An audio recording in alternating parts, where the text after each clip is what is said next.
Okay. Hello! Am I in frame now? Cool. Hello everybody, yes, I'm still alive. And, I don't know. I'm back to try to finish this game. Because it's taken me way longer than I was hoping to.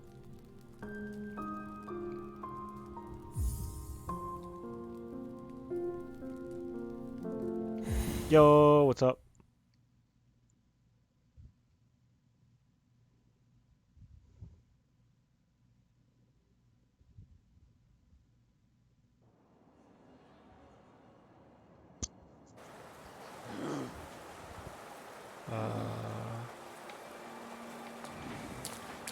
My brain's a little scrambled right now, so give me a second while I think of something to talk about. But, yeah. As I've mentioned before, I want to finish this game.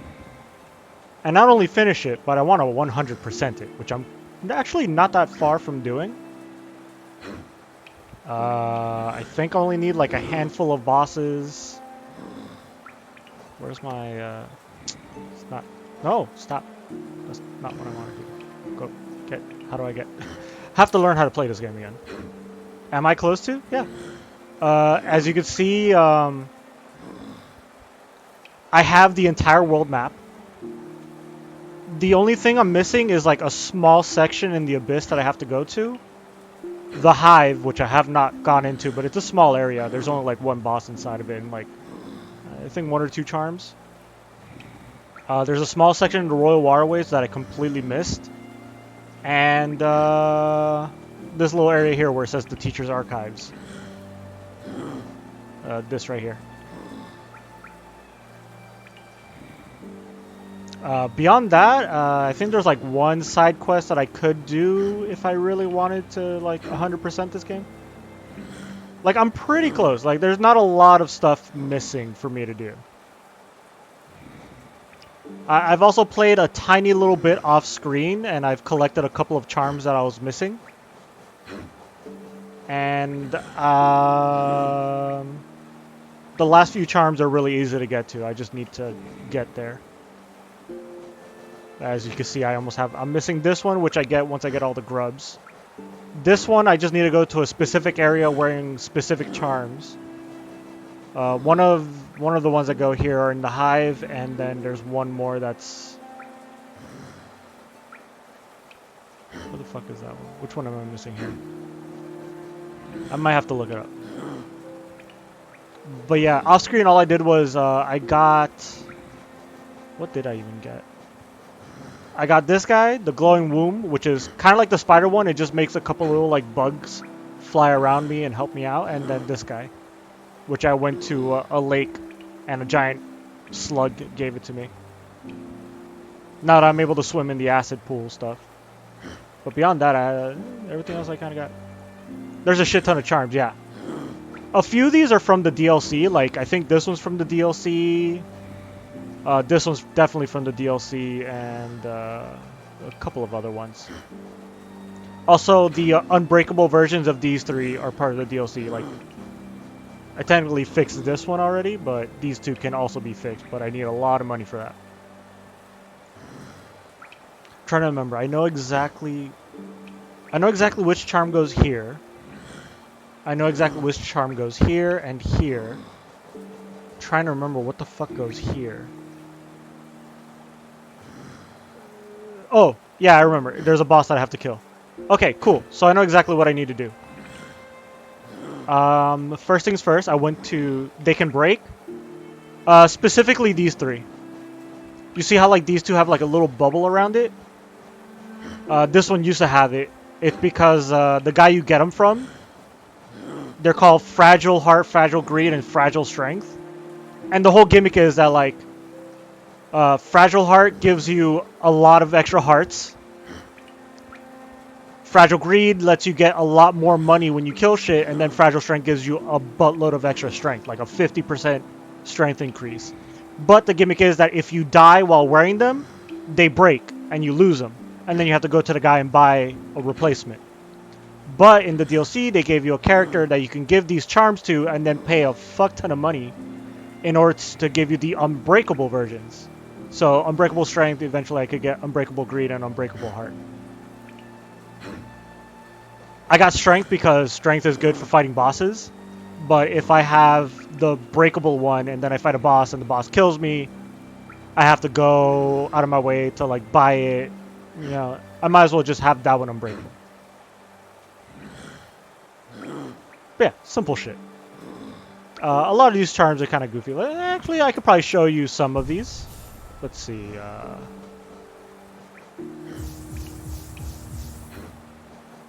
What's one that I just got? Spell Twister just lets me... A lot of these are like invisible. Like Quick Slash is really good. It just lets you slash faster. But there's this guy. Shape of Un is pretty cool. Can I put these two guys on? Oh, whatever. I'm over charmed, so that'll work. Yeah, you see? So... Huh. How do I... Hold on. Let's test out some of these charms.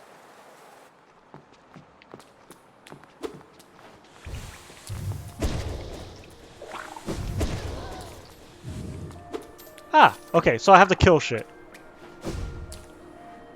So you see those little flying bug guys? That is this charm, the glowing womb.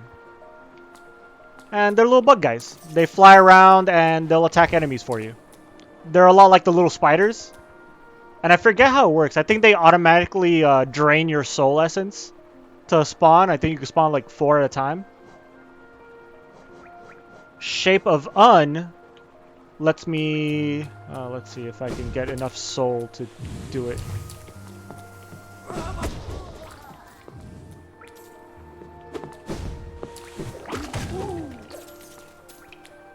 Okay, these little guys drain my soul, so I don't like them. How do I do the... Okay, that's how I do that. Need to remember how the controls work.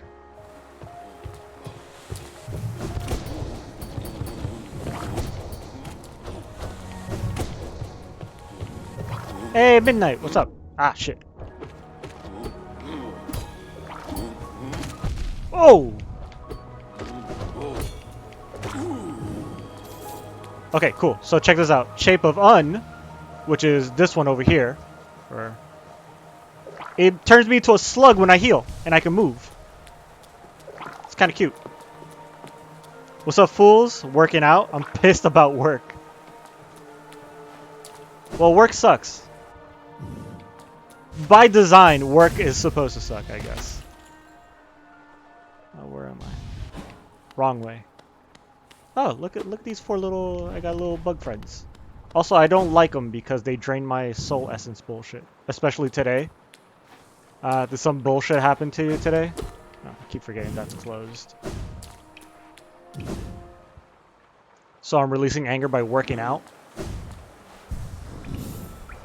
Well, I guess I'm doing something similar by streaming and trying to finish Hollow Knight because I really want to finish this game finally. Also, what charm should I take with me?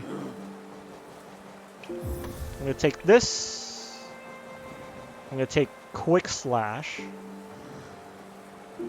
Well, I need to take Mark of Pride so I have a longer nail, Quick Slash so I can slash faster. And something... Can't use Shaman Stone. I got 2 charms, 2 charms. Sharp Shadow? How are we? Pretty stressed out, to be honest. But yeah, things are under control. Like we just, I guess everyone here already knows the situation. Where we are currently living is no longer going to be where we're living, and we're going to be moving in with my parents. Which, not too big of a deal, but my parents can be kind of annoying, so I don't know if I... I'm not too stoked about that idea, but, you know, what can I do? Not that my parents are bad people or anything like of the sort.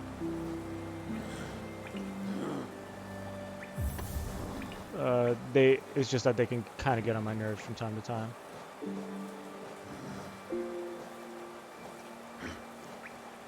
But my parents are like super stoked about us moving over there. Like, if anything, they've been wanting me to move over there. That's parents for you. Yeah. Oh, that's good. Yeah. No. Like, if anything, they miss me. There's that. They're príncipe. Oh yeah. No, yeah, they're super stoked about me living with them, and also like my dad has basically been like self-employed all this time, and he's like, hey, like, stop being an idiot, just quit your job and just learn how to do what I do, and then you could just be self-employed and make money, like. Which, you know, he's not wrong, but at the same time, it's like, I don't know. I guess it's like a prideful thing where it's like having to rely on my parents again for living is kind of getting to me, but at the same time, it's like he's not wrong. Like I should have just done this ages ago.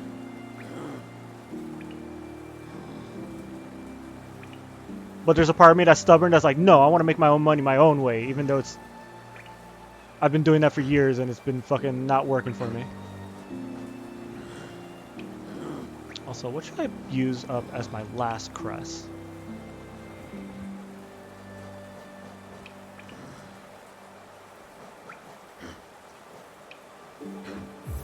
Dreamwielder? Why not?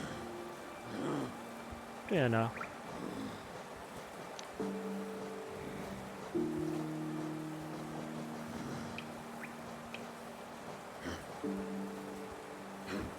But yeah, living with my parents again, it's not going to be that big of a deal. It's going to be a pain in the ass because there's a lot of, like, we have to rearrange my room. We have to, like, I don't know, I have to start working with my dad again.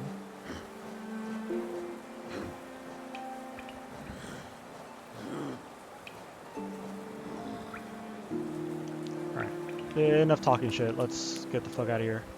But anyways. But the reason I'm streaming today is because before I get on any of that, before I start moving out and doing all that shit, I want to finish this game.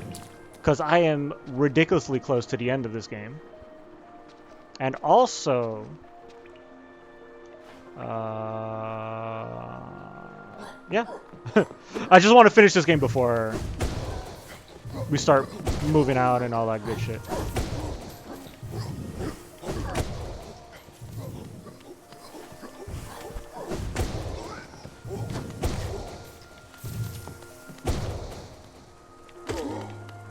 Where the fuck did he come from? Also, am I going the right way? No, I'm not.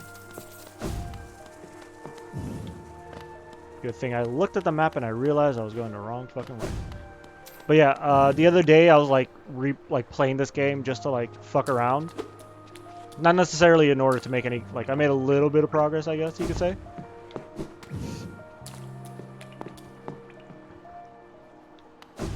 Because I'm so close to the end of this game, and I really just want to finish it.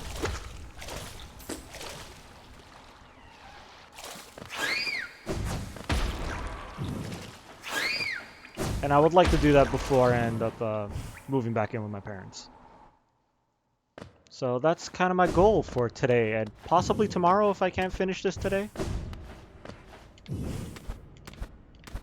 So yeah, the other day I was playing, I was just kind of goofing around, just roaming around, collecting shit that I can collect, and I collected the key for this place. 10-hour stream to finish it? I don't think I'm not that far off. I might be able to finish it today. If I skip the DLC, for sure I'll be able to finish it today. But yeah, so now we're in the, I forget what this place is called, like the Chamber of Love or some bullshit like that. There is a very specific boss in here that I can fight.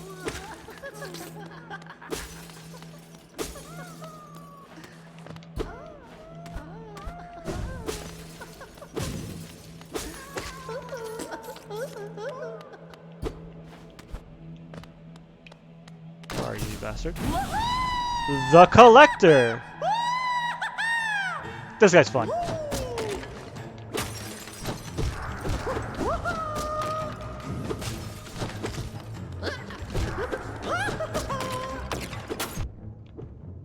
Okay, that was cool.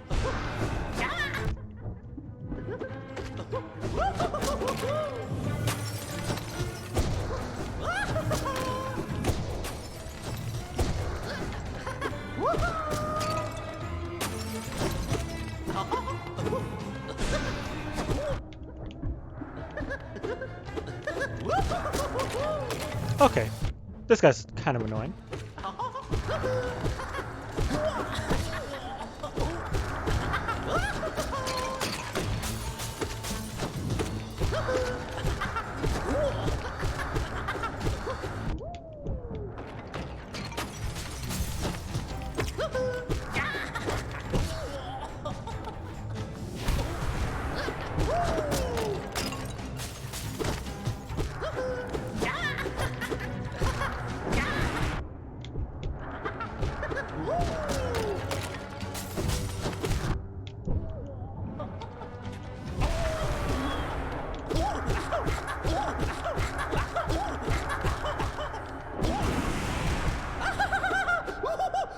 Easy. Alright, stop laughing and die already. Alright. So yeah. That was the Collector. Pretty goofy boss. Also, I'm pretty OP at this point, so that guy wasn't going to be that much of a challenge. Hey. So yeah, so all of these guys, the reason all of those little guys are in jars are because he's been collecting them.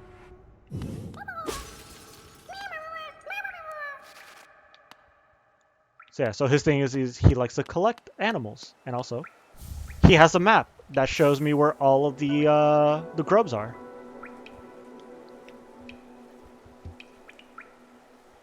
I think I have them all anyways. Let's see. Oh no, I'm still missing. There's 3 down there. Well, I guess that's another thing I need to get on. Oh, there's one in Deep Nest. Crud. I hate Deep Nest. There's one over here in the Ancient Basin. And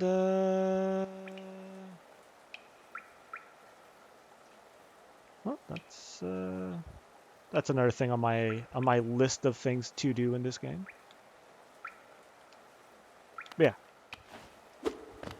So here's a weirdo. Apparently, I guess you don't find that out here, but there's a place where you find out how he came into existence. Because you saw how he's like a creepy like shadow monster thing. Apparently he's made out of the same void stuff that my little guy is made out of. So he might be like a cousin or something.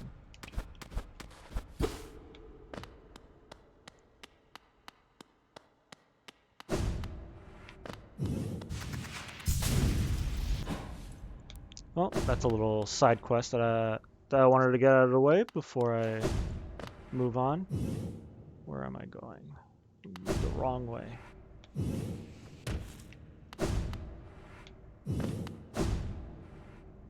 Alright, next on my list of things to do is to finish exploring the waterways.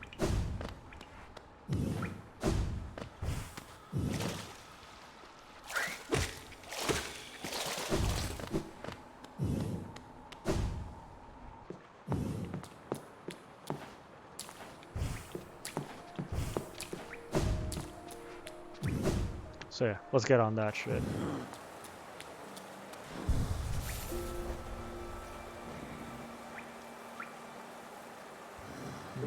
The Tower of Love. Alright, so I could do that.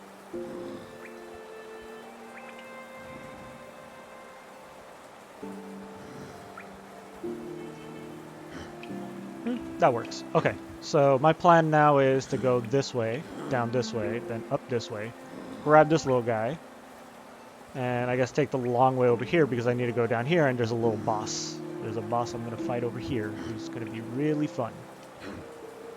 Let's see, charms.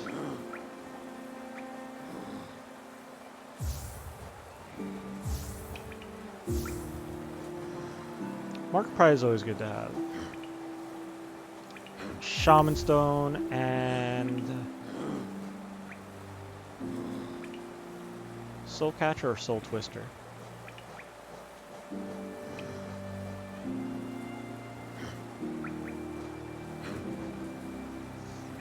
Do Soul increase the amount of soul gain when striking an enemy with a nail? Let's do that. Let's go for a semi-mage build, I guess. But yeah,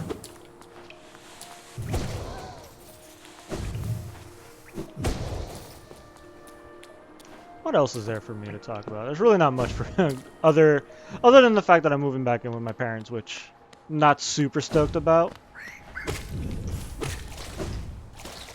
But, you know, it is what it is. I have to do it.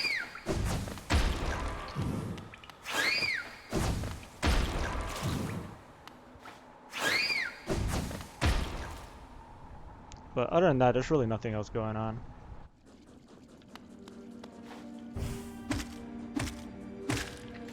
I will say I have been playing Divinity 2. I know you guys like that game.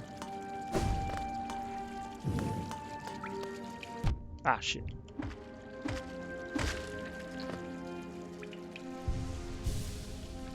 It'll be fun. It probably will be. It probably won't be as bad as I'm thinking.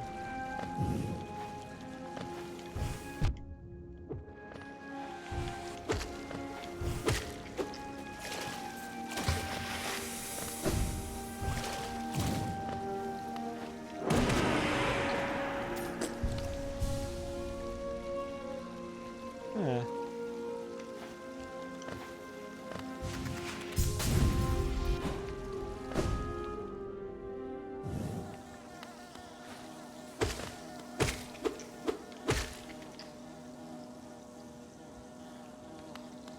Why is it that I can't go this way? Oh! I can go this way now.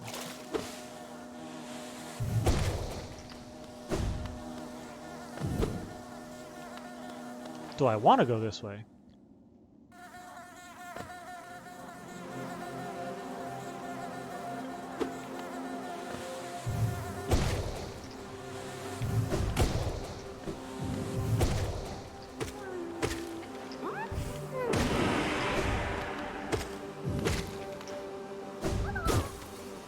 Go. Is that? I guess that's all there was to this little area, I think. But yeah, as you can tell, there is a honeycomb area that's going to be a bee-themed area. We were playing Dota the other day and saw you were playing that. How am I liking it?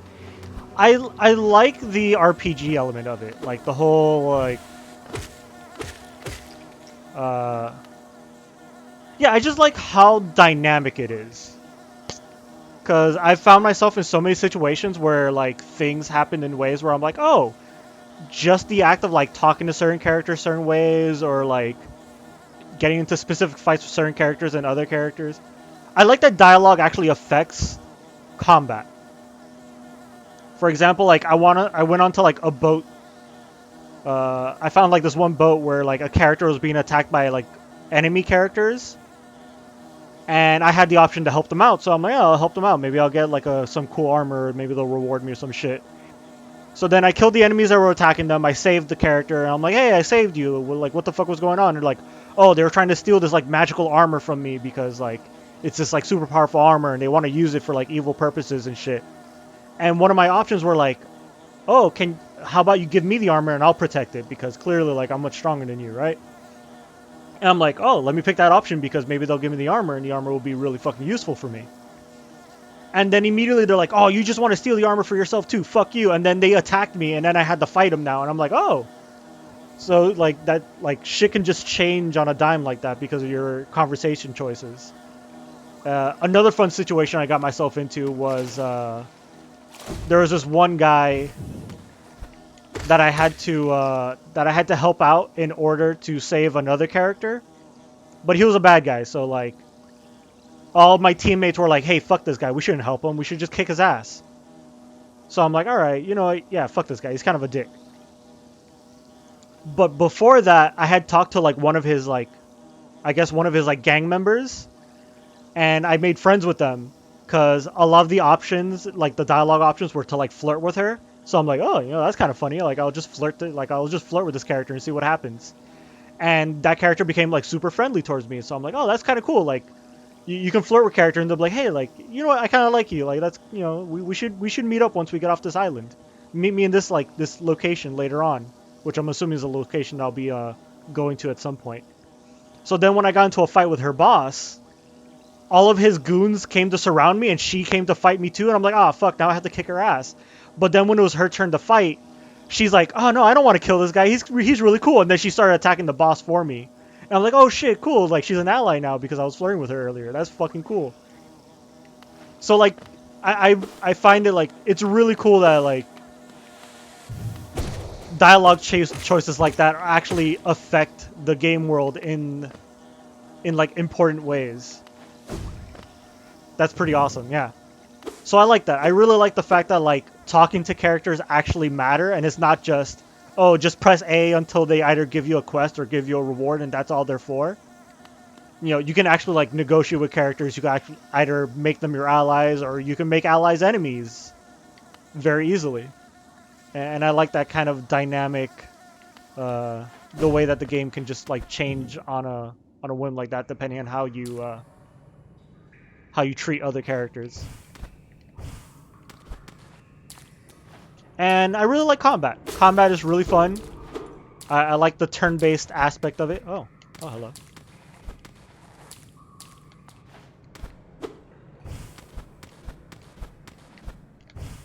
Wait. Okay, so clearly there's a way up there.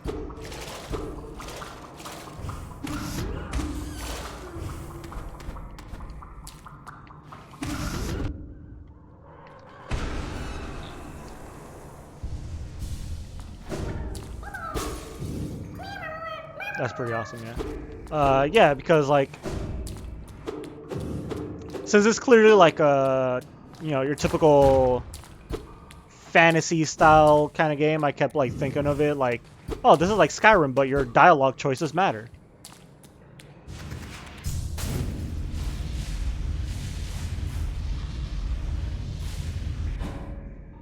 And not in like a superficial way, like where like in some games there's like maybe one or two characters where like a dialogue choice will either like will change like one specific outcome with that character. It's like, no, like at any point in the game, what you say to characters like matter.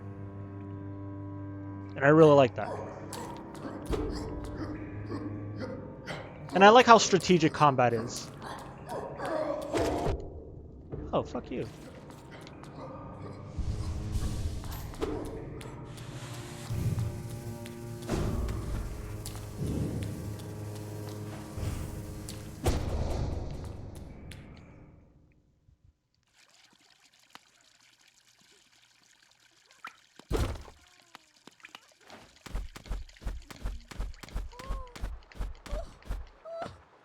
Let's try this lady. I keep forgetting that she's here. I wonder what she's here for.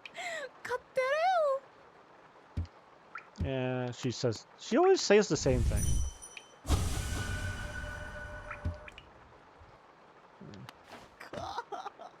Something about her kind of makes me think that she's like allied with the Grim Troop characters, but who knows? Maybe we'll find out later.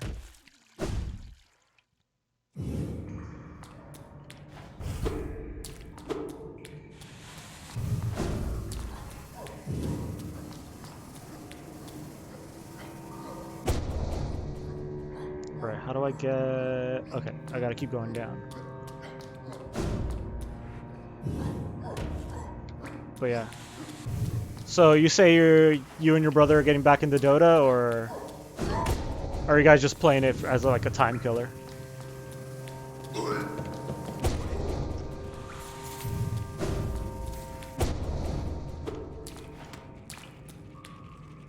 Actually, have you guys played like anything new? Or are you just like going back and replaying old favorites?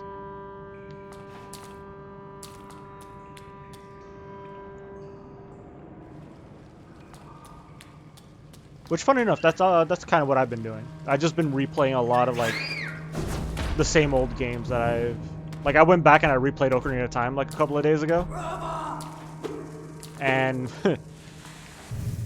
it's funny because I beat that shit in like literally like 2 days because it's such a short game.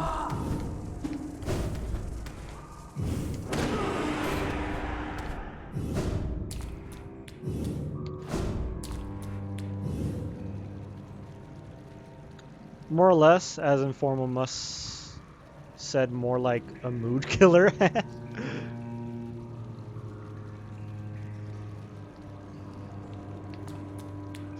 He plays Dota specifically to not have fun.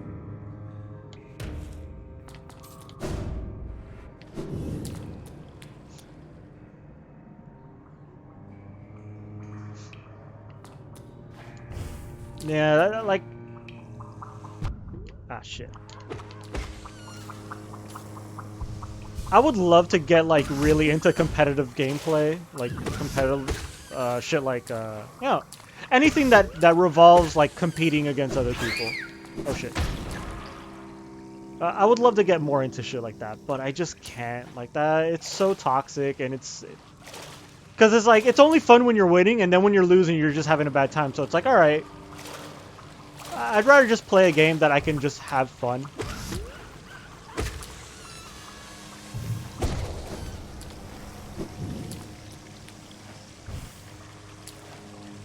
Like, this game, yeah, it's hard and shit, but, like, I don't have to worry about other people giving me a hard time. It's just the game giving me a hard time, and, you know, I could always just keep trying until I get better at it.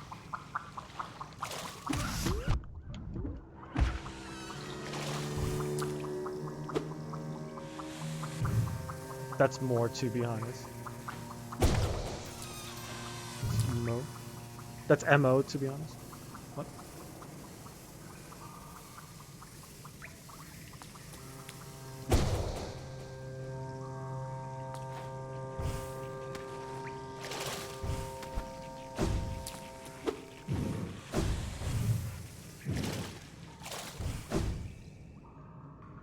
Oh, that's me, to be honest. Ah, I see.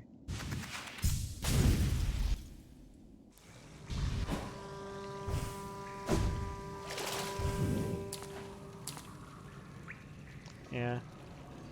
That's kind of like, you know, like Smash Brothers is a game that I really want to get good at because I like the Nintendo characters and I like being able to like run around and play a multiplayer where I get to play as Link and Samus and all these other video game characters that I really enjoy, and it's a really fun game. But then I play online and it's like either I'm totally bullying the shit out of some fucking 10-year-old, or some asshole that's been playing the game since it came out every day for like his entire life completely destroys me. And there's no in between. There's no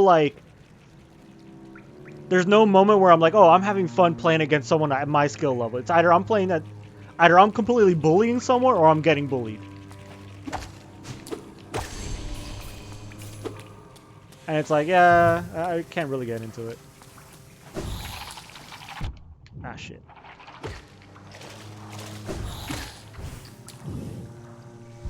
And I'm sure with enough practice, I could probably get like good enough where it's like, oh, I'll just like keep playing until I get really, really good, and then I could, you know, really compete against people. And then it's like, nah, it's just not fun.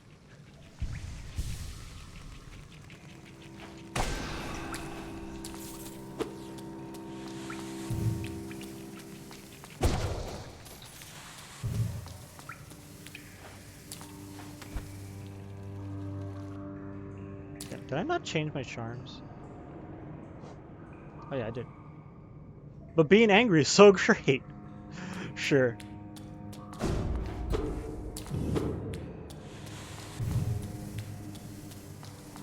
I don't know. I'd rather play a scary game and be scared than be angry at a game.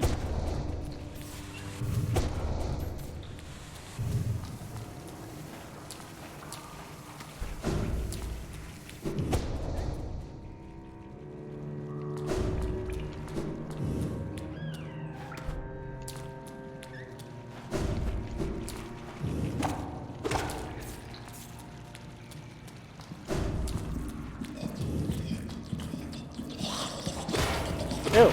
Ew. Go away. Ah!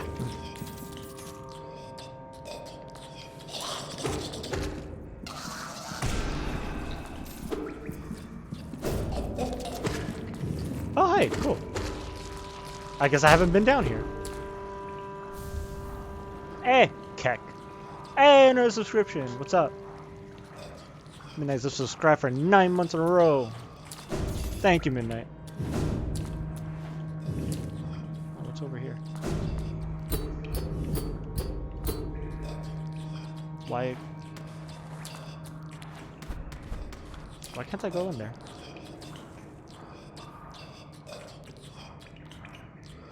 In case of Dota, you're angry at other players while being in denial that the whole reason you lost is because you suck half of the time. That's apparently all MOBAs. They suck.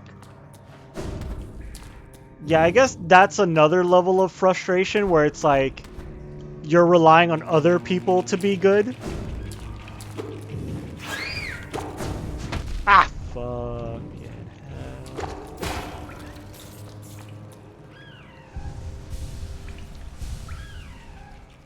Yeah, because then you have to deal with the fact that not only you suck, but the people you play with sucks. Everyone I know that plays Dota or LoL are like that. It's a blame game. Yeah.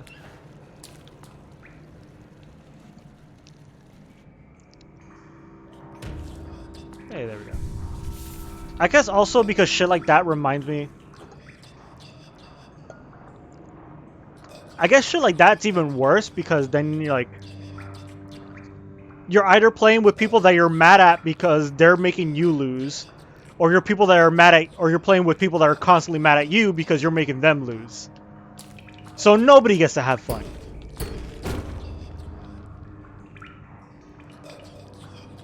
That shit reminds me of like when I was a kid growing up in my old neighborhood. I used to hang out with a lot of kids.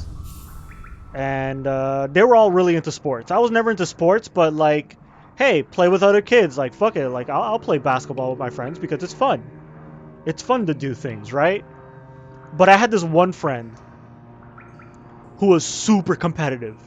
Like, his thing was like, no, we play to fucking win. Fuck fun.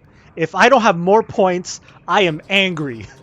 Like, he was one of those assholes. Like, sometimes I'll be like, fuck it, we're losing. I'm just going to eat shit and throw the ball across the court. I'm just going to act like an asshole. I'm just going to try to have fun. You know, we're not fucking, like, we're literally just playing in, like, my backyard or playing in, like, the community basketball court. Like, you know, like, losing means nothing to me, right? Like, whether I win or lose, it's the same shit. I'm just here to try to have fun. So if I start fucking around and not trying, my friend was like, what the fuck are you doing? And I'm like, who gives a shit if we lose? You want to make more points and make more points by yourself. Like, fuck off. Like, I just want to play a fucking game. Like, who gives a shit if we win or lose? Like, if we were, like, into the MDA and we were gonna, like... And our fucking, like, contracts were on the line, like, yeah, that's something else, but... Man, that shit would really make me, like, not like sports. Because they'd get way too into it, and it's like, oh, fuck, dude. Like, I just want to play a game. I just want to do some shit and have fun. I didn't come here to try to, like... I'm not trying out for the NBA here. It can get super toxic, yeah. Yeah. My friends were super fucking toxic when it came to shit like that. Shit, even when it came, like, even when we were, like, starting to, like, once we got into skateboarding, that was the thing that I really was like, oh, this is great. This is just a thing that I can enjoy by myself, right? Like, there's no competitive aspect to it, right? Like, you just go out and skate and try to do shit, right? But again, it was, my friend had that mentality where it's like, no, this has to be... Ah, shit. Alright, time to...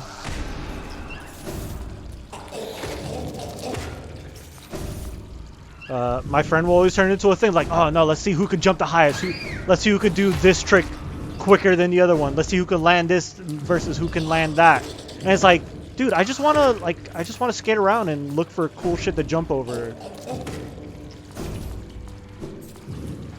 Again, I'm just doing this to have fun. I'm not doing this to try to compete or get more points or try to look cooler than the other person.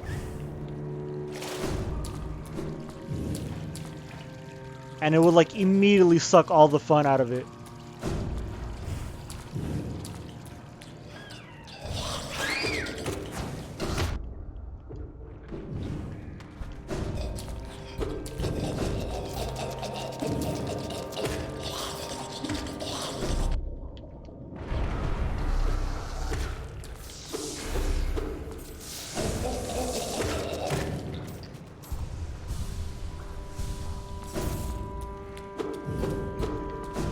But yeah, like that kind of like super competitive like mentality, like understand if you're actually like playing for like legit competitive reasons, like you're actually like trying to win a championship because you're gonna make money off of it, then yeah, get mad because you lost money. But if you're just fucking playing with a bunch of strangers who are just like there to eat shit, then don't expect anyone to take shit as seriously as you are.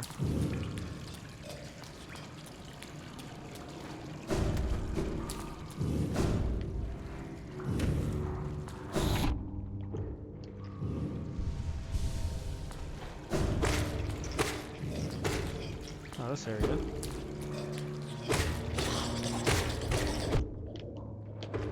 Alright, fuck off.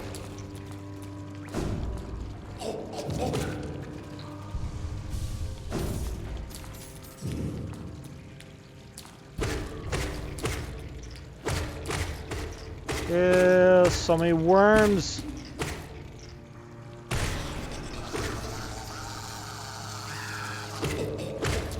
Ah!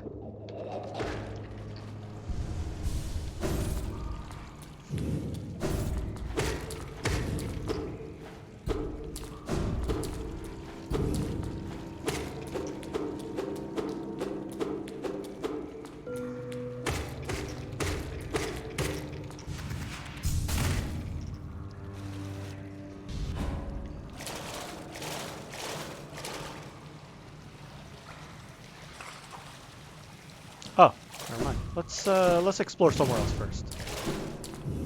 Yeah, but the worst thing about playing competitively, it's like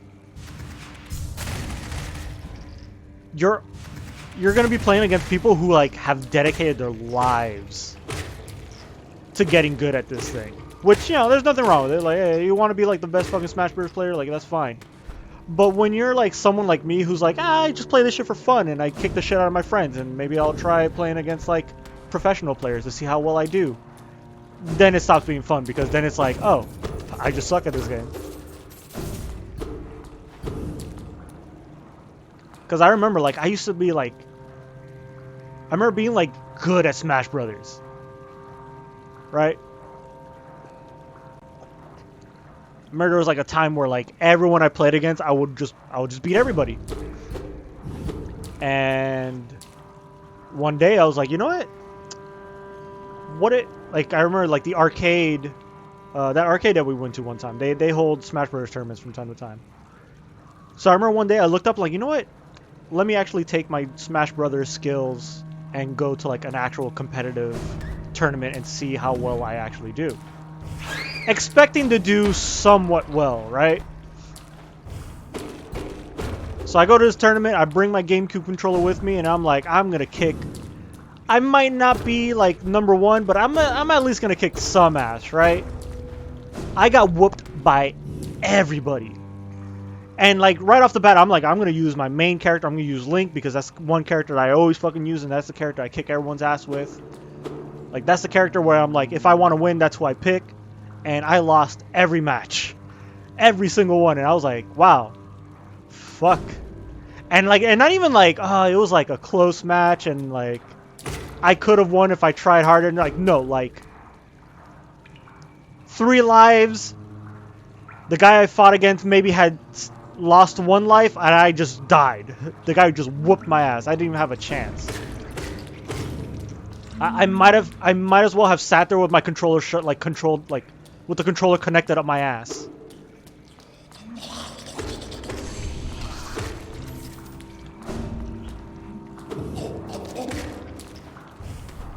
Might as well have been fucking playing the controller with my feet. Oh shit, fuck that. I don't know what that's all about, but I'm not gonna deal with that shit right now.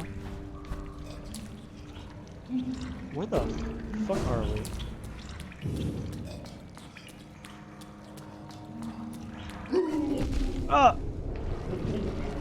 Can I kill you?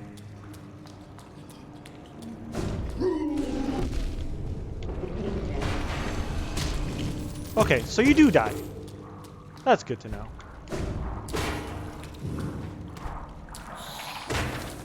You know what? How about I don't go this way right now?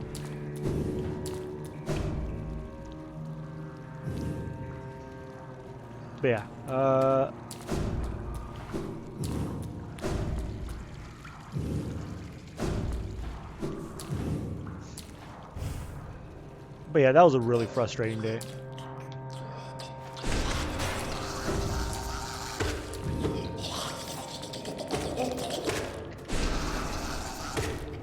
Well, that was a waste of a shot.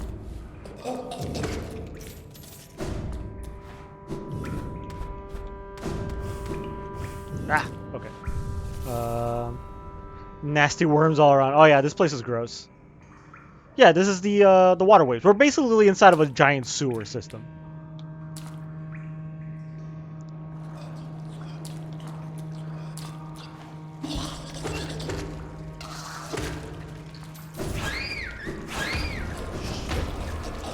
Ah! Not expecting that guy to just fucking wake up and charge me like that. Ah, shit. Okay, cool.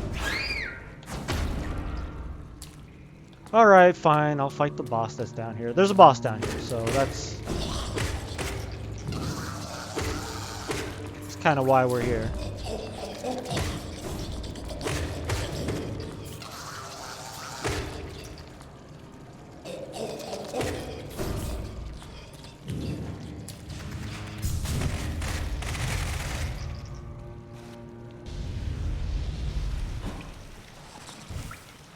So yeah, so all those worms, that's the big worm. That's the big mommy worm. We're gonna wake her up.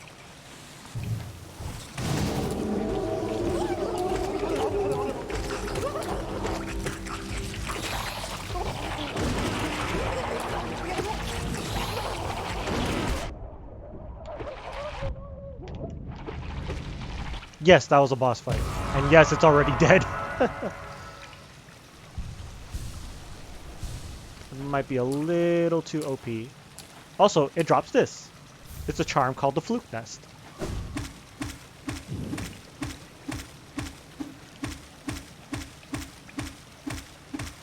Yeah. Easy boss. All it does is just sits there and spits out worms, so... not really much else for me to do in this area. So let's fuck off.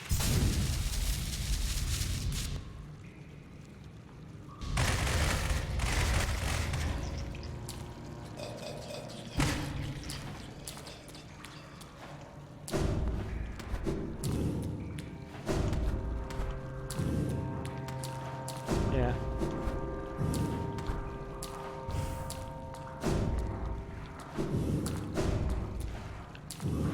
There were a few points while once I got back into streaming where I was tempted to... Shit. Alright, well that solves that problem, I guess.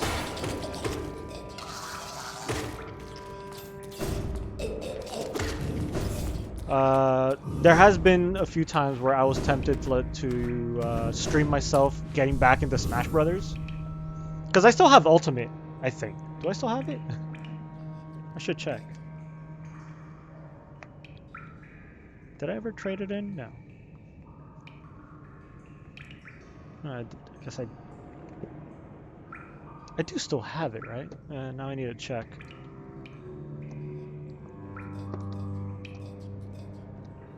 Yeah, I still have Ultimate. But yeah, there's a small part of me that's like, maybe I should actually like start playing Ultimate again and play online and try to like actually get good at it and maybe like, you know, maybe get into competitive playing and shit like that. And then I play online and I'm like, yeah, maybe I shouldn't do that.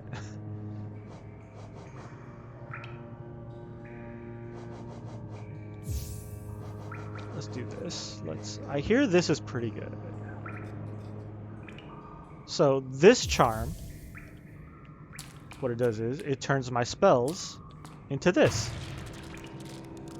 I now have a shotgun blast. Apparently there's another charm that makes it so that you just shoot like a giant worm. Us and some friends tried to play the qualifiers for an amateur online tournament in Dota once. And the skill gap was so crazy that some of the players on the other team stopped playing and let a couple of them finish the game. That's the thing. It's like when it comes to like competitive games, the skill floor is really low. Like anyone could pick up Smash Brothers and play it. Like it's not a hard game. You have a button to attack, you have a button to jump, you have a button to shoot attacks. Right? But then the skill ceiling is so high, and so many people that play competitively, obviously they want to be up there because they want to beat everybody that they play against. So yeah, you can be like, your average player can be here, you can be way the fuck up here, but then the competitive pro players are way the fuck up here. And it's like, it's just like too high of a hill to climb, you know?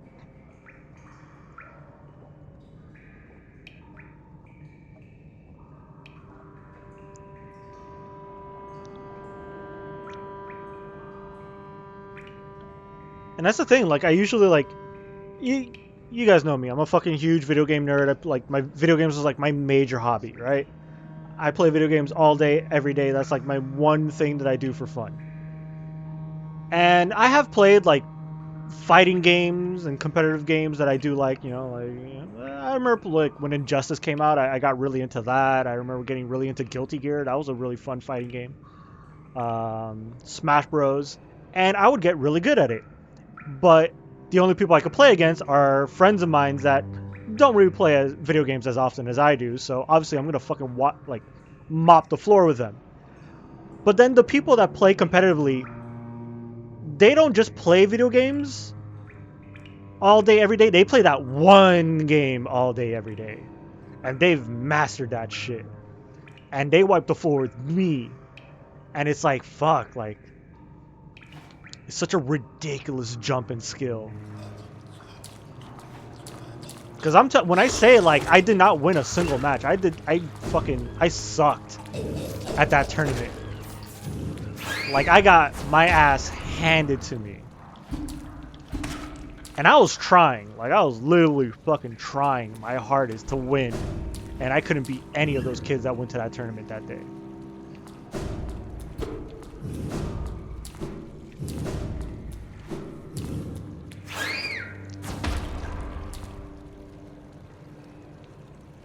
And that's the thing, like, if you want to play competitively, like, that's got to be, like, your thing, right? You want to be a competitive Smash Bros. Player? Well, like, that better be, like, the only game you fucking like. Because you better play that one game forever.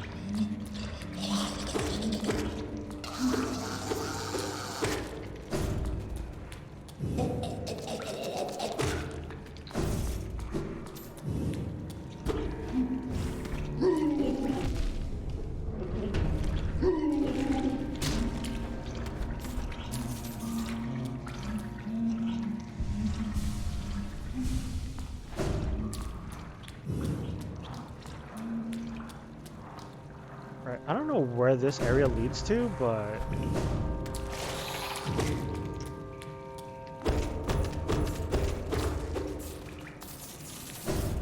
this area was not on my list of things I wanted to do. But since we're here, I'm like, yeah, I might as well explore it. Yeah, it's pretty crazy, but yeah. Yeah, that's my only problem with competitive games is that, like, when it comes to, like, competitive play, the skill ceiling is so fucking high. Shit!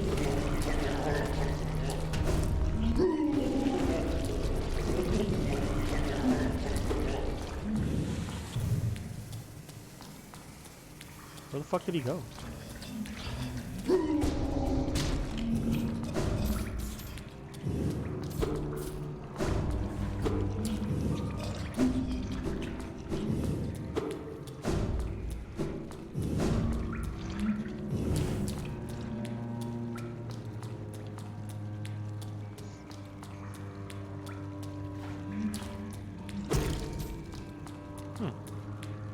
Wait, do they fall down or some shit?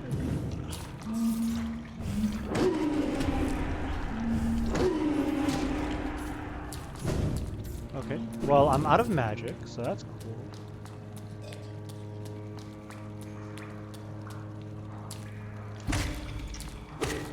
Oh. Oh. Hopefully that doesn't respawn enemies. Okay, doesn't seem to respawn enemies, which is good. And also those little worms give me magic, so that's good.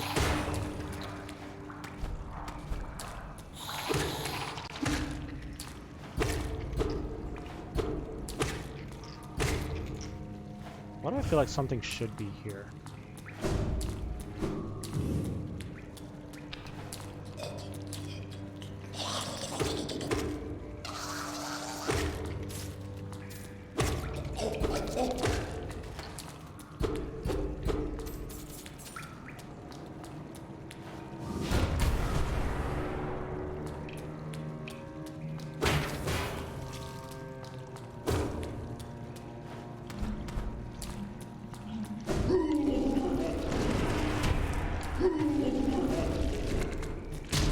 Oh, okay.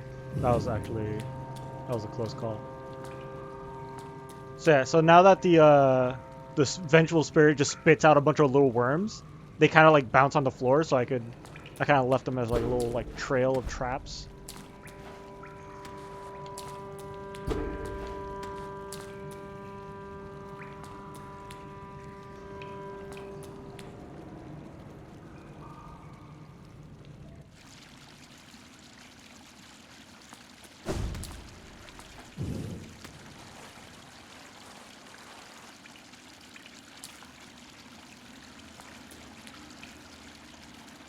Where the fuck am I?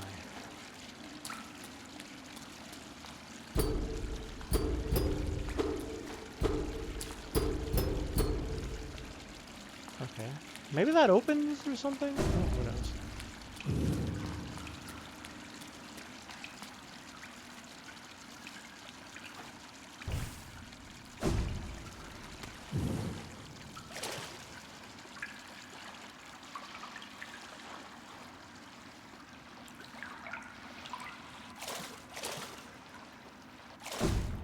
The junk pit?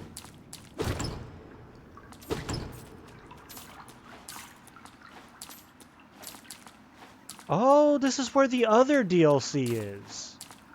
Oh, I've never been here before. Oh. No. I don't want to open that right now. Oh, that is interesting.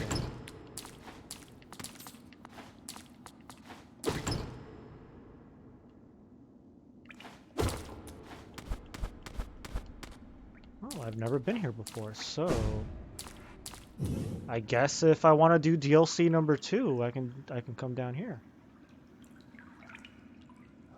Where is my warp? Because I do have the warp for the Colosseum. Coming down here, is there going to be a shortcut that brings me down here faster?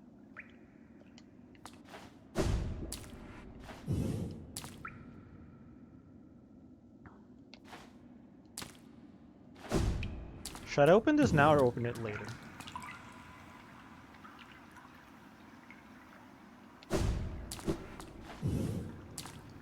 You know what?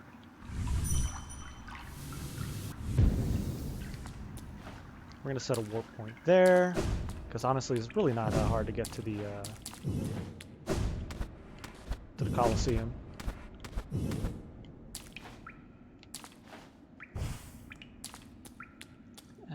I'll open that thing later. Also, is that the fungal waste in the background?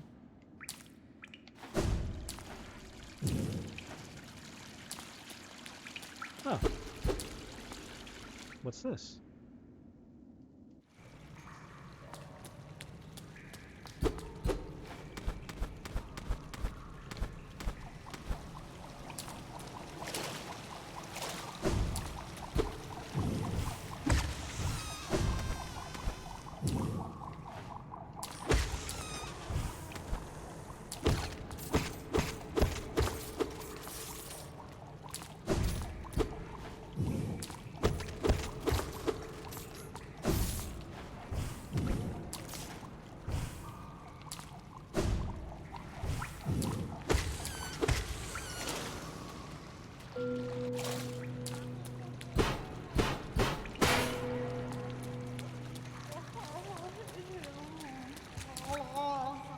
Oh, hello.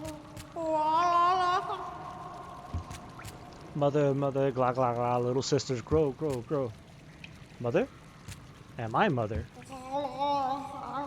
Oh, I've heard of this character. So yeah, so the fluke, the giant worm monster that I killed is the mother of all the worms. And this character is like, oh, the mother's dead. I guess I'm the new mom now. Mother's glow, so angry, so angry. So yeah, apparently the grub mother has gone insane, so it's actually good that I killed the grub mother. Alright, I guess we'll leave that guy alone.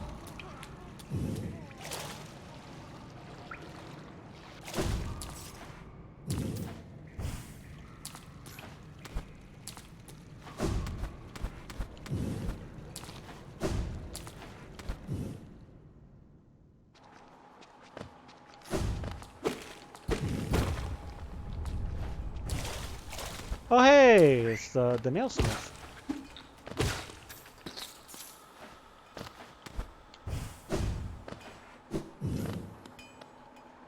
Alright, apparently I can upgrade the nail one more time. Ranjo Stenja.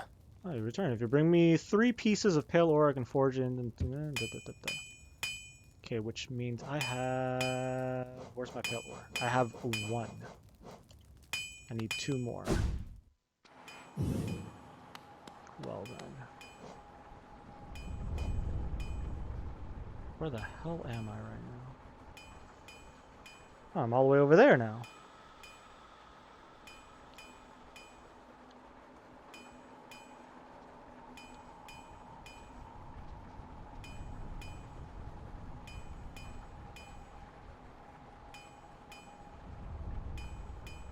I guess my next objective is to go into the beehive. Don't really know where else I can go right now. Or...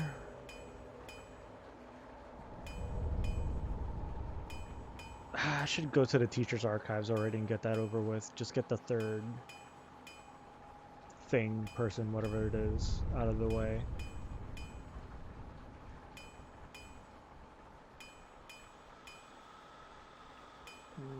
No, it's a matter of which is the fastest way there.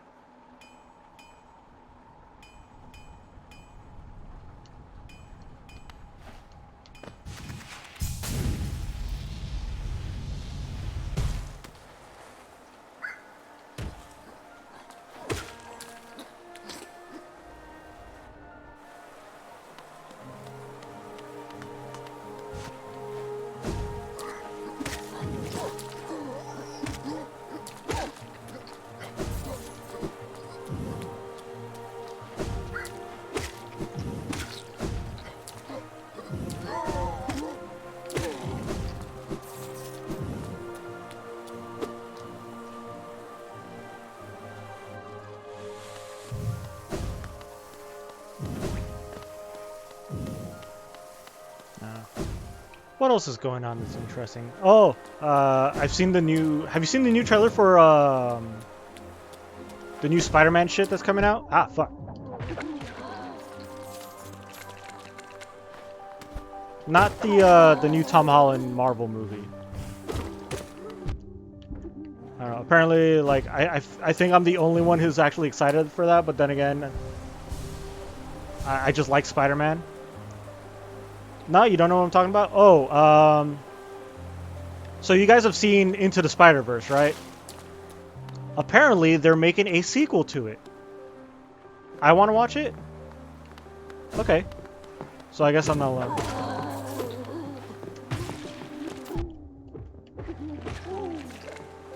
Oh, that. Yeah, Into the Spider-Verse is getting a sequel type movie, apparently. I forget what it's called. I think it's called Into or Across the Spider-Verse or something like that. I thought you meant the other movie. Well, I'm talking about both. Because apparently there's 2 Spider-Man movies that are coming out soon.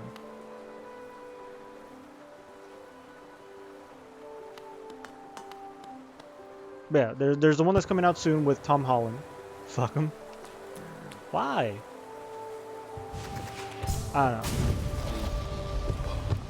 I do like Tom Holland's version of Spider-Man a lot, so it's kind of. I do like the fact that they're making a new movie.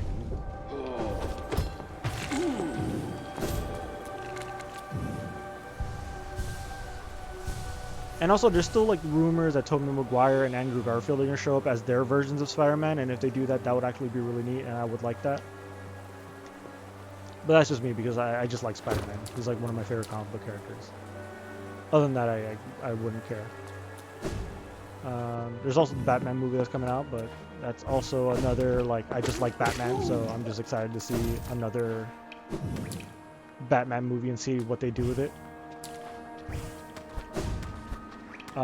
But Spider-Verse is actually getting a sequel. Apparently, it's going to be Miles Morales and Gwen Stacy Spider-Man going to the universe where 2099 Spider-Man exists.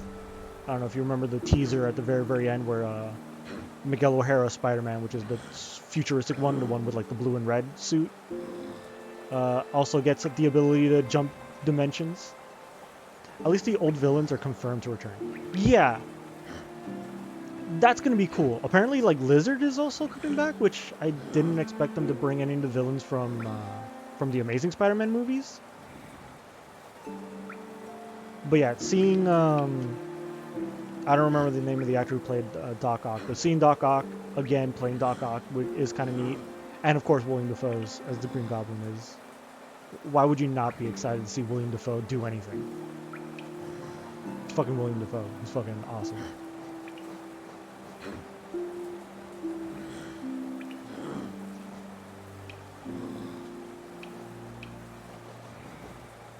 Yeah, he's awesome. Yeah. Unfortunately, the trailers haven't really shown Willem Dafoe doing much of anything. Like, they've shown a lot of Doc Ock, which it's a little concerning because I don't know if Willem Dafoe is going to play that big of a role or not.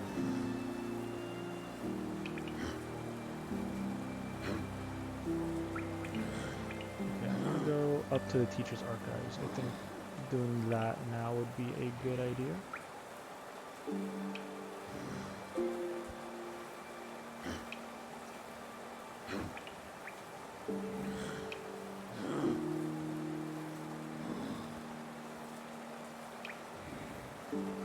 I say I'm close to finishing the game, but there's still like, oh, there's so much stuff for me to explore and so many things for me to look. Okay. I could do the hive, or I should just go to the hive and just get one of the charms that's down there, and also that one grub that's just hanging out there. Yeah, I guess I'll do that. Also, a lot of the enemies I'm going to be fighting are going to be flying enemies, so that's going to be a charm that doesn't mean much to me. So I might as well get back to Pride. You know, magic is still going to be useful.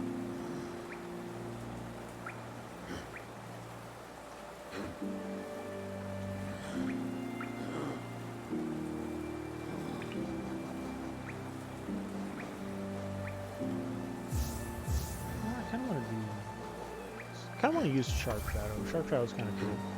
And it could be Fragile Strength. Yeah, let's just fucking blast through the hive.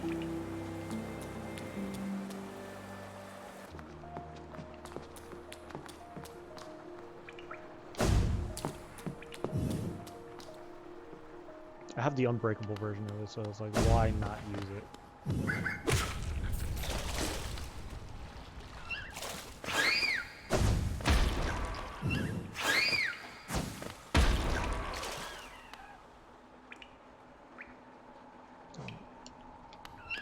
I do have to go to Kingdom's Edge.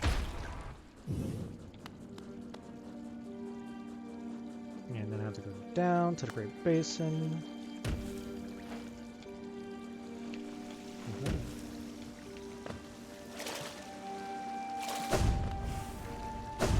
I think Sharp Shadow gives me a longer dash too.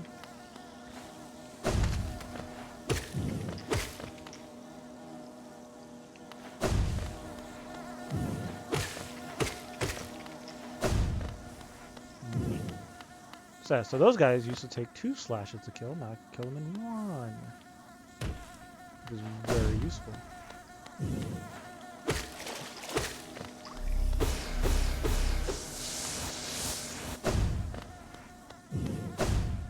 But considering that they're using villains from both the Tobey Maguire Spider-Man, the Sam Raimi one, and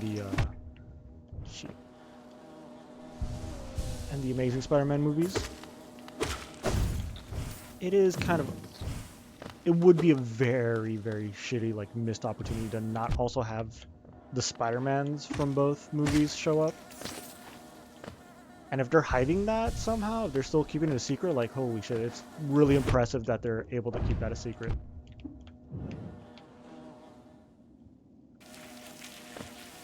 Alright, I guess that worked out.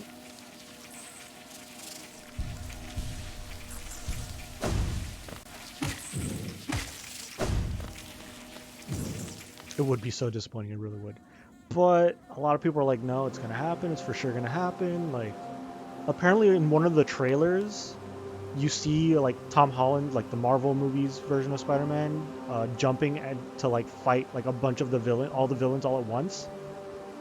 And a lot of people are pointing out the fact that like it looks really weird because the way it's framed is like it's Tom Holland like by himself in a little tiny corner of the screen, and then all the villains on the other side of the screen.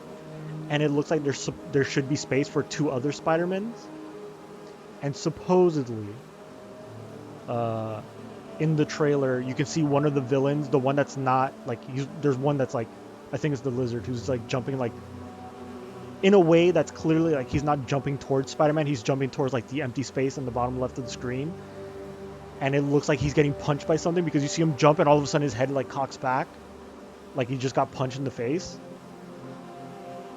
And he's clearly like Tom Holland's like up on the top of the screen and the Lizard's like jumping like down like on the bottom somewhere. And people are saying like, oh, that's supposed to be like one of the other Spider-Mans punching the Lizard in the face, but they like digitally edited him out in the trailer to keep it a secret that he's in the movies.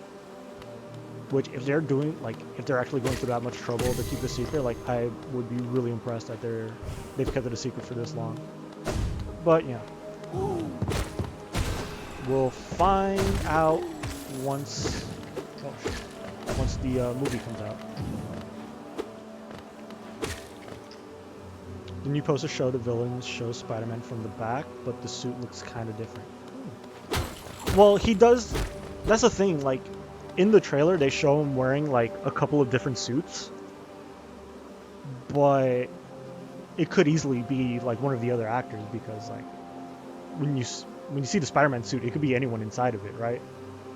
So that would be really funny if one of the scenes, because there's the suit that we've gotten used to, like the one that Tom Holland's been wearing, but there's one where like the suit is all black, but it's covered in like electrical shit, like almost looks like the Tony Stark suit but turned inside out.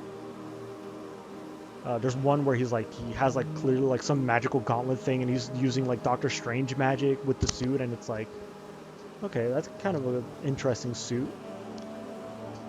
But you know, it could easily just be like that could be Tobey Maguire wearing that suit, or it could be Andrew Garfield, you know.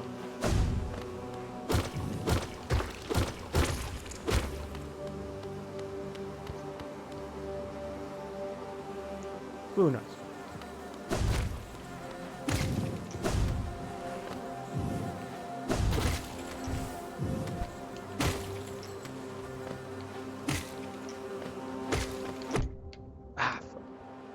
By the way, if you guys were tired of me exploring completely new areas in the game, here's another new area.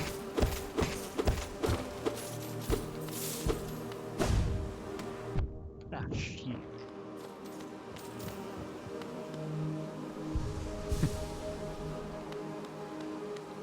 Alright, left or right? I guess left.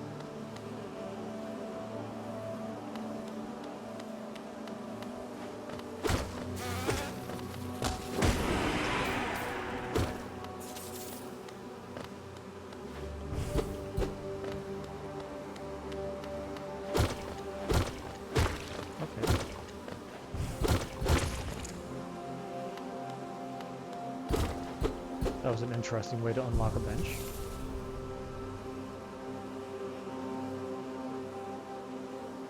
Oh.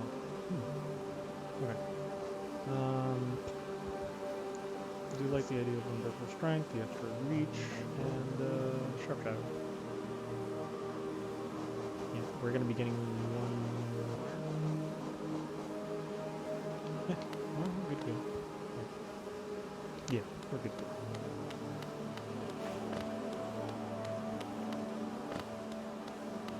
Actually, there's a thing that I'm gonna have to do in the abyss at some point.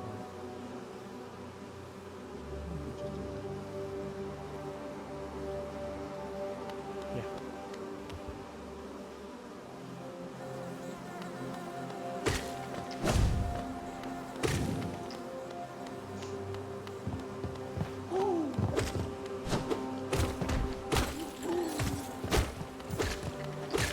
Okay, I need to remember those guys do that.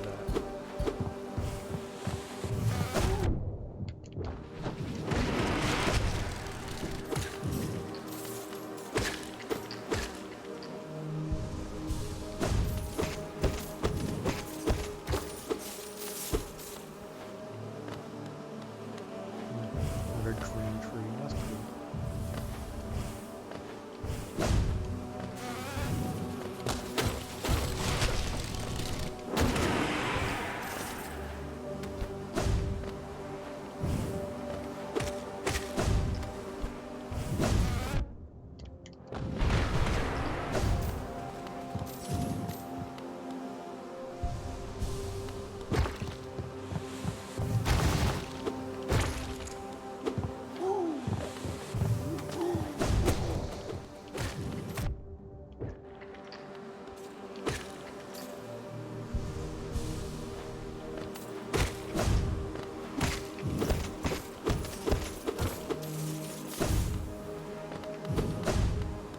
Okay.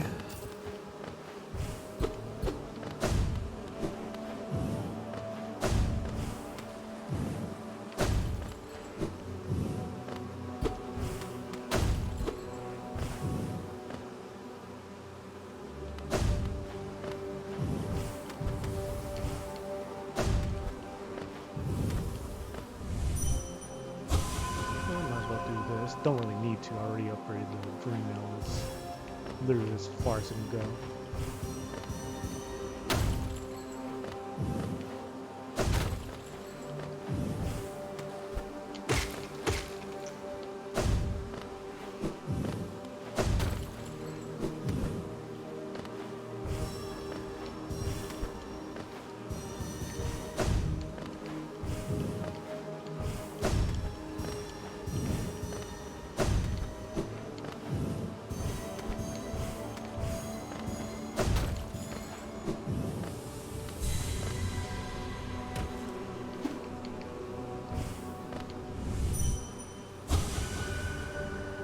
Hardened Tribe, Light Familiar. Yeah, that's it. Okay.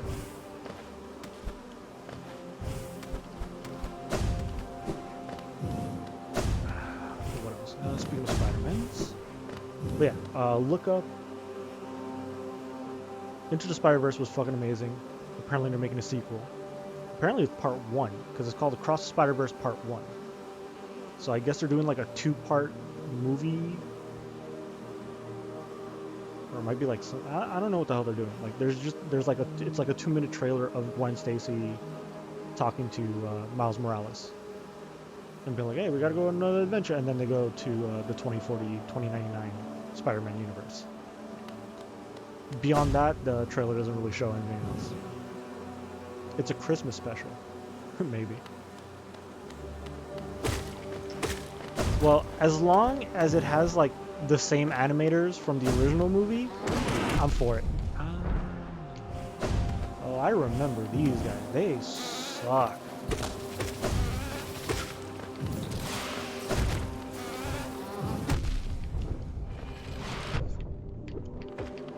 Fuck off. Ooh, I hate those guys.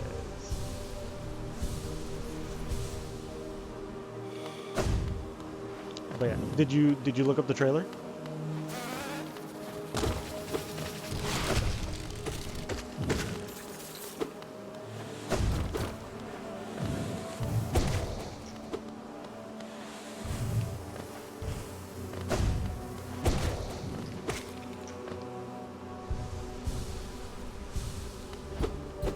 shit. And then there's like the whole thing where the Morbius, which I don't know if anyone actually gives a shit about Morbius. It's the only thing I ever remember about Morbius is that he showed up in one episode of the 90s animated series, and that is it. And they fought Blade. And as far as I know, I don't know jack shit else about that character.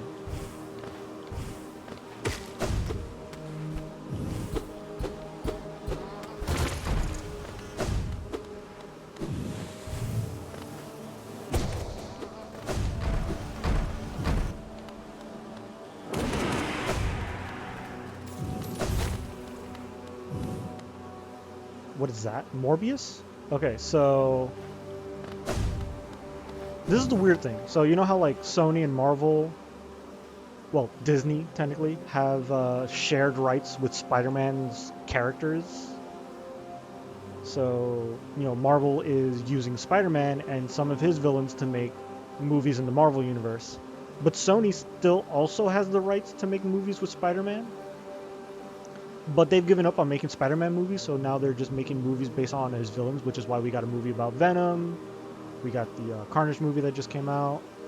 Into the Spider-Verse is technically a Sony movie. I think it was a Sony movie. It might be someone else. I could be completely wrong about that.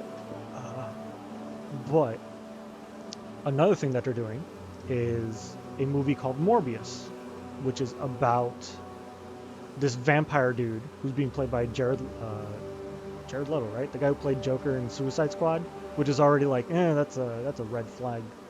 But I don't know. The trailer looks alright, but it's a character. It's Morbius. He's whatever. He's just a guy who turned himself into a vampire by accident, and he's kind of like he's like a Venom. He's like an anti-hero. He's a monster, and yeah, he kills people, but he's also like a good guy, sort of. And in the trailer, they show him talking to Adrian Toomes, the guy who played Vulture. Well, Adrian Toomes, the Vulture, the Michael Keaton version of Vulture. So that means it's tied to the Tom Holland movies, but there's also a part where he's walking in an alleyway and there's a poster of Spider-Man, but it's the Sam Raimi Spider-Man. So it's like, okay, what universe does this take place in? Is this the same Spider-Man universe as the Sam Raimi movies, or is it the same universe as the Tom Holland movies? Also, Venom, in the latest Venom movie, apparently the teaser at the end of the movie is that Venom gets transported from his universe into the Marvel Cinematic Universe, and he sees on TV Tom Holland being outed as Spider-Man, and he's like, "Oh, Spider-Man, what the fuck is that?" So Venom is going to be in the Marvel movies pretty soon. They don't know. They don't know what.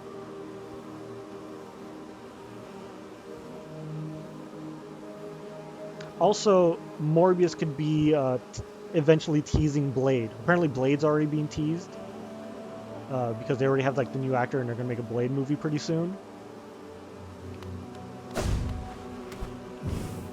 So that's another thing that they're like, you know. It's funny because like, if you're a big fan of like the Marvel movies, this is like a great time to be a Marvel movie fan because they're just fucking pumping that shit out. There's like so much shit coming down the line pretty soon. Like there's gonna be a movie for Miss Marvel. There's gonna be a movie for Blade. There's gonna be a movie. There's still that fucking Guardians of the Galaxy movie that's supposed to be they've been talking about for fucking ages now. But for people who are tired of Marvel movies, holy shit, I feel sorry for you because, man, this shit is not going to go away anytime soon. I think they already teased that there's so much. There's a lot. There's like almost way too much.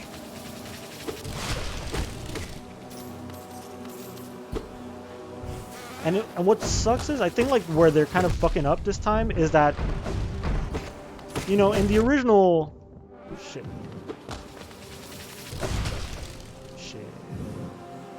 So, the smart thing they did with the first phase of the Marvel movies is immediately establish that Thanos is going to be the big threat, right? I think like in the very, very first No, it wasn't in the very first movie. When was it when they started teasing Thanos? I think it was like in Thor 1, where they started teasing like, oh, the Infinity Gauntlet is going to be a thing. Actually, no, from the first movie. The very first movie is them getting one of the Infinity Stones, isn't it? No, the first movie is Iron Man. And Iron Man had nothing to do with any of the Infinity Stones, so never mind. Yeah, I guess. The first Avengers, you know? Yeah, but like, it technically started with Iron Man 1, right? It was Iron Man 1, and then at the end of Iron Man was the big, like, Nick Fury being like, hey, I'm going to start the Avengers, and everyone's like, oh shit, they're going to make more movies with the other Avengers characters, and then eventually make an Avengers movie. And then, you know, they had the Incredible Hulk, which ends with, you know, Tony Stark, you know, Robert Downey Jr. as Tony Stark, talking to one of the characters and be like, hey, the Avengers. And every movie up until the first Avengers movies was a bunch of the Avengers, was them basically teasing that, like, hey, yeah, this movie is its own thing, but it's also tied in with all the other superhero movies we've seen so far. I think at that point it was, yeah, it was Iron Man. Yeah, Iron Man, Incredible Hulk, Thor, and I think that's it, right? And then they just straight up did the Avengers. Yeah, and then at the end of the Avengers was like, hey, Thanos is going to be the big fucking deal. But all these movies that have come out recently, like, I have no idea what they're going to do. Like, who's the big bad? Like, they've been teasing the multiverse, but it's like, who are they going to fight? Are they going to fight, like, a big villain that's tied to the multiverse? Or, like, what's the big threat that we're waiting for this time? Like, we don't have anything. Oh, they're already confirmed a sequel to Shang-Chi. I heard Shang-Chi was actually not bad. But again, that's like a character that I don't know about.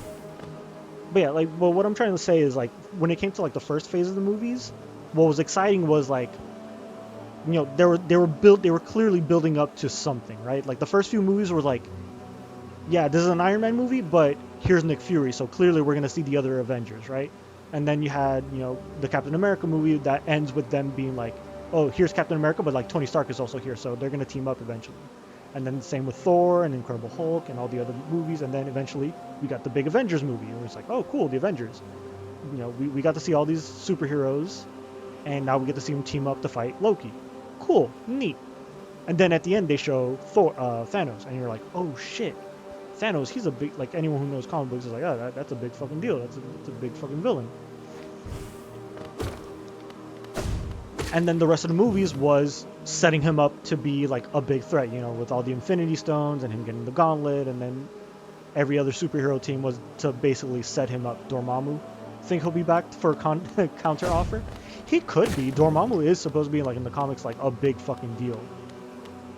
He's basically like the Marvel version of fucking like Satan or some shit. But then again, there's also like Mephisto and like all these other like supernatural beings.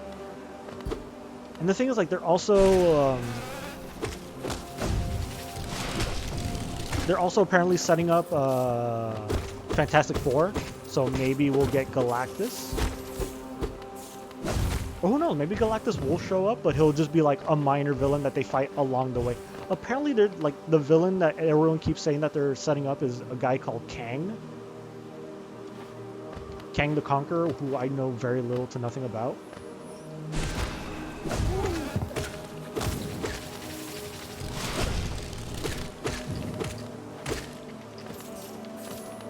But apparently Kang the Conqueror is like also like a big time supervillain, right?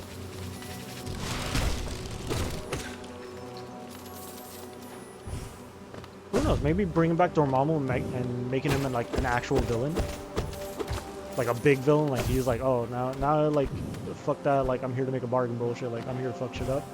That'd be neat. That'd be nice. Also, I need a way up there. How do I get up there?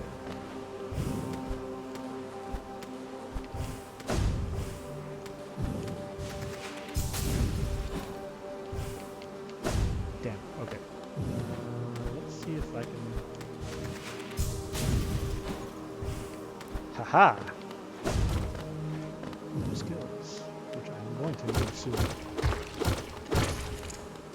But yeah, that's the thing, like, it's the Marvel Universe, so there's like so many characters that they can draw from. you know, there's Kang the Conqueror, who supposedly that's who they're setting up, and supposedly he's like a big villain. But there's also like more notable. But then again, Thanos was also like not like, unless you read comic books or knew about comic books, you really wouldn't know who the fuck Thanos was. Because even Dormammu was like, I think he showed up in the Spider-Man cartoon once when I was a kid. And that's the only reason I know who he is. And I think he shows up in the Marvel vs. Capcom video games as one of the villains. Or at least, he was one of the playable characters at some point.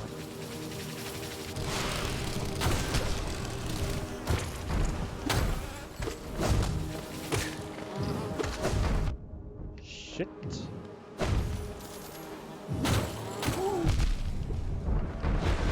What?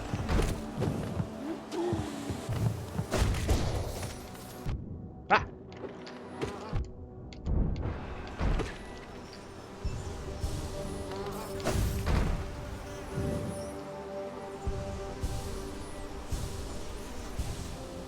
I'm in trouble.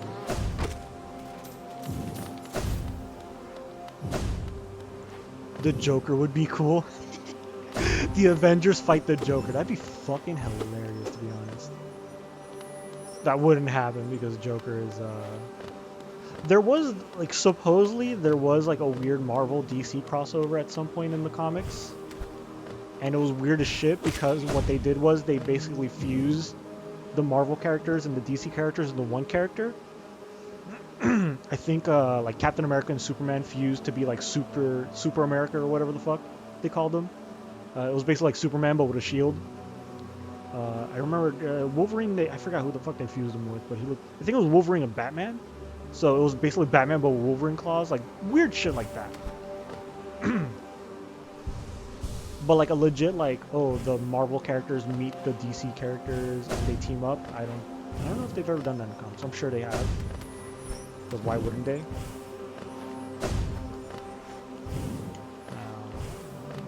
the dilemma, how the fuck do I get to that thing? I want that thing.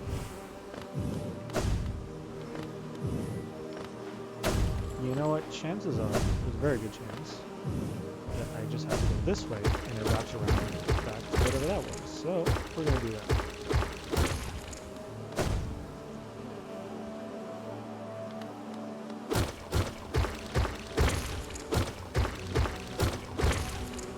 So how far away is the bench? How far away? I have a feeling there's a boss. It's probably a boss. Yep, there's gonna be a boss here, isn't there? Oh.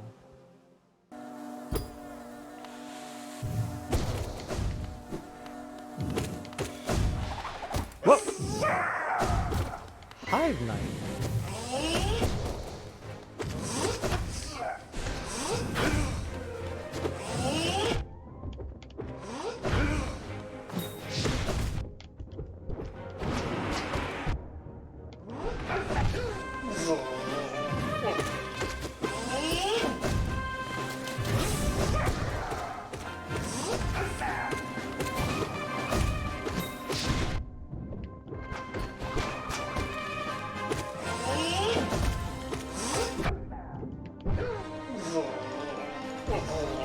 I am almost dead.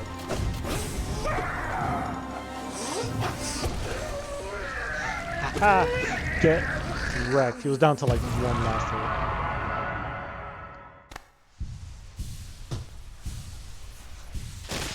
Oh, cool. He does like a little bow in front of the queen. I guess that's the queen in the background. Have anything to say about that? No? You're dead.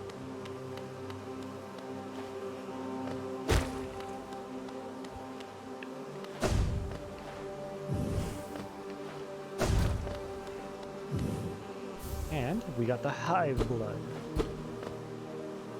Oh, this doesn't feed back to where I was hoping it was to.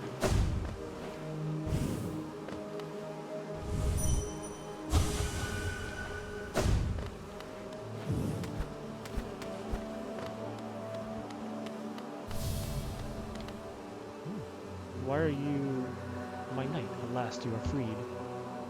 Small thing, I know your kind.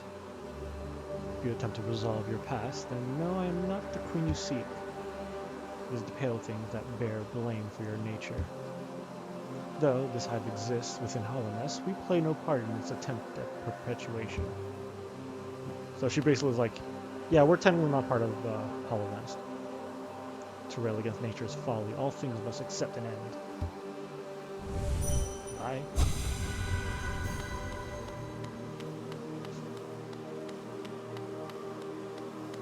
How do you accept that end?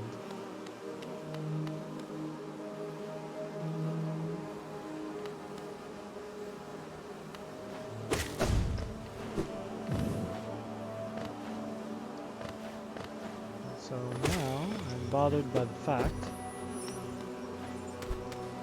How do I get there?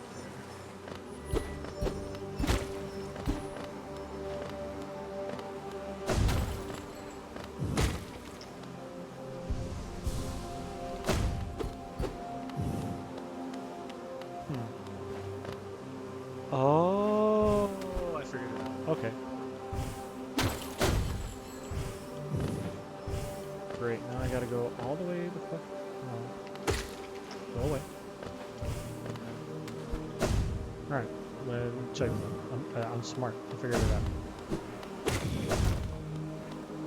The only annoying thing is that it's gonna take me a while to get to it.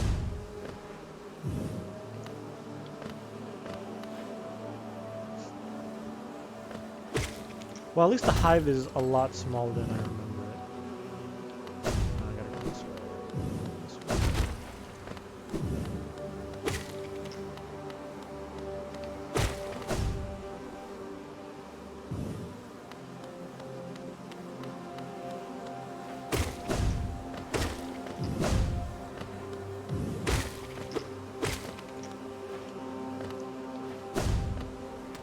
You know what's the movie crossover we need? We need Mortal Kombat versus DC. Turn that video game into a movie. Apparently they're doing well, not doing, but like it's already out, but there's an animated version of the Injustice comics where it's an alternate universe in which Superman turns evil.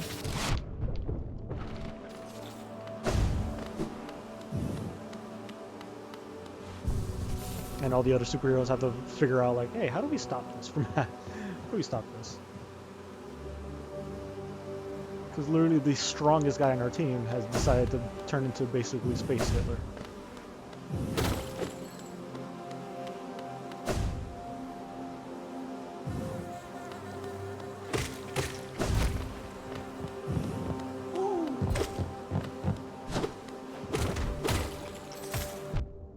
I keep forgetting you do that.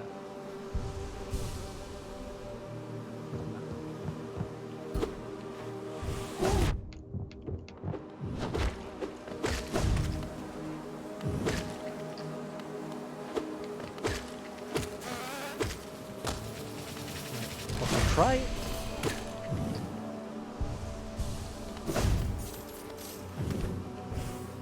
Man, I don't know. As far as Marvel, the thing is like, I'm also kind of like, the thing is since they haven't really like established like what the hell the next big thing is gonna be. I'm kind of at the point where like I only want to watch movies with the characters that I care about. Cause like Doctor Strange, I do really like the Doctor Strange movie. Superman seems like a very unstable guy. Well, the thing in comics, like Superman's supposed to be like the ultimate like hero, right? He's never. Damn, I always forget like I'm fucking stupid or something. But yeah, like what makes the whole like Superman turning evil, because they've done it like a million times in the comics, right? And even in the cartoons. I remember like in the Superman cartoon from back in the day when I was a kid. There was a big like 2-part episode where it's like. I forget how it goes, like he gets mind controlled. Like in the comics like a million times over, like he either gets mind controlled or they make a clone of him, or they do a what if story of like, oh, what if Superman landed in, I don't know, like some other place instead of the US. You know, there's the whole like the Red Sun comic book story where he lands in Russia instead of the US. It's been done a bunch of times, but the reason they do it is because like Superman has already been established, like he's the strongest. He is the strongest. Nobody can beat him. He can beat anybody, which kind of makes him boring. So it's a really hard to write about him because like how the fuck do you make a character like that interesting? but like, a major like character aspect of Superman is that he's like the ultimate goody two shoes, right? Like he is good. He is like the ultimate good guy, right?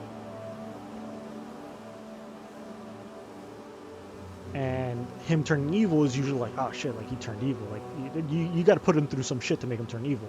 In Injustice, how he turns evil is basically the Joker puts him under like some sort of hypnosis that tricks him into thinking that Lois Lane is a monster, Lois Lane being his wife. And at the time, Lois Lane is pregnant with his unborn child, so Superman kills Lois Lane, inadvertently also killing his child, and also Lois Lane's heartbeat is tied to a nuke that blows up Metropolis, which is his hometown. So he kills his wife, he kills his unborn kid, and he kills literally everybody he knows. Because the Joker tricked him into doing it. And then Superman's like, you know what? Maybe not killing supervillains is kind of lame. How about I just fucking start killing them? Who's gonna stop me? I'm Superman. And then Superman just basically becomes Hitler, and he's like, hey, you know what? Like, fuck everybody. Everyone has to do what I say, and if you don't, I just kill you. Fuck it. So that's what makes Injustice interesting, because it's Superman basically just giving up. Superman just says like, fuck it, I'm done. I'm done with bullshit. I'm just gonna kill people, and no one's gonna fucking, like, no one can stop me because of what the fuck are you gonna do about it.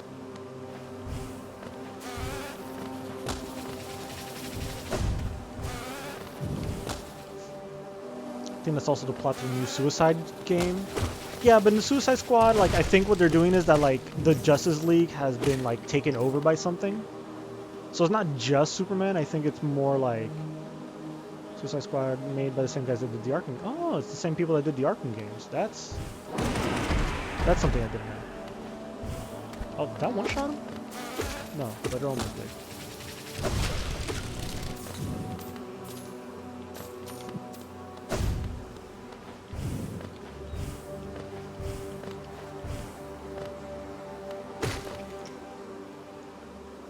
Yeah, there's the new Suicide Squad game where like the whole plot is like they hired the Suicide Squad because they can't hire the Justice League because the Justice League have all turned evil. Either they're all like possessed by something, but it's clearly like they're possessed. It's not that like they decided to turn evil. I think that's why Injustice is so much more interesting. Is that it's not just a what if Superman was like, you know, what if Superman was evil and everyone had to stop him. It's like, what if Superman decided to turn evil? And that makes it a lot more interesting.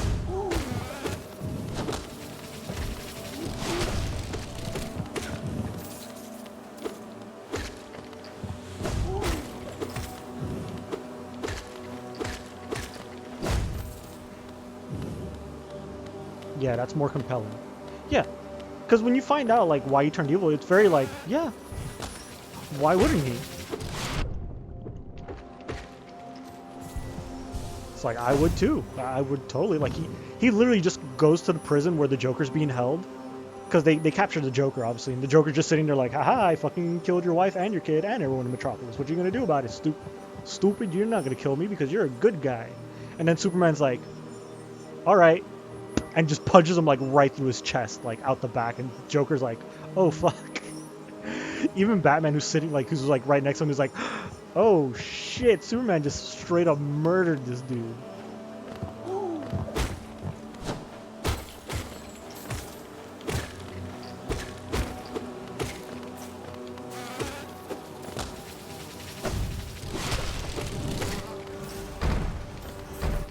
Also, another compelling part of the story is that a lot of the superheroes either join or turn against Superman. Shit. Alright. There we go. Hey! Dragon Hughes is back. You alright? Yeah? Oh, we're just here talking about nerdy superhero shit. Cause I told him about the fucking trailer for Cross the Spider-Verse is out. Yeah. Okay? Literally no other superhero movie matters. Okay? That's my take. Yeah, we've been talking about Spider-Man movies and, you know, basically all the movies that have been coming out. There's also, like, yeah, we're talking about Injustice now, the comic book where Superman turns evil. We're just like, man. What's another trailer? Another trailer that came out today. They released a new trailer for the new Matrix movie. And I don't know how I feel about that. Oh, that looks so dumb. It looks so bad. Like, legitimately, I'm not even like, oh, this looks no, it looks bad. Yeah, but that's kind of the fun thing. That's kind of why I want to see it, because it looks so stupid. And it looks like it's gonna be like really over the top. Like really ridiculous.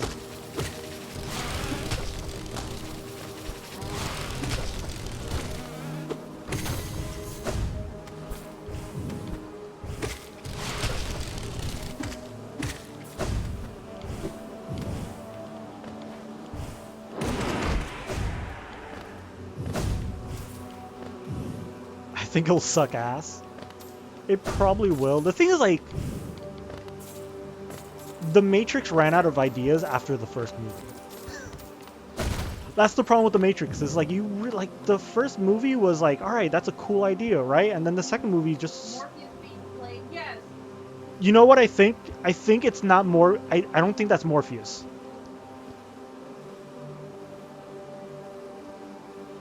I think.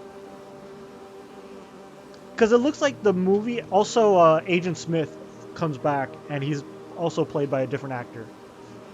Which is weird, because, like, if they got Keanu Reeves and the girl who plays Trinity, I don't know her name, I'm sorry.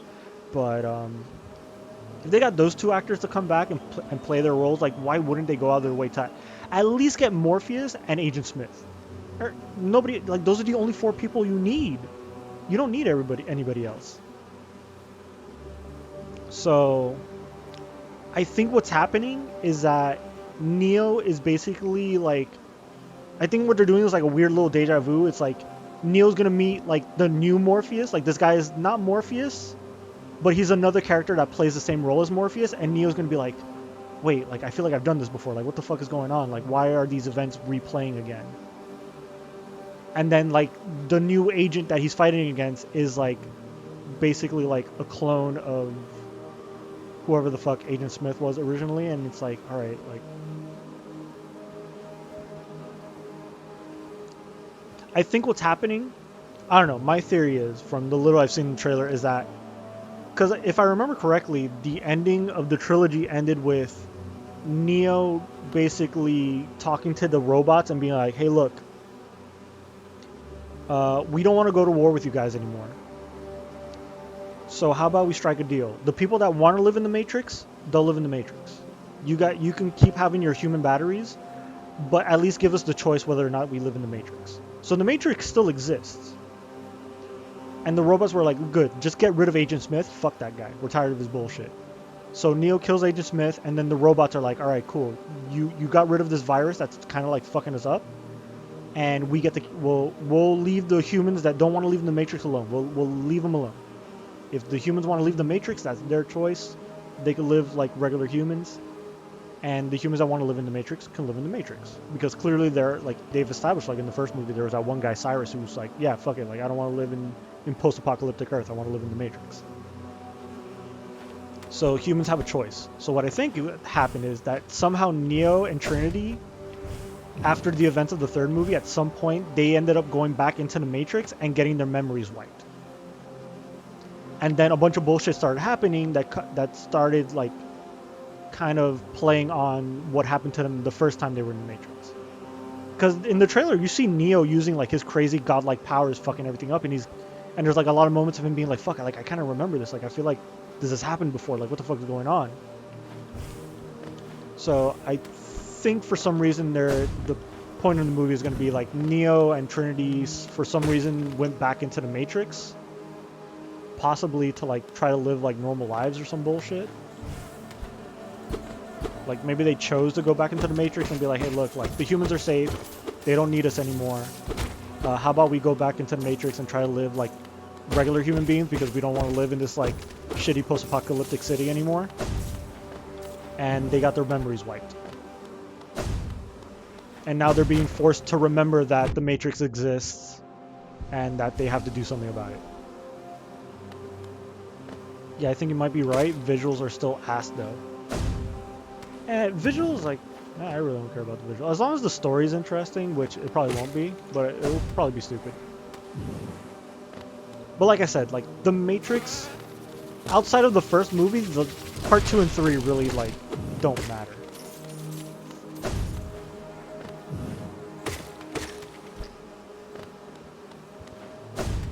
My take is the only good Matrix movie outside of the first movie is The Animatrix. If you haven't seen that and you think The Matrix is cool, I suggest watching that instead of watching any of the other like Matrix sequels. Alright, cool. That is another thing on my checklist done.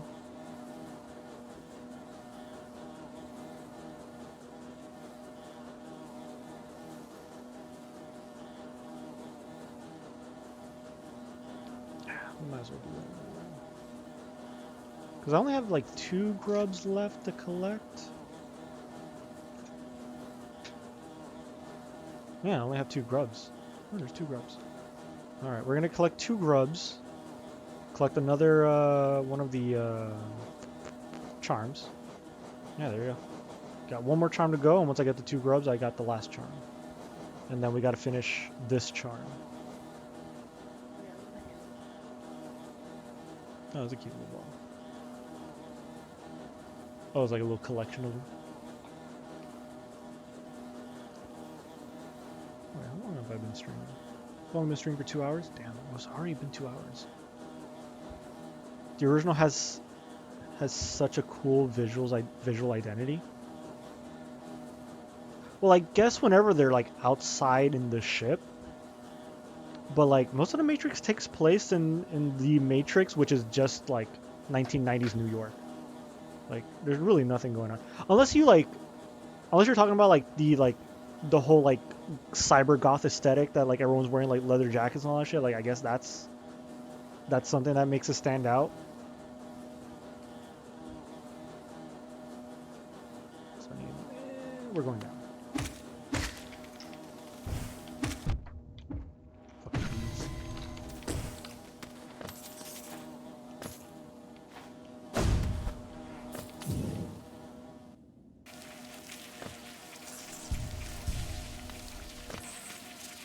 But yeah,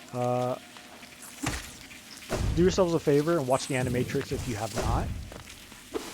The Animatrix is basically a collection of a bunch of animated shorts that take place in the Matrix universe, and they're like these random stories about like various different people outside of the the main Neo story. And they're all really good, and they're all like animated by different animators. My favorite one is the Renaissance, or the New Renaissance, whatever it's called. The one where it's basically it's a prequel story to the Animatrix, and you see like how the robots came into control of everything and how they started like putting people into the Matrix in the first place and all that good shit. Really good if you like dystopian sci-fi shit.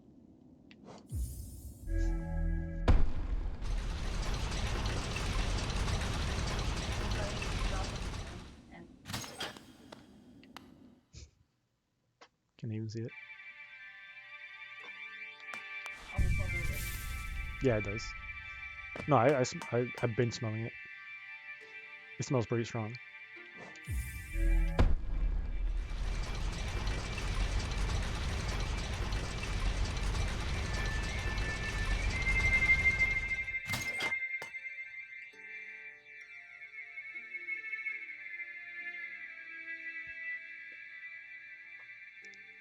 Been in the backlog for a while. Hopefully we'll get to it. Like really, like if you just for the animation alone, it is so good. Yeah,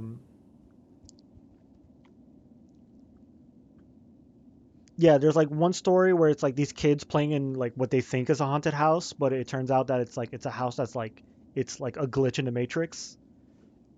So it's kind of like a cool way to explain like how hauntings work in our world, where it's like, oh yeah, hauntings are just like Matrix glitches, right? There's another one where it's a guy who's a runner and he starts to like accidentally disconnect from the Matrix. That one's another really cool one. I think that one's animated by the same people who animated Aeon Flux. At least it looks like that style. There's the New Renaissance, which that one's in 2 parts. It's the longest one in the entire series, in the entire anthology.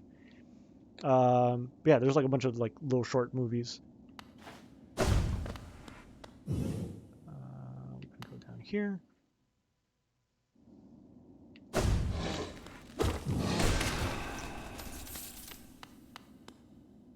Actually, how many of those monsters have I killed? How many do I have to kill? Oh, I've already killed enough to... I need to kill a lot of these. Where do I even find them? I could go out of my way. I could... Well, I could do this off screen, technically. Alright, so he should be down here. Ah.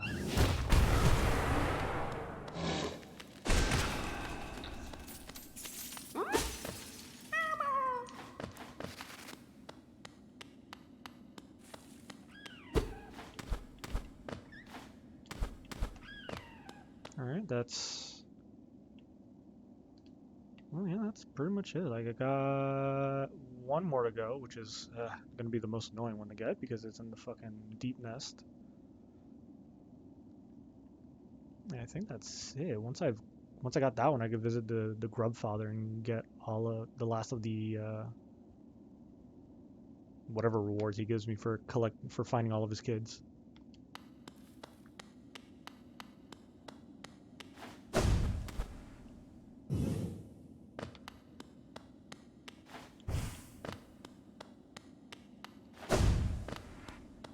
Apparently, so in order to get this other charm, might as well just do this. I think it's that. Let's just equip this, and why not? There you go. Now what else can I equip that will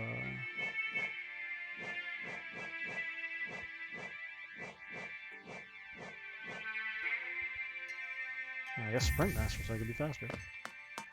Okay, so the reason I did that, because I need a lot of hearts, so I can go down here. Oh, that's right, I took off the charm. Oh, that's going to be a little problem.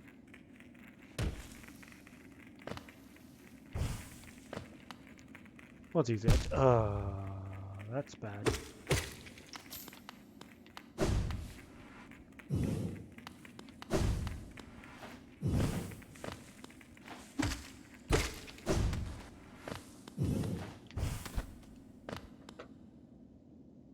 No, it's not where I want to go. I want to go wherever it takes me down.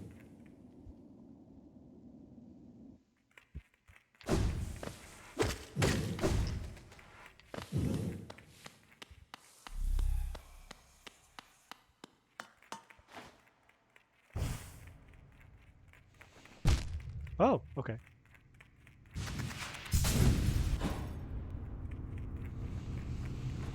Ah!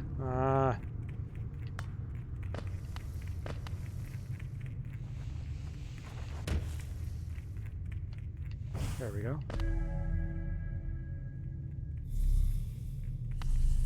So yeah, you need to have, I think, 15 masks, which the only way to do that is to, like, you know, using the charms that I'm using. I think I have enough. I should have enough. Ah, those two hits. Those two hits fucked me in the ass.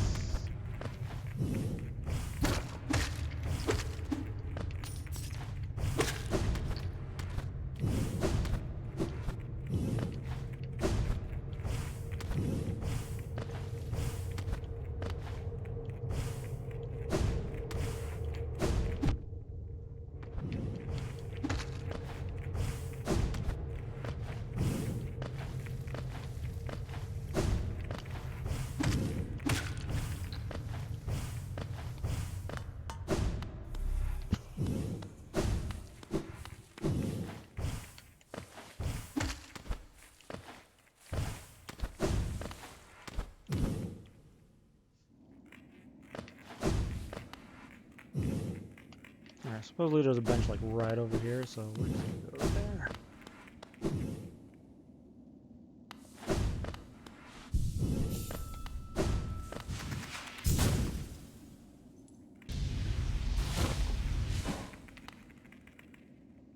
Yeah.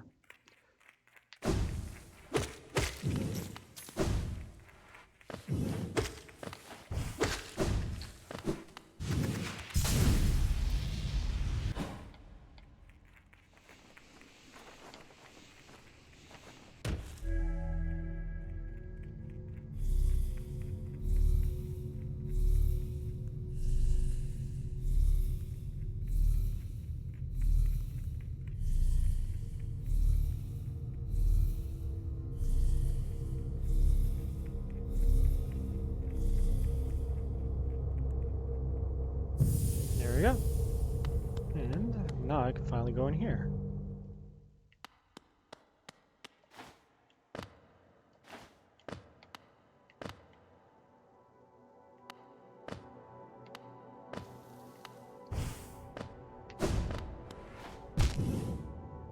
Yes. I was not expecting a platform segment in here. So this is gonna be fun.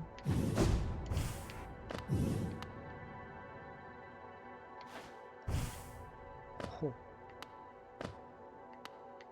Also the fact that it's dark as shit in here.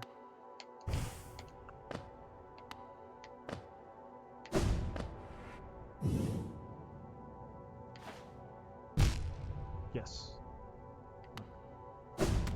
Ah, goddamn it. Okay.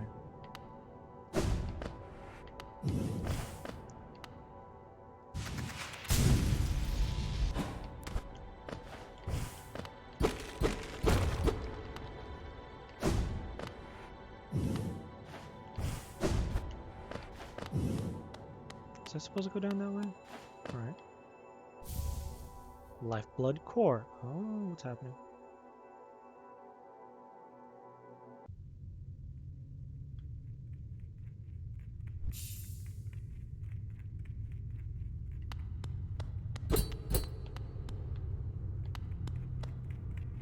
Okay.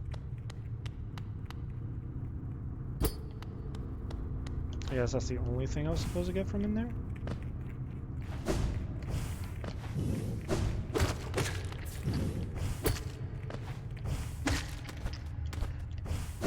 Yeah, one major thing that sucks about these charms, the one that give you extra life masks, is that since they're technically what's called life blood, it's like a different type of health, you can't heal them. So whenever I get hit, like, that's it. I can only, like, use these to take a couple hits and we're done. Which is not bad for boss fights, because during boss fights you can rarely heal anyways.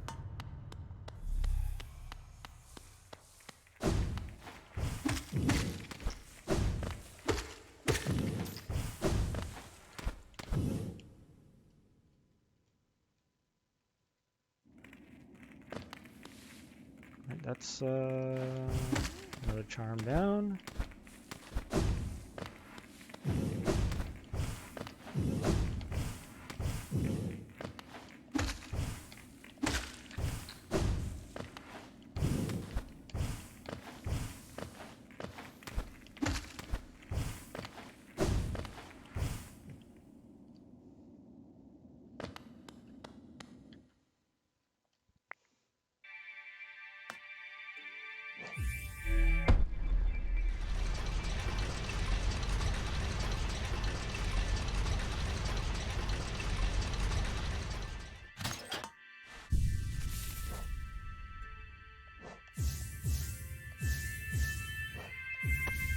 Okay, let's get the map.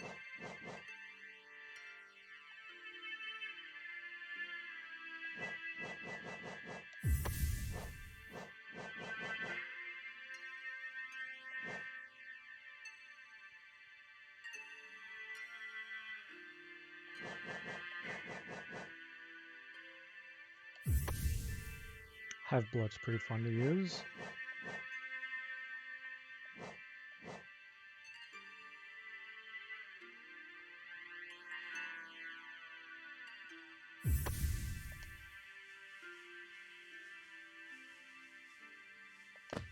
Fuck it, I'll be a stinky boy.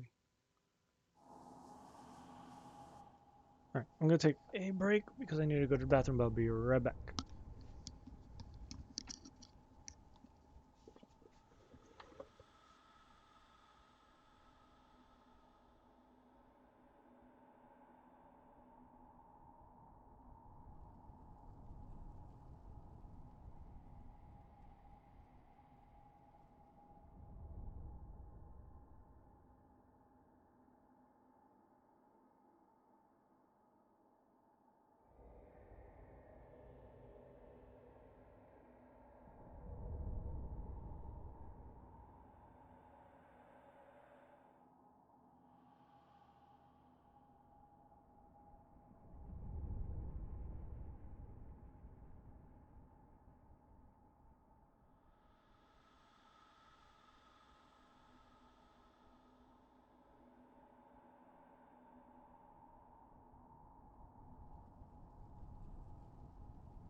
Yeah, boy. All right, I'm back.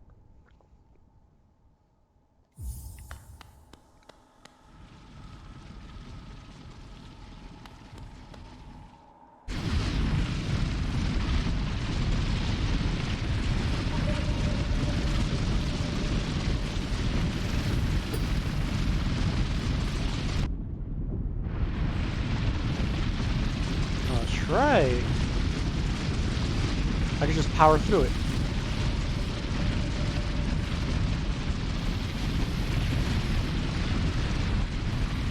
So yeah, so that hive blood charm that I just put on, it gives you like regenerating health. But I think like some of your hearts disappear when you put it on.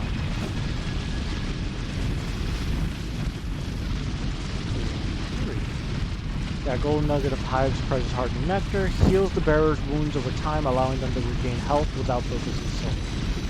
The only thing is like, yeah, the charm cost is like huge.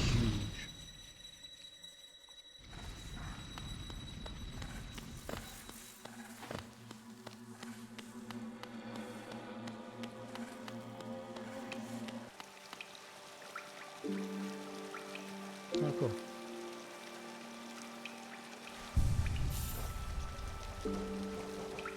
Actually, yeah, let me put this so I can move faster.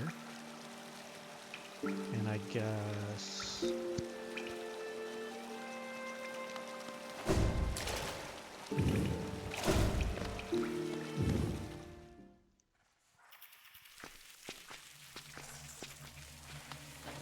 Alright, up is the way to go.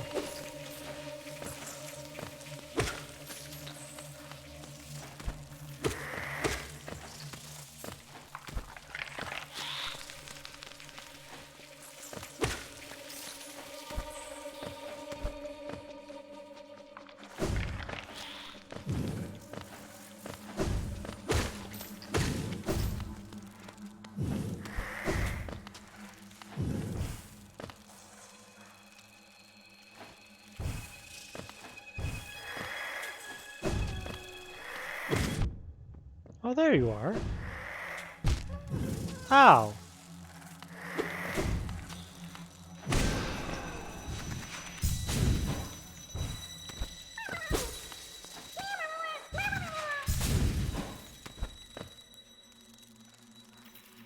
And there you go. I think that's it for all of the little boys.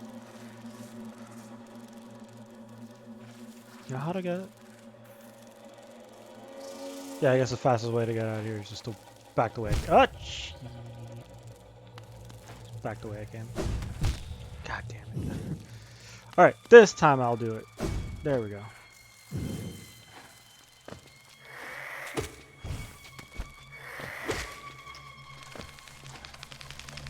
Ah!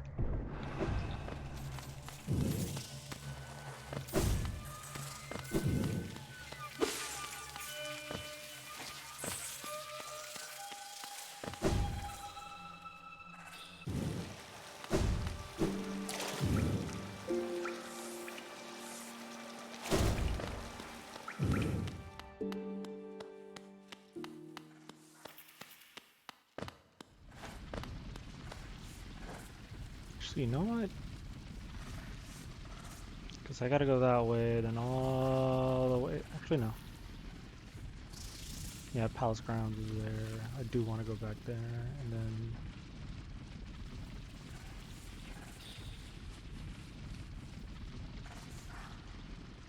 Alright, we're fine.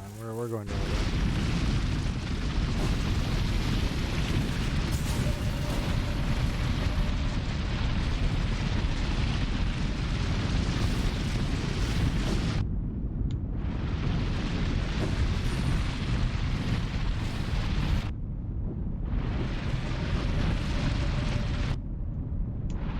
Alright, now I'm just being stupid. Okay.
I'm curious. Does this guy still not sell anything? Papa Sute.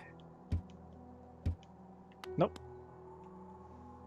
And then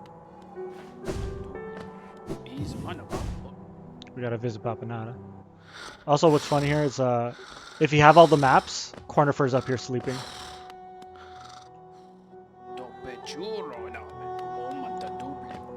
What did I come here for? Oh yeah, that's right.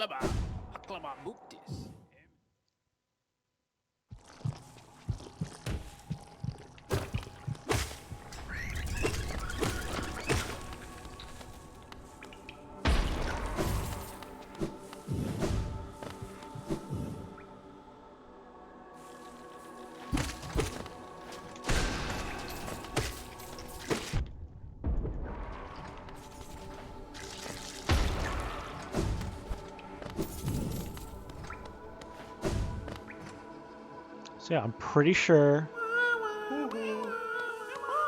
Look at them! Look at all of them!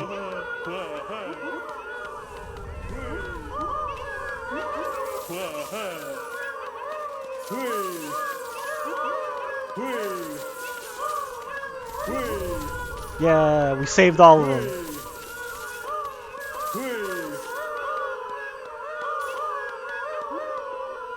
And Grubberfly's Elegy. There we go. I got all the fucking charms now. Hey, what's up? So yeah, this charm's cool. It gives you the it basically gives you the Zelda slash where whenever I'm at full health, I'll shoot like a blast thingy, like a slash beam kind of thing. It's basically, if you played if like you played like the older Zelda games, you know, like when you're at full health and you slash, you shoot like a little beam out. This is basically just that for this game. How's it going, Formal?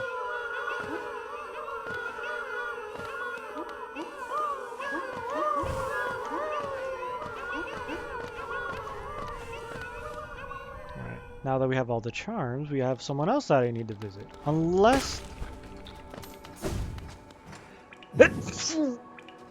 Oh, excuse me. All good? That's good.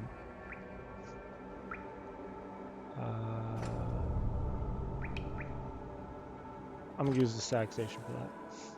How's it going with you guys? Oh, we're alright. I'm getting in a couple of last streams before I finally move out. Because we're gonna be moving in with my parents.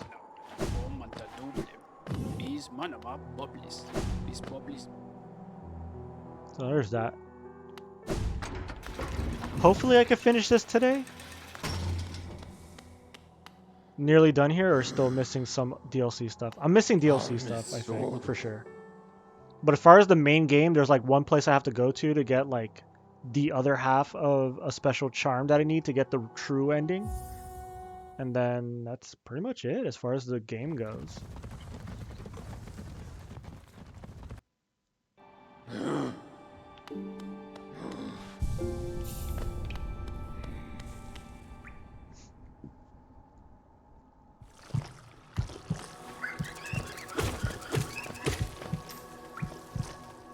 Oh, I can't go... Ah! Okay, that's right. They explode. I forgot.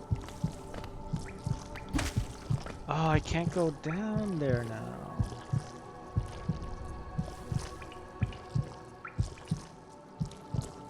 God damn it.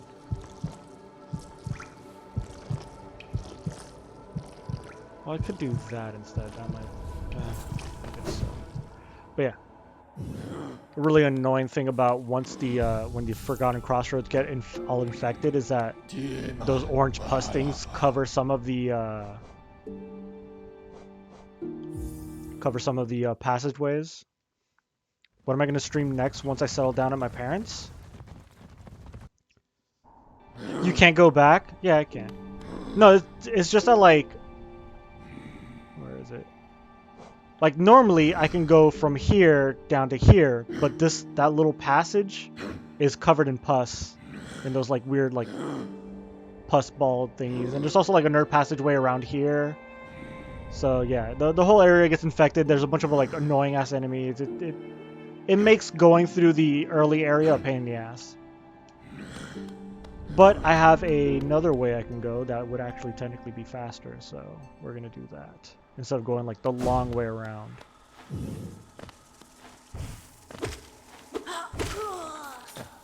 Fuck off.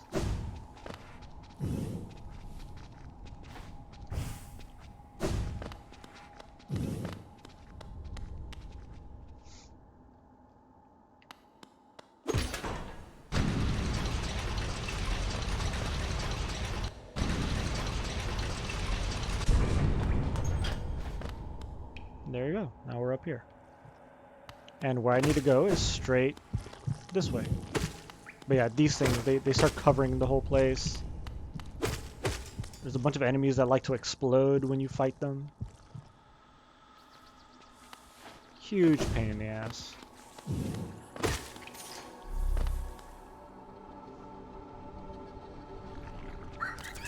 Yeah, these guys are the worst. And then...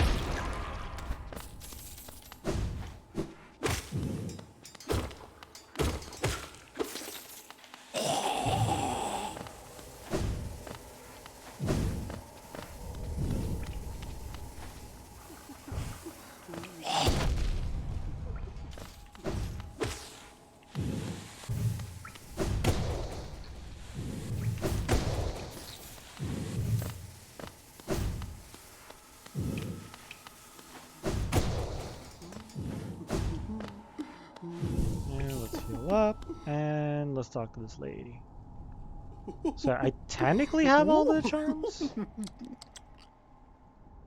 I need one more charm to go, so yeah, I do have to get the last secret one before I talk to her.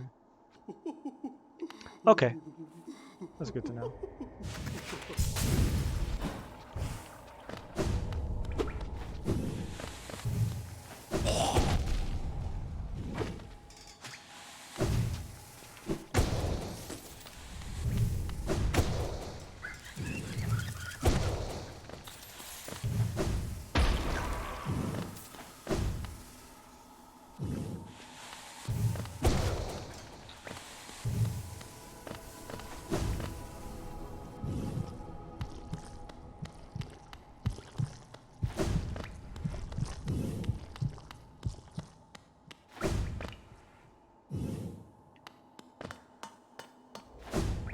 First, let's see what's over here, because I marked this part of the map for some fucking reason.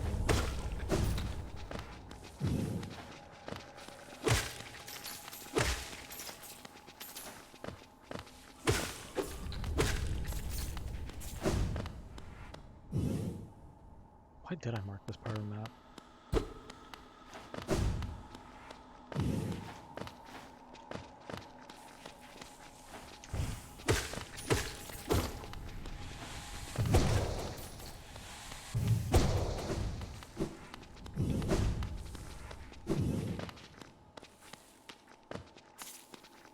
Why do I still hear things walking around?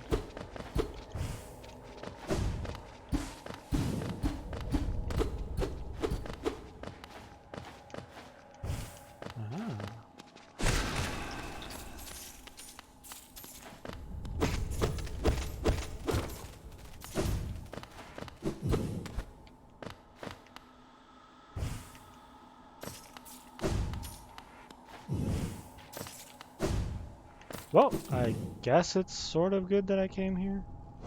Let's get rid of that.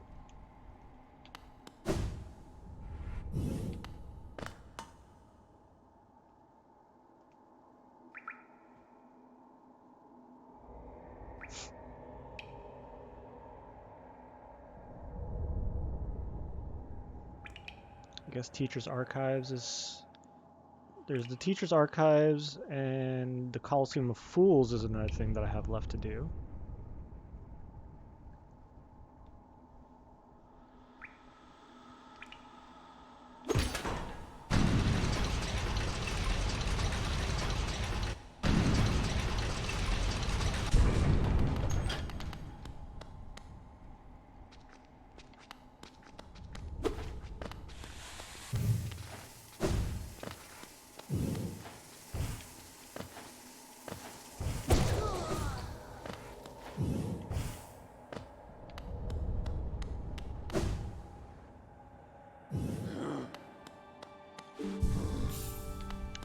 Let's do the Coliseum first.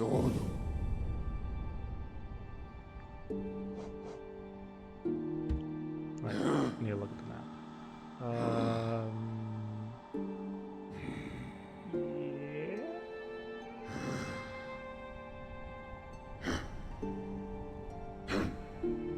What would be a faster way there? I think the resting grounds, or maybe.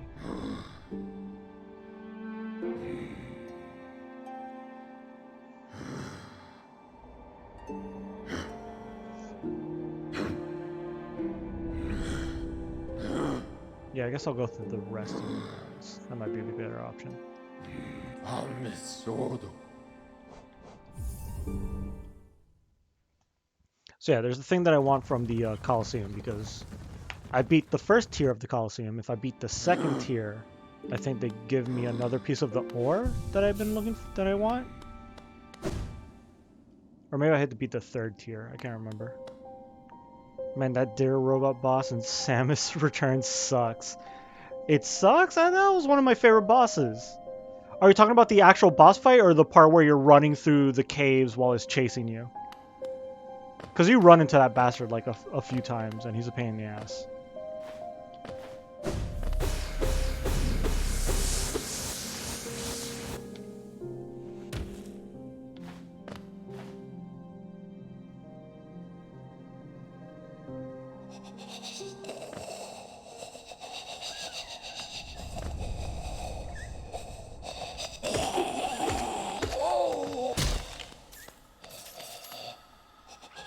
What the hell is this place again?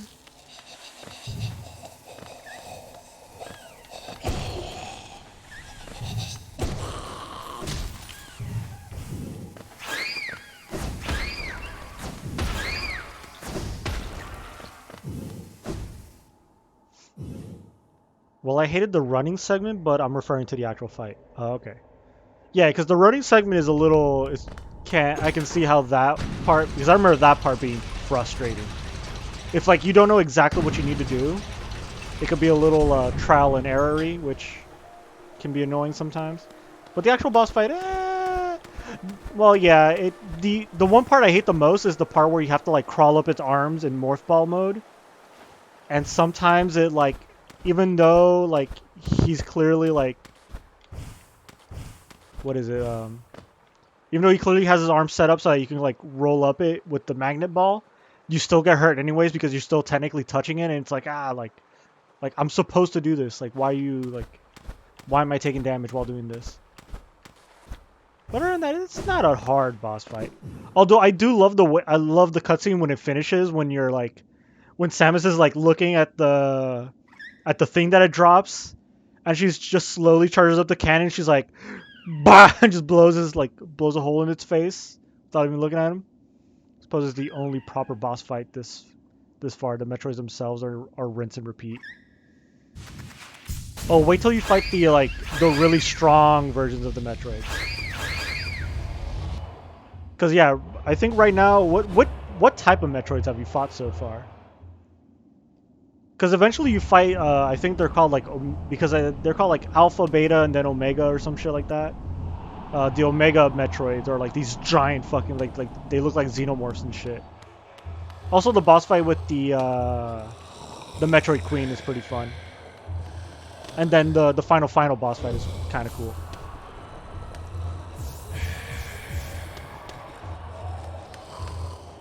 Alright, we're gonna do Mark of Pride. Hive Blood is actually not a bad idea here, because it'll make it easier for me to heal.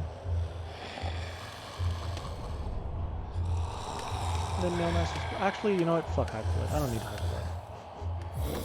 Unbreakable Strength, like a real man. And this... And I guess Sharp Shadow. Yeah, the part where you have to roll up the robot's arms, that's the one that gets the salt going. Actually, you have yet to beat the Digger bastard. What do you mean? Yeah, you kill him. The Digger bastard. Which Digger? You mean the Dung Beetle guy? I already beat him.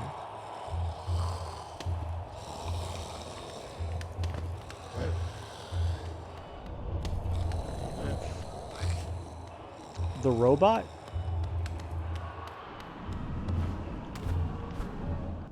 What robot are we talking about?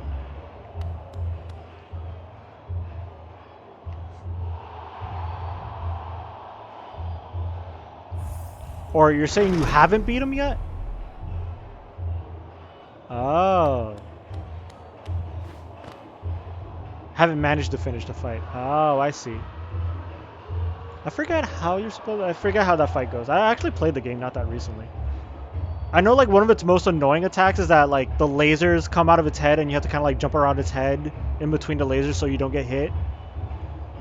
But yeah, the arm thing is like you have to wait till the arm twists around so that there's a single path going up. And that's like the only like really hard part. There's a part where you have to like get on his head as the ball and like drop bombs on specific spots of it.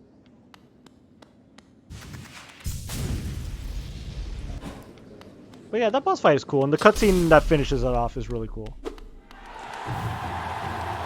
Yeah, tier 2 of the Colosseum. This is gonna be fun.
Oh, shit.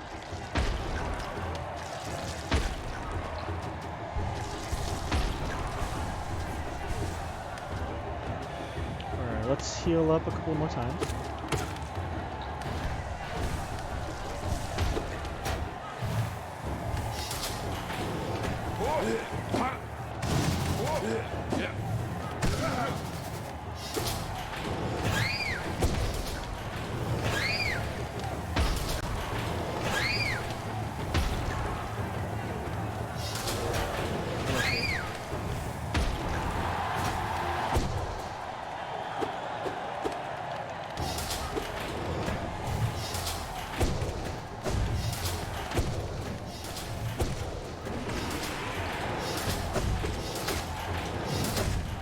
Oh shit, we're doing this.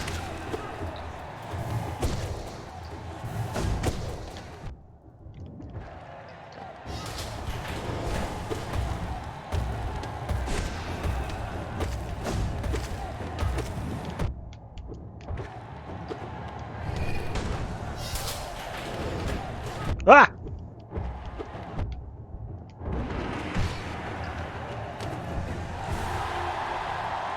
That's true. Okay. That was cool.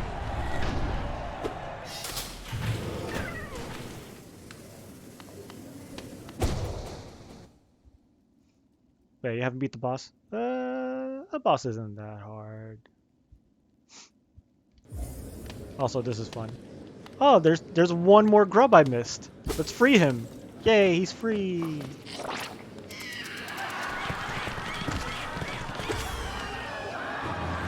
The way the crowd laughs, they're like, ah, we tricked him, what an idiot. It's like, okay, this is kind of weird.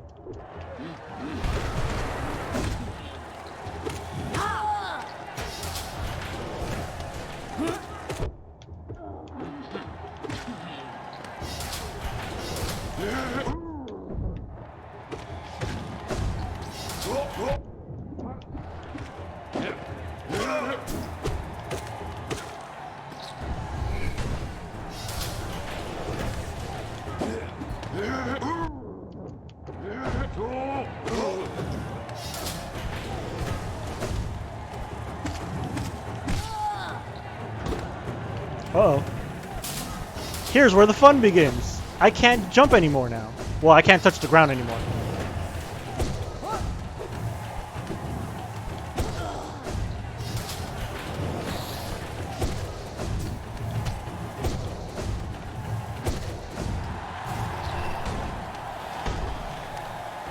You ain't got shit on me, boy.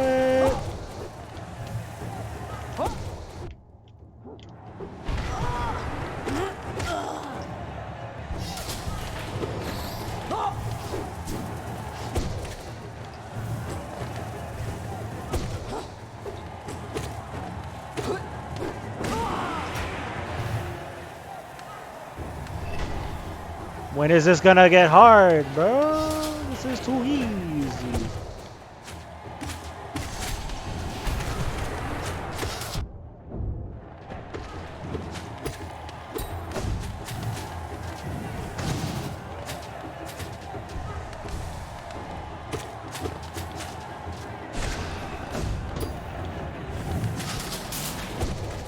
Oh.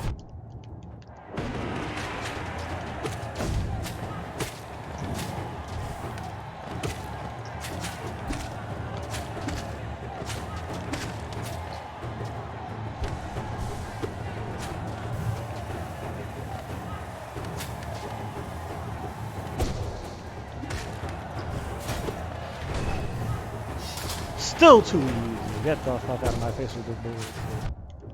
Ow.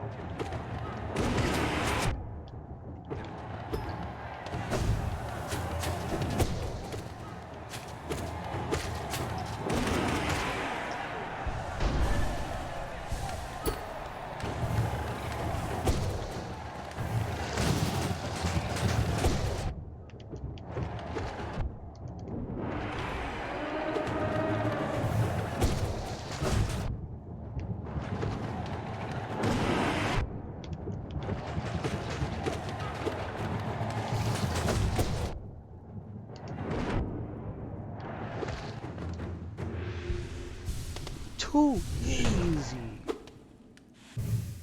Are we done? Alright, we're done.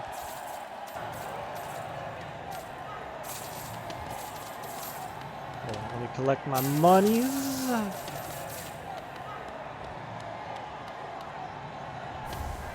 Ooh, the second pale ore. Okay. How many do I have? I got 2. I need 1 more. Ooh, how do I get the last one? I fought 3 types of Metroids. The little flying ones. Yeah, those are the easy ones. The slightly bigger ones that switch between flying and walking. Oh yeah, like the slightly longer ones. And then the ones that are even larger that you have to grapple to knock them down when they're sprung. Ah, yeah. The ones that are like... Yeah, they look like giant reptile guys. Yeah. That's some bullshit arena. Ah, it's pretty easy. I beat it pretty fairly. First try.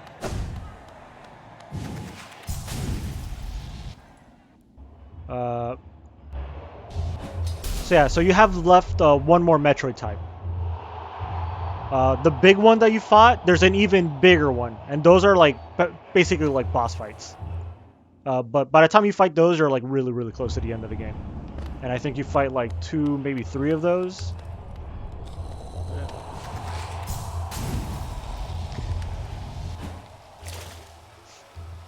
Alright, let's heal up before I go anywhere.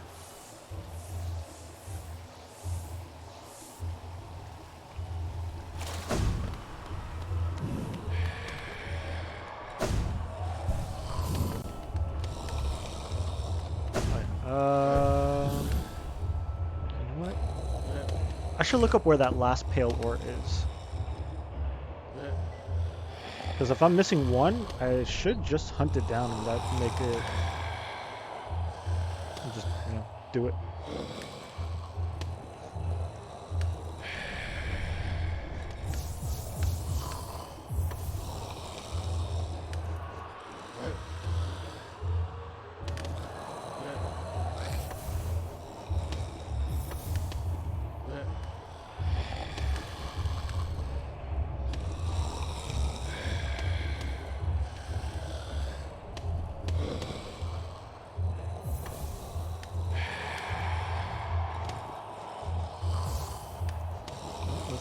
this.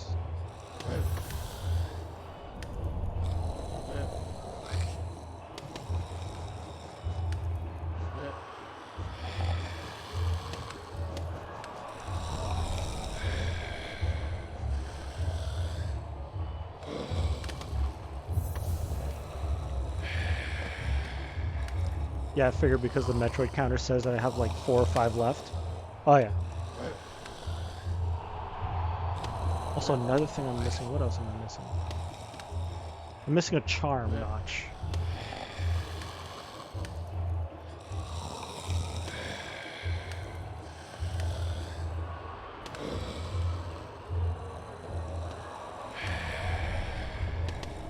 Okay, fine.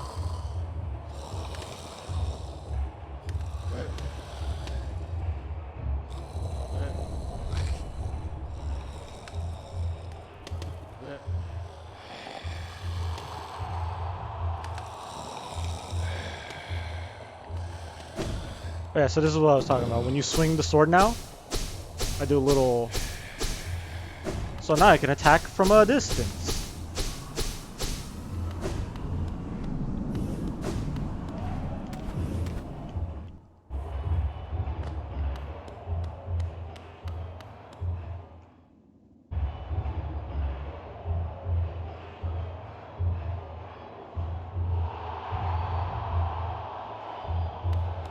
Alright, so that's another thing on my to-do list down.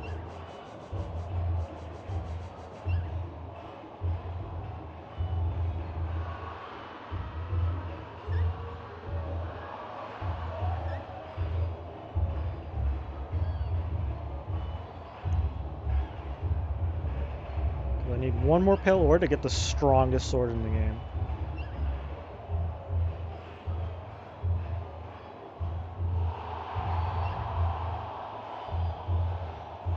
Problem is, I don't know which one I'm missing. So that's a little problematic.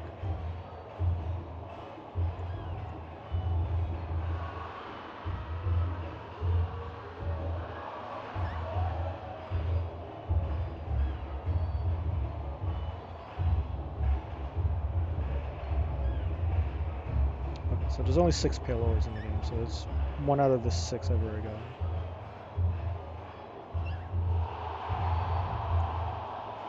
Oh, one of them you get it from the Coliseum.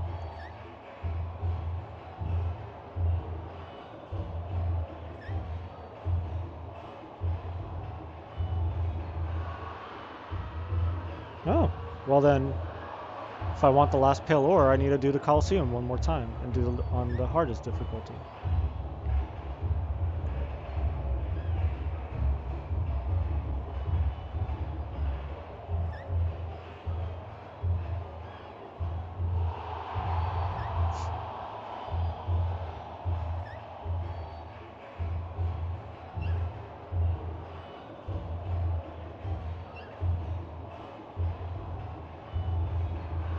Part of me is like, I don't want to go back into the Coliseum. I just finished going through the Coliseum. I don't want to do it again. Well, let's go do the thing with the teacher place, whatever the fuck it's called.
Oh, I still never...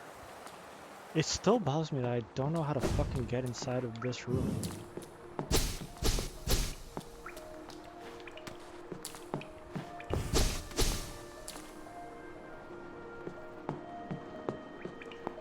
I'm actually gonna look it up because it's really bugging me.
Oh, really? That's what I had to do?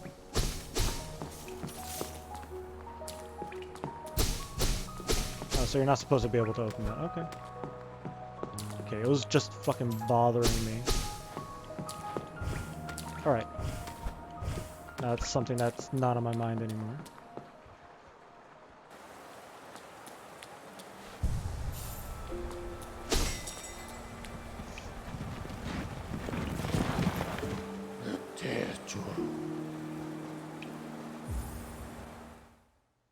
Let's just get this one thing over with.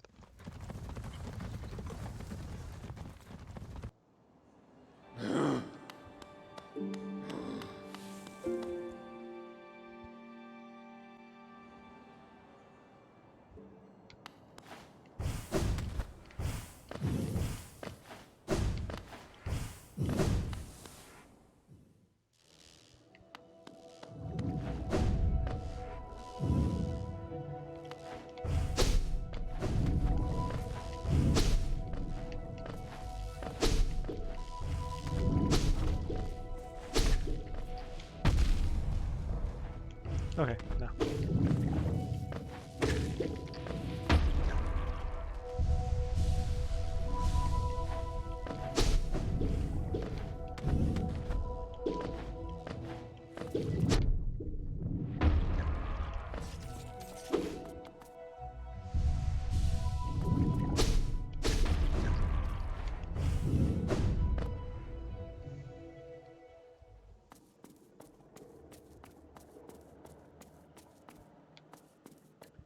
Manamatu Churo-namen. I feel familiar. Something stirs in my mind. Blah blah blah. Just for the discovery that lead me here, but now there's something else. This place beckons me. Let's go.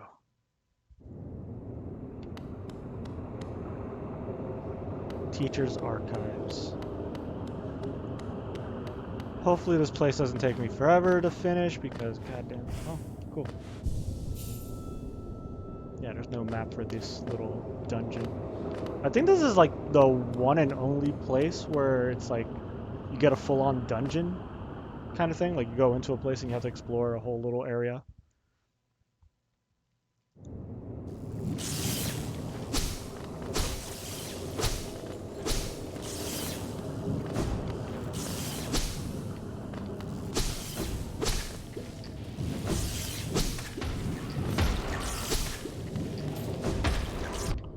Oof.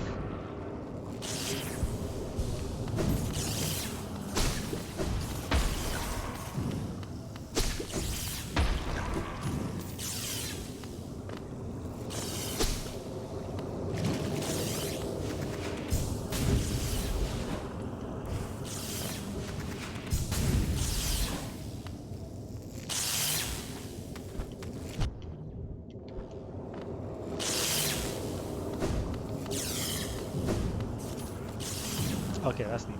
Just loops now. A lot? Are you underwater? No, we're kind of like inside of this building, whatever the hell this place is.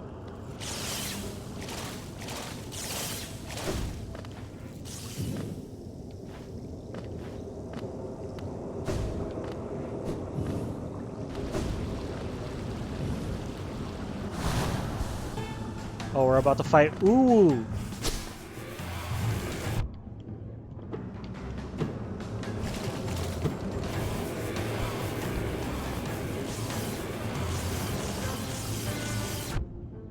Okay. Oh, I jumped out of the way. Oh no, there's Quirrell! Oh, he's gonna help us!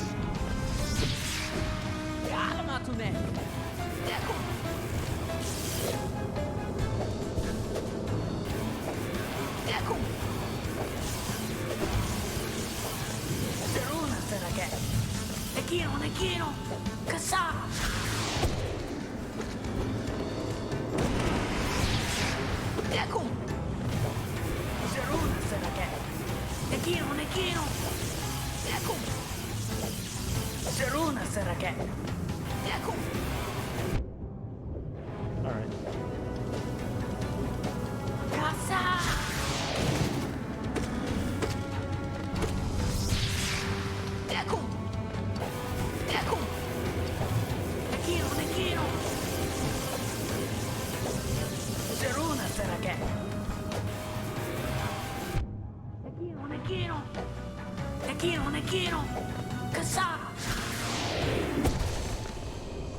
Alright, cool. I don't know how much more of this boss fight I could fucking take. Quirrell, where are you at?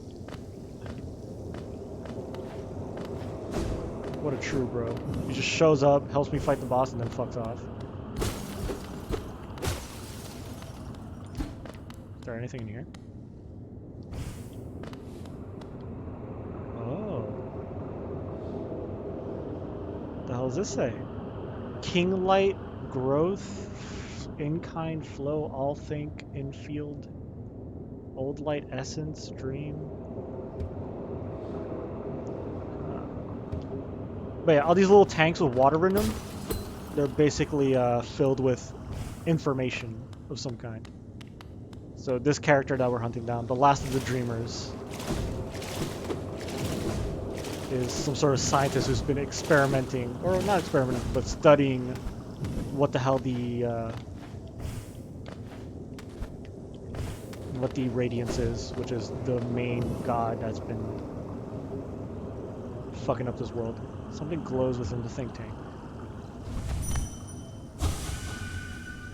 Oh, hey. Oh, did she call you too then? I realize it's no coincidence we arrived together. Though much of my memory is blank, this place I recall. Within these chambers, the teacher sought to store the kingdom's knowledge, and at its core, she stored herself. To save Hollowness, the teacher willingly became a seal, but upon herself, she enacted an additional protection. Though I cannot recall this happening, I played a part in that feat. She called me here now, to reverse that protection, all in aid of you. So yeah, that's her mask. Oh no, is he okay? Do not hesitate. The choice to reform her. The choice to reform is hers, not mine. She knows what you would do and seems to welcome it.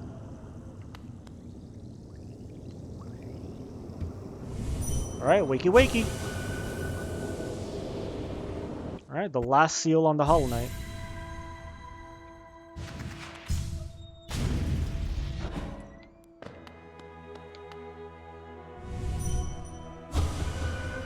For diversity, a seal. A world forever unchanging. The seal must break. Forever.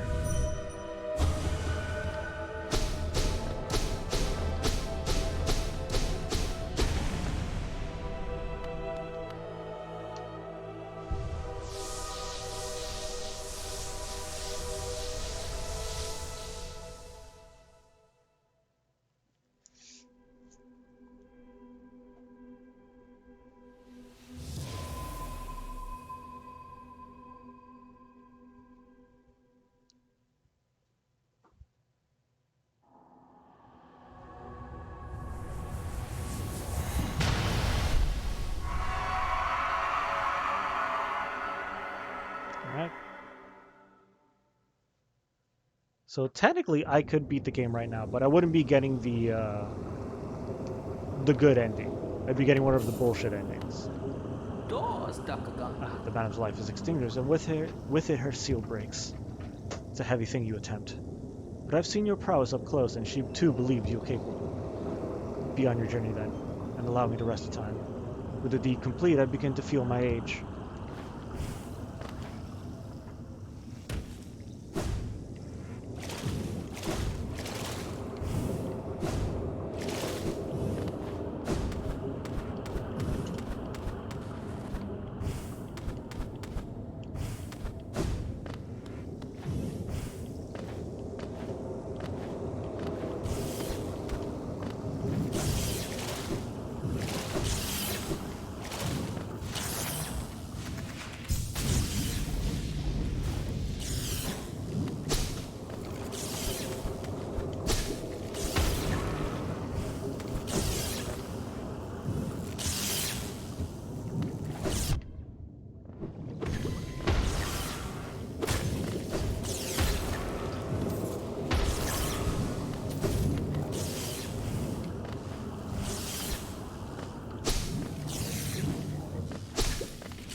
Ooh, that was fucking curveball towards me.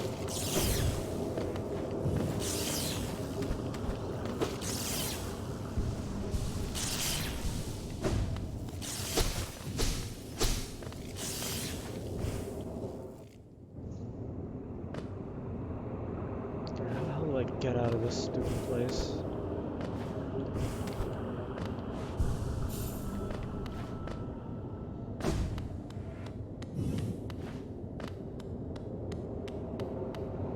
Yeah, well, that was it. So we're essentially in the end game portion of this. Now it's a matter of what do I want to do next. I might as well go back to the Coliseum and just finish the final Coliseum battle. Because I do want that nail.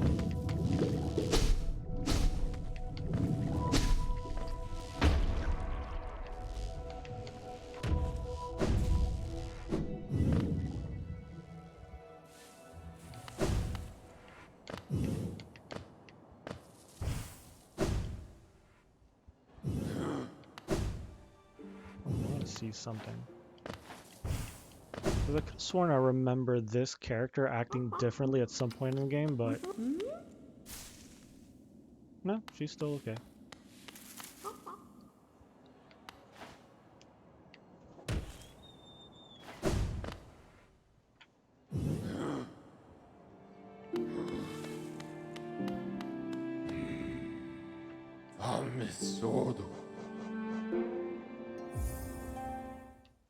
Alright.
It's actually, this is...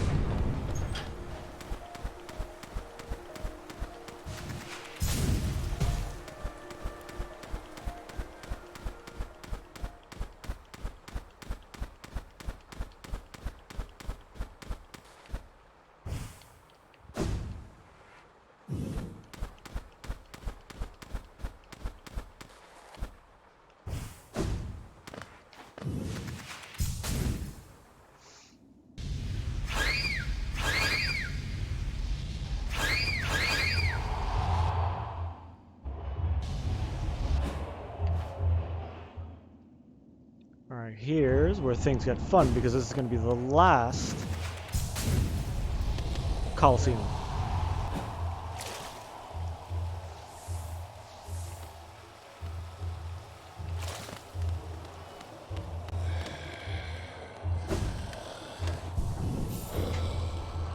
So yeah, let's go back to...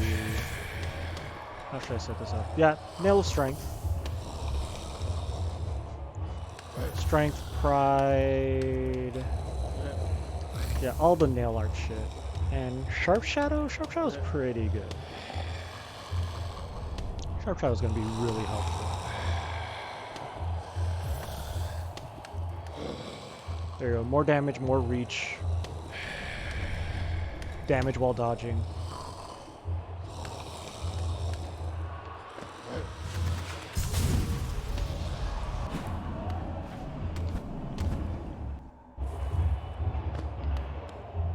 Time to get whooped? What do you mean? Welcome back, make your contribution in the Trial of the Fool.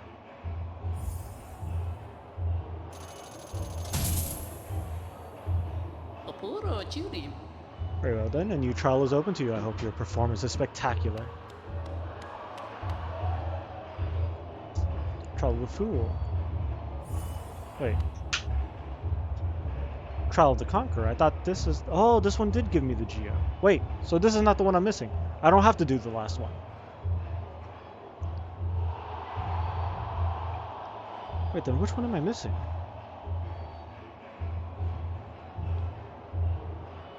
I will do the Trial of the Fool because I do want to do it anyways, but that's not what I need to do. Oh, pale ore, pale ore.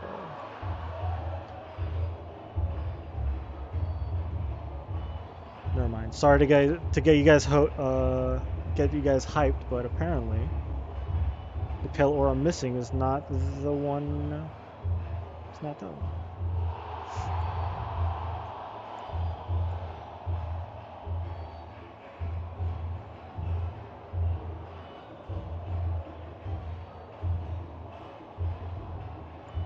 Am I gonna have to like physically go to each place where there should be pale ore? There's one there. I could have sworn I got that one. The one on Holland's Crown. I'm pretty sure I got that one. Oh, there's one in Deep Nest. Oh. No, I should have gotten that one. I've been to that area. Yeah, it's in Nosk's lair, so yeah, I got that one. We're rescuing grubs. I've rescued all the grubs. Coliseum Fools.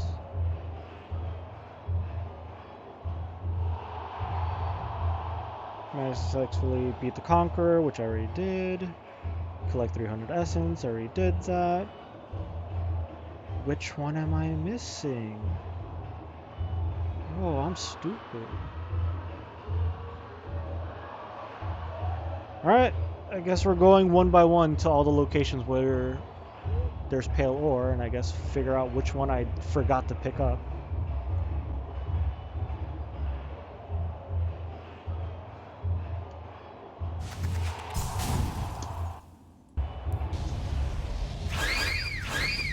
Yeah, because there's 6 pale ores. I got one from doing the second tier of the Coliseum, which is one of the 6. Then there was one in Deep Nest, which I'm pretty sure I got because that's the one you get for fighting Nosk, which is the guy that pretends to be like me and then transforms into a horrible, grotesque spider monster thing. So I already got that one.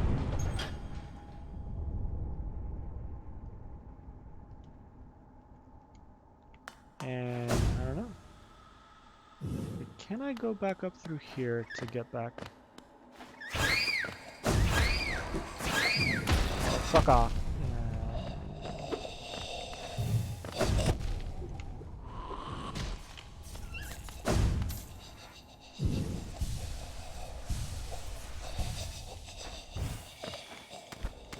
Okay, good. I can go back up this way.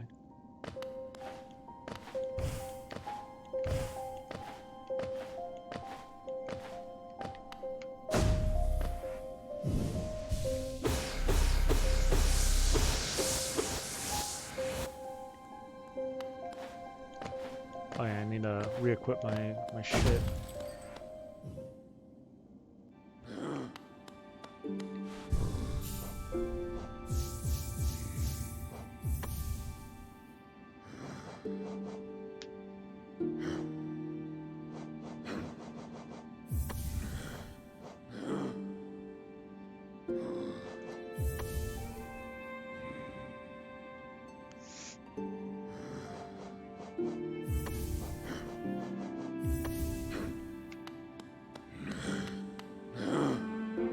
Amisodo.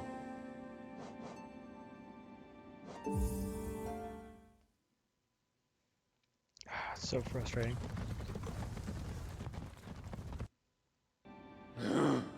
At least there's only 6. Wait.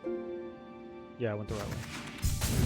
At least there's only 6 of these pale ores, so there's only 1 out of 6 locations they could be. And there's 2 that I for sure I know I got those. Because after I fought that boss in the in Deep Nest, that's the pale ore I used to upgrade my nail for the first time. So I know I don't have to go to Deep Nest, which is pretty good.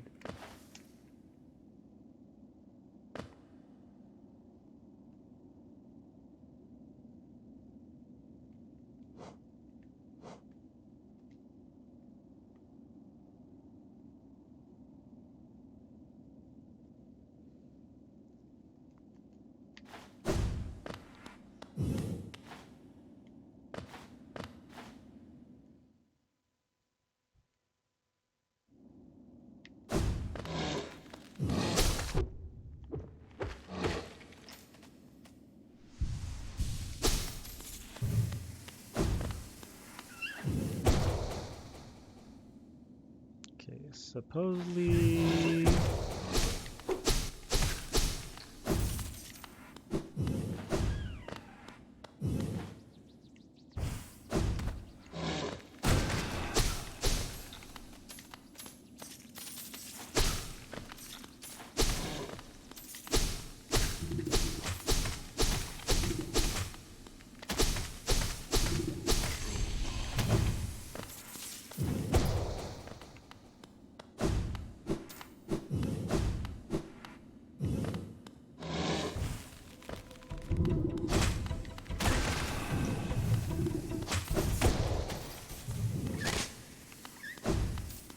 I guess maybe it's down here somewhere?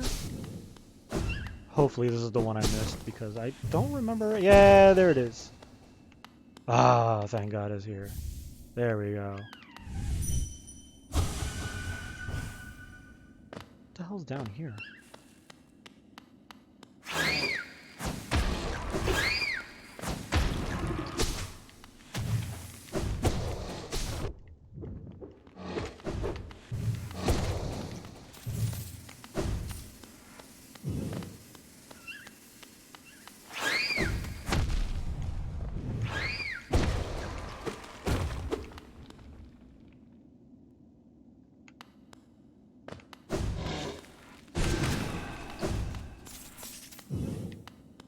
Okay. Deep Nest not fun? No.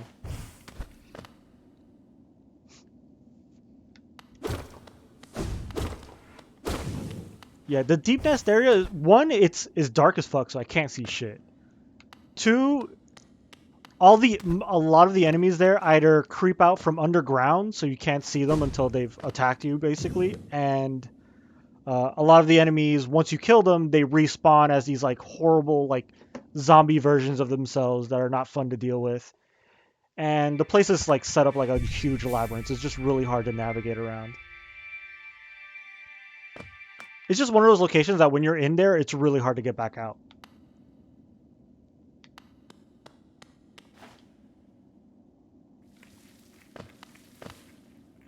It's 22 months now. Jeez. Have you been subscribing to me since like I first started streaming? Because that means I've been streaming for almost exactly 2 years.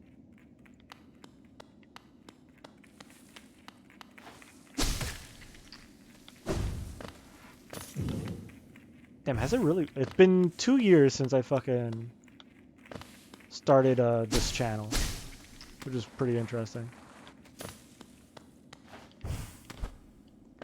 This sound annoying as fuck. It is. Yeah, I don't like the deep nest area. It's really hard to navigate through. Wesker beat me for first subscriber, but I won the marathon. Yeah, you definitely did. All right, let's get the ultimate nail.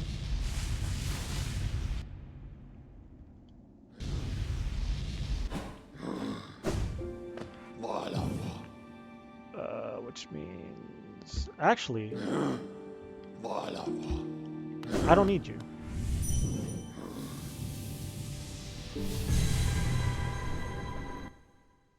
Can't wait for the final boss. I don't know if I'll get to it today, because I still got like a few things left to do. Like if I can't beat the game today, I can definitely beat it tomorrow. You know what? Let's use that lock.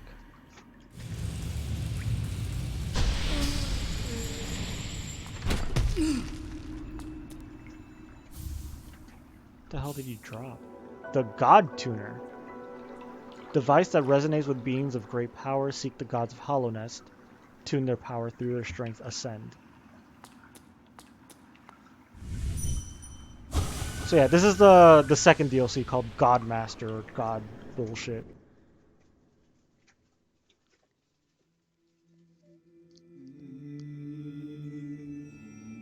Oh. That's ominous. Blasphemy, rank blasphemy. Thou crawler, thou cringer. Who's calling who cringe? Fuck you. Thou smallest of the small. By what right thou trespass here, in this home of the gods? Shrivel away and be gone. Well, excuse me. Oh. So yeah, this is a fun little DLC that I've heard of this DLC. Apparently, each one of these doors is a boss rush challenge. And I hear they are quite fun. Oh, and I guess they open depending on how many bosses in the game I've beat so far.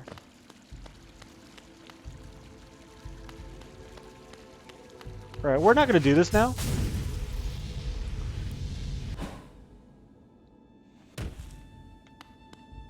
Let's get the fuck out of here.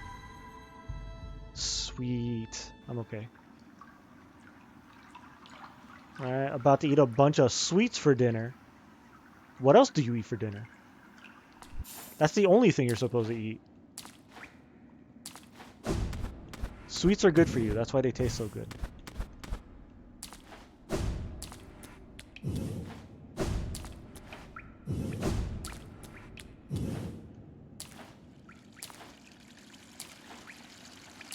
If I remember correctly, this somehow led back to the blacksmith.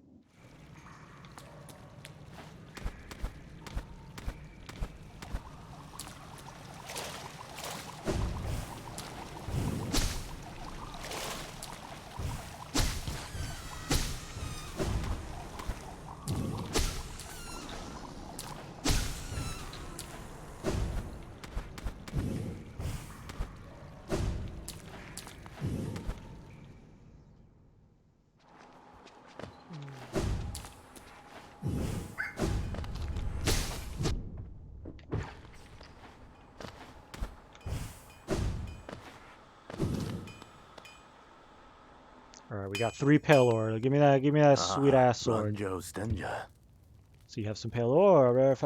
Shut the fuck up. Give me my sword. 4,000 geo. Who gives a shit? Yeah, as you wish. I'll get to work then.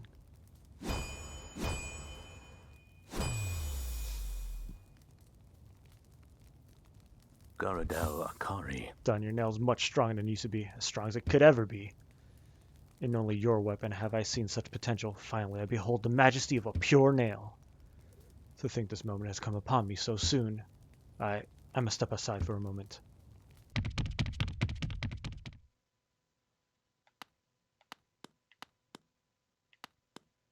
Alright.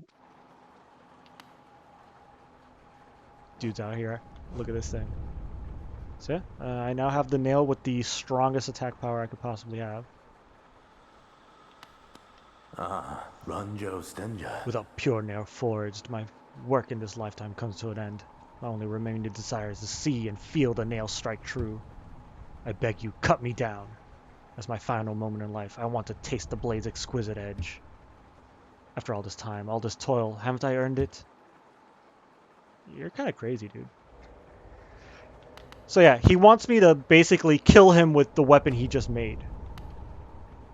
I'm not going to do that. If you do that, he falls off the ledge and he'll be down in like in the trash where that god character was. But yeah, I'm not going to kill him. There's actually another option. Why not? Because he's a cool guy. He doesn't deserve to die. Yeah, because he's all like, I've made the perfect weapon. That's it. My life has no meaning anymore. So like the only thing I want left is like to be killed by the perfect weapon I just made. And I'm just like, nah, how about you just fucking stop being such a drama queen and like pick up a new hobby or something.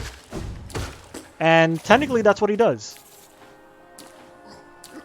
So now that I let him live, we can find him somewhere else.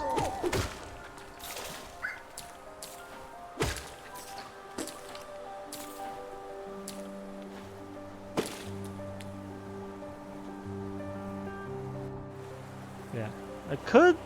Let's see, where do I have to go to find that stupid thing?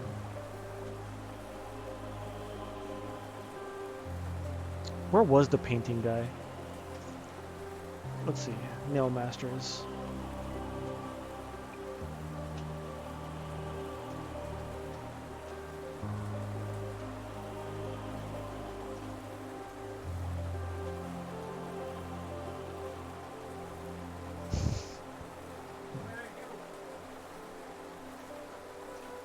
I heard crinkling behind me. I was like, what's that?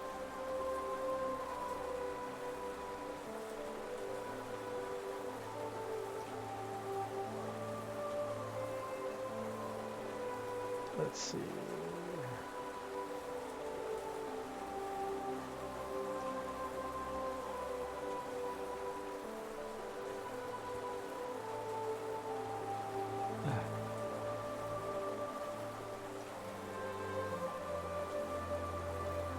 I'm pretty sure it's not the Cyclone Slash. Which one? Was it the Dash Slash or the Great Slash?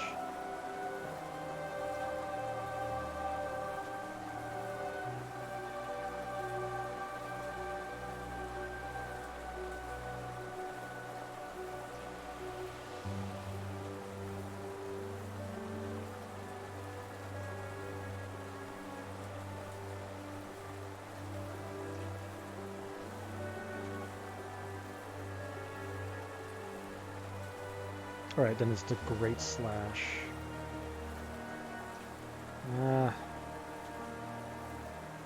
Phone, why are you being a pain in the ass right now?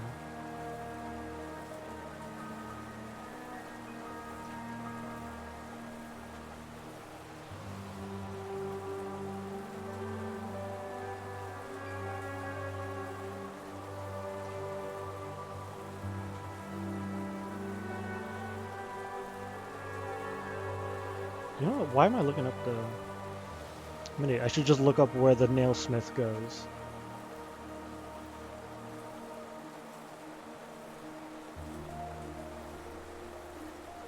Okay, so it is there he goes. Okay.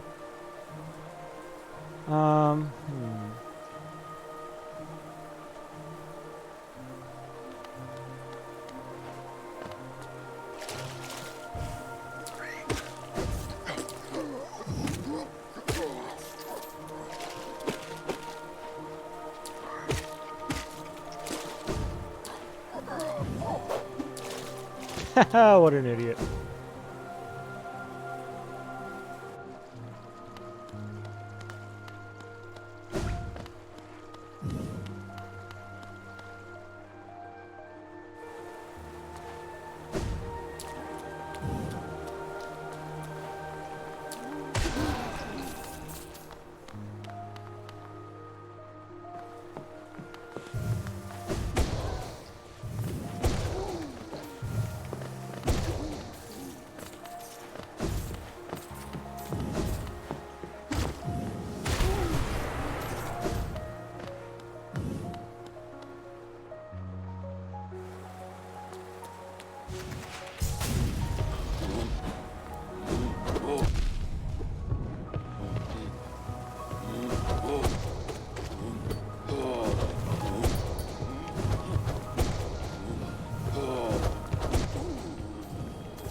Fuck off with that bullshit.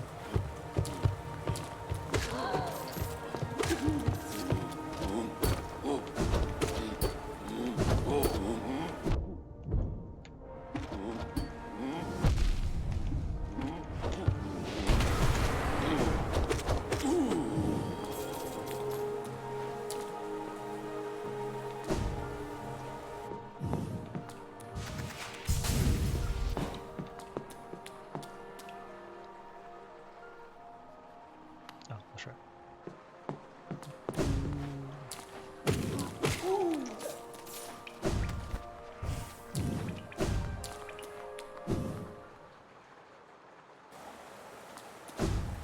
You know what? I think it's time to get the last charm. I've been kind of avoiding it because this is probably the hardest charm to get in the game. But yeah, hidden station.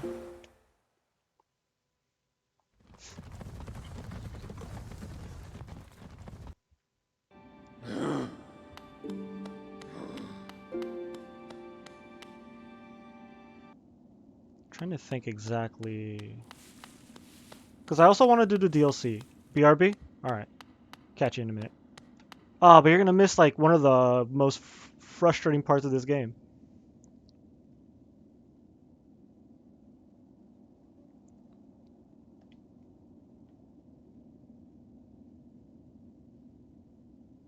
Oh yeah, you're gonna miss some crazy shit right now, because in order to get the true ending of the game, because right now I've unlocked the final boss fight, right? I killed the 3 seals, and I can fight the final boss. But I get the bad ending if I fight the final boss now, because the whole plot is that the Hollow Knight is keeping back the infection that's taken over all of Hollow Nest, but his ability to hold it back is breaking, so I need to kill him and I replace him and I get the bad ending. But if I do this other thing, there's another option that I can go through. And there's also a DLC that leads to another bad ending, another ending. Bad ending is always the best ending though. No, in this one the bad ending really sucks. But yeah, to get the good ending, you need to get the Dream Nail upgraded to the max, so then I can use it on this guy. And then using it on this guy takes me to a memory of the ancient palace, or the White Palace. This is what Hollow Knight's palace originally looked like. What's up? You're not gonna let me in, I guess.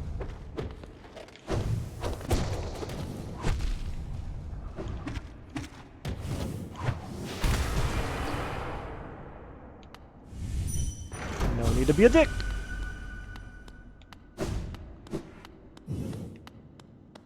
Yeah, and also the real ending gives you a boss fight with a boss that really kicked the shit out of me the first time I tried it. Also, just doing this part in order to get the charm that you need in order to unlock the final boss fight. Holy shit.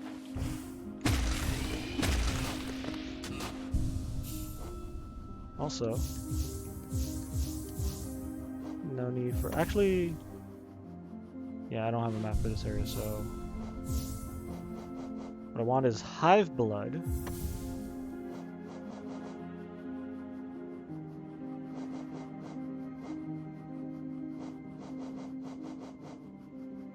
Contains living core that's precious lifeblood.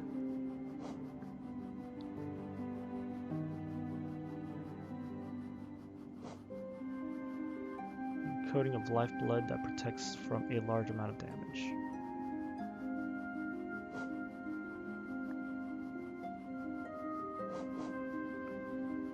Will have a healthier shell and can take more damage, but they will not be able to heal themselves by focusing soul. Okay, so I guess I'll do this just to make things easier on myself. And also Dash Master?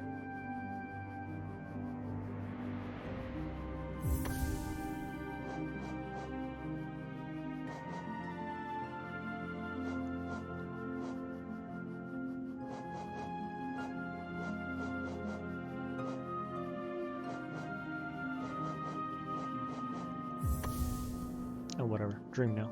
So now I have a bunch of hearts. I'm doing that because we're basically doing like a crazy obstacle course thing now.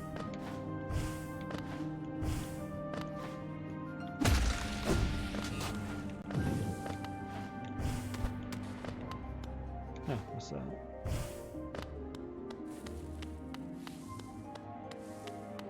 It's also the path of pain. I think that's where I'm heading towards right now.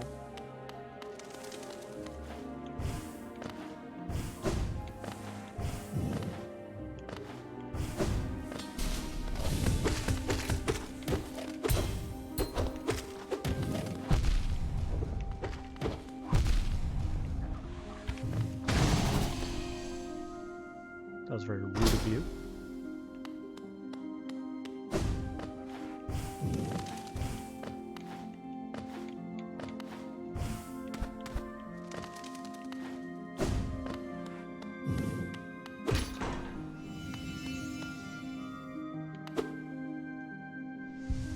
What did that do?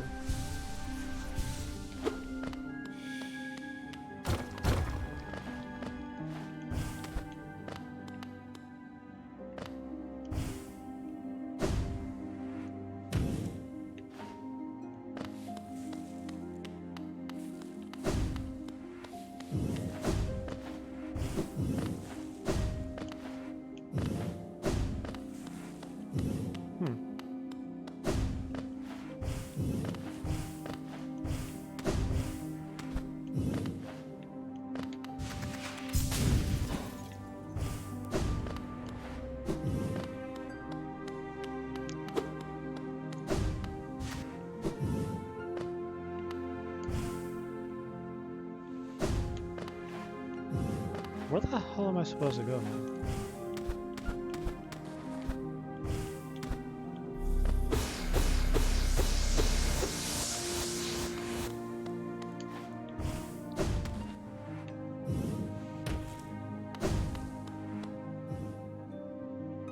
Alright, well, if you're gonna BRB, go ahead and do it now because I still have to find the place that I'm going to. Alright, never mind, I think I found it. Here's where it gets fun.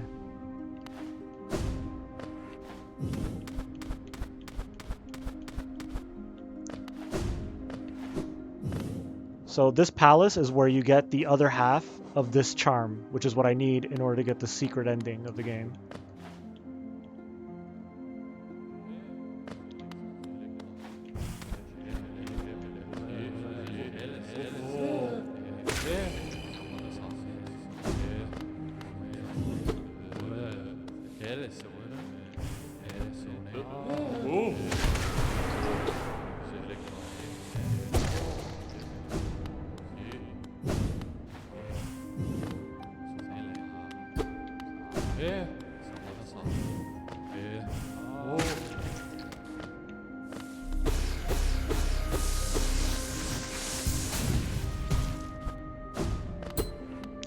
Shit's locked for some reason. Oh, there we go. Little chair.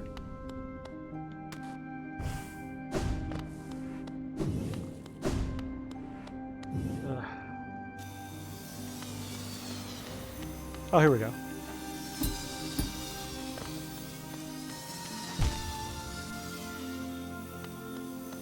Best part of the game. Really fun gameplay right here. Damn it! I thought I had that one.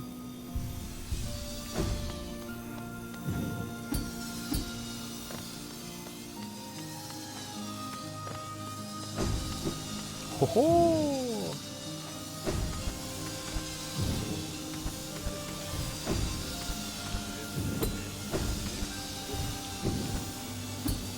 Okay.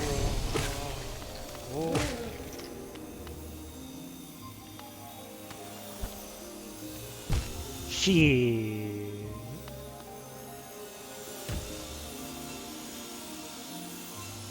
Right, time to find out if I could dash through the saws. No, I can't. Okay. That was a successful experiment.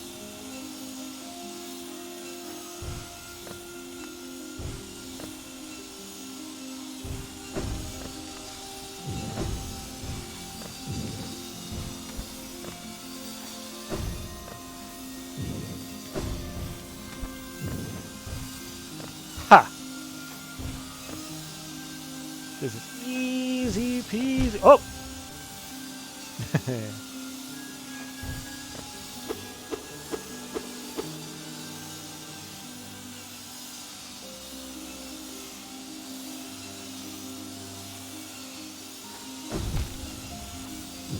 I meant to dash right into it.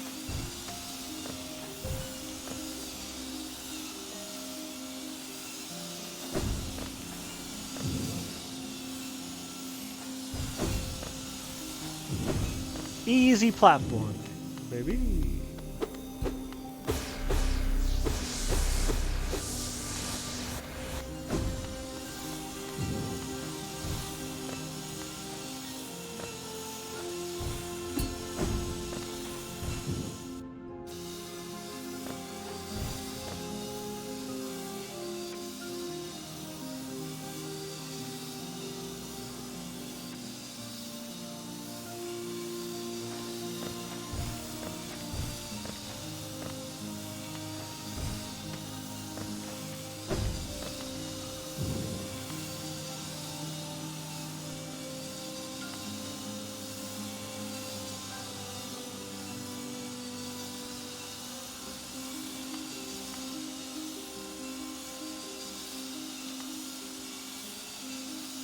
Easy. This is so easy.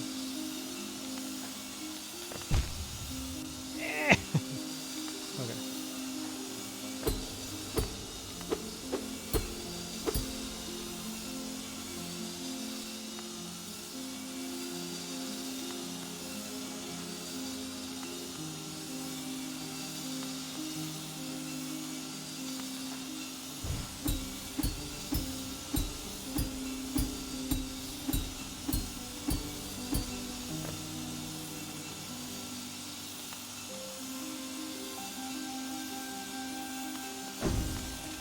Oh!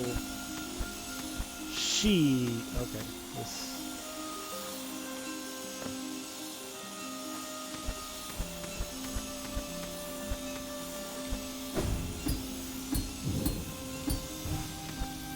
Easy! This is easy.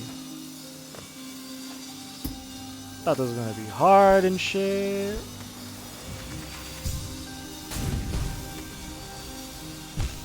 Okay. Didn't see that one. Wasn't ready.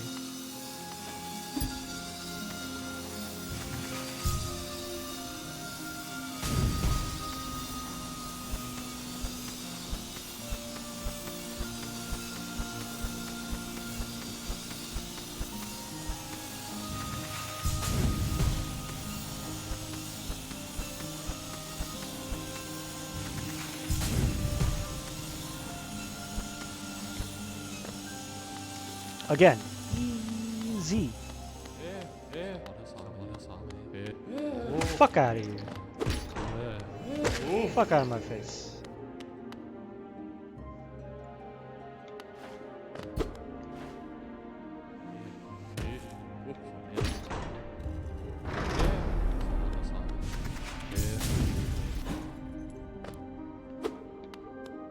Alright, so one light is on. I guess that means there's another. Oh, I have to turn on a light that's probably on this side somewhere in order to get in there.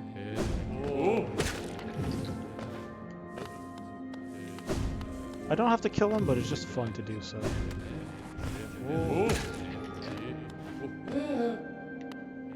Ha!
Okay. Who built this place, for fuck's sake?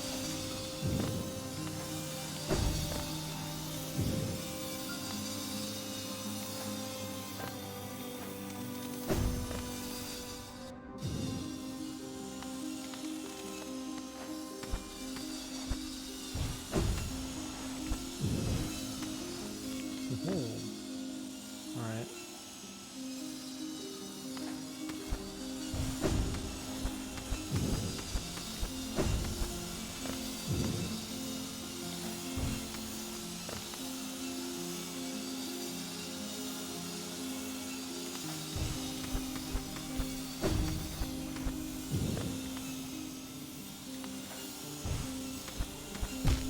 Damn it.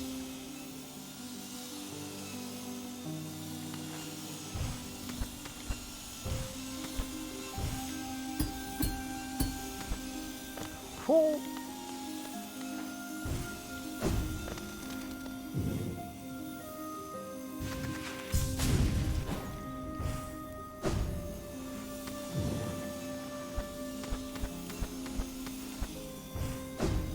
Okay, I guess going down that way was not an option. Why is this even here? What's over here?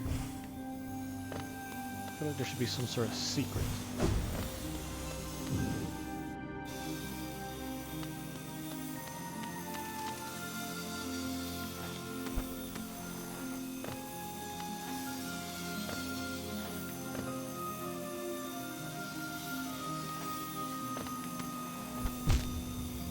Shit. Misjudged that jump.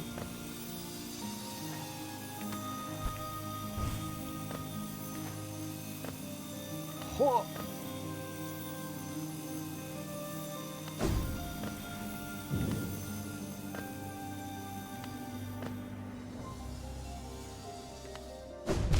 Shit.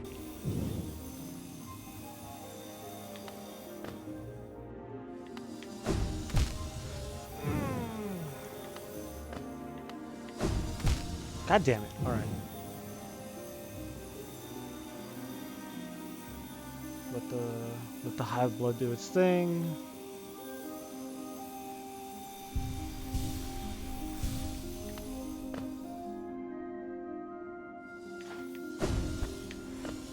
Okay. Damn it. Alright. Back here? Fuck.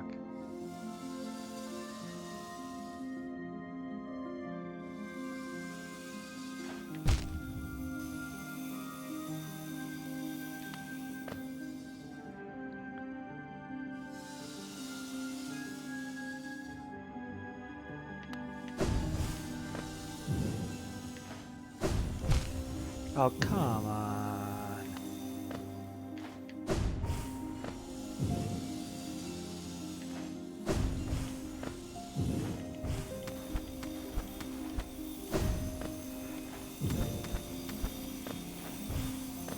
There we go. Made it easy.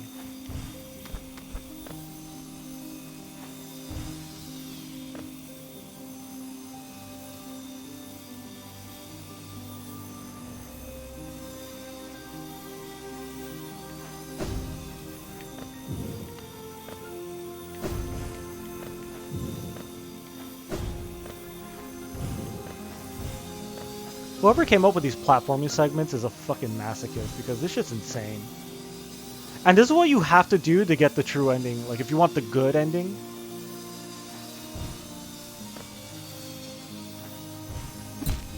Okay.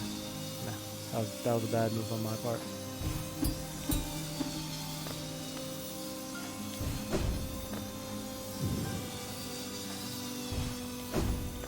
Ooh.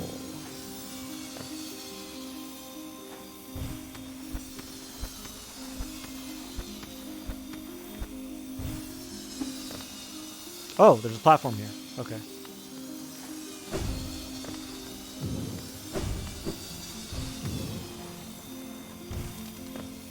Ah, okay, we did it.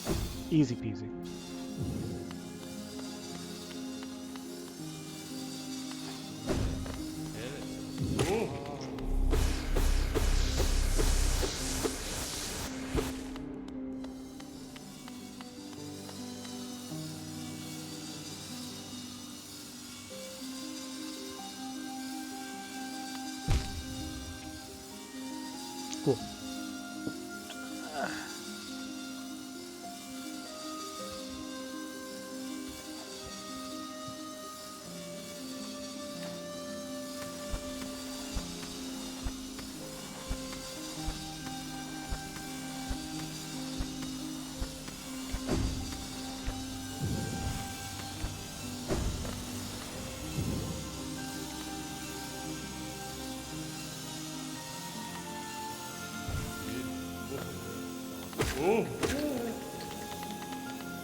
another one. Easy peasy.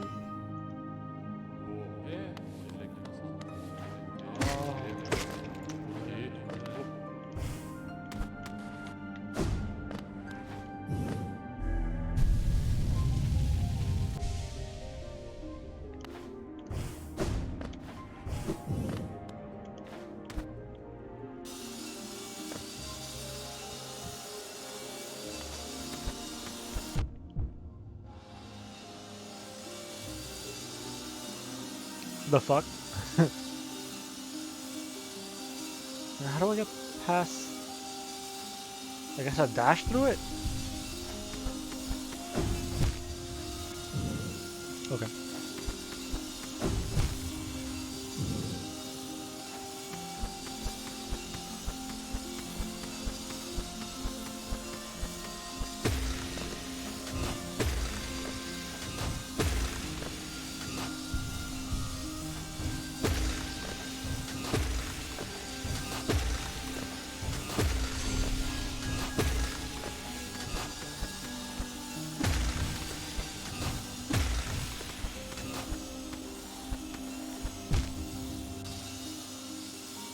Okay. I have a feeling Formal Guardians can be back way well before I'm done with this shit. Yep.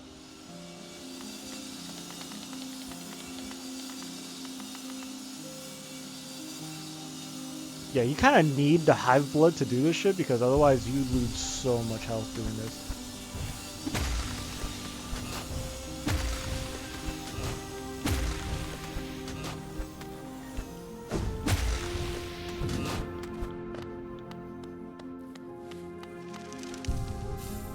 Chance to sit down and heal.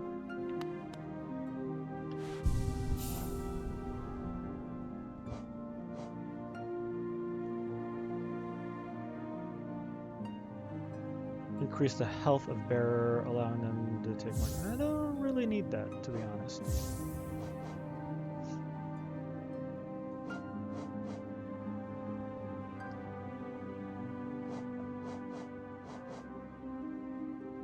Maybe this would be a little bit better.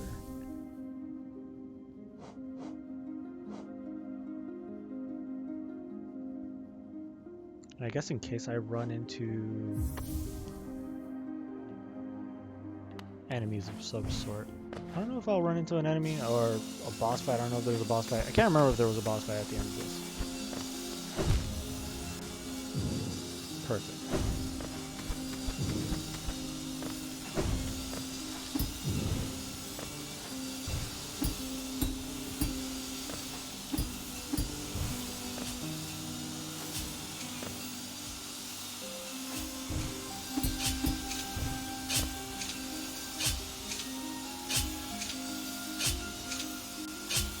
Okay, I skipped this. I skipped a section. That's kind of cool.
Well played.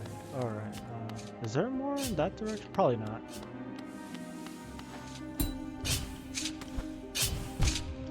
God damn it. Give me a piece of chocolate.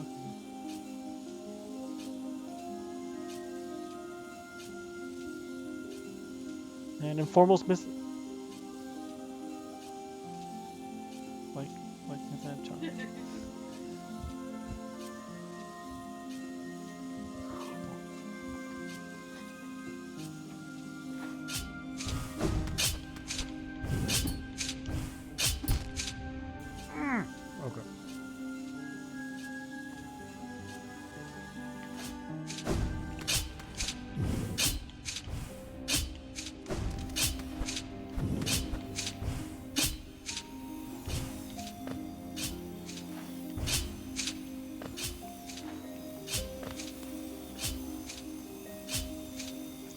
You know what?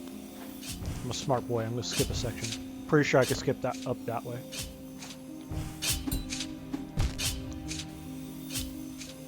I can do it. I can do it. I can totally do that shit.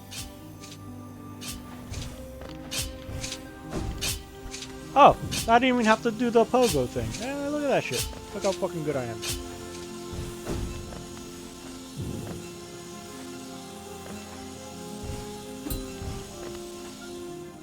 Fucking chainsaw bullshit.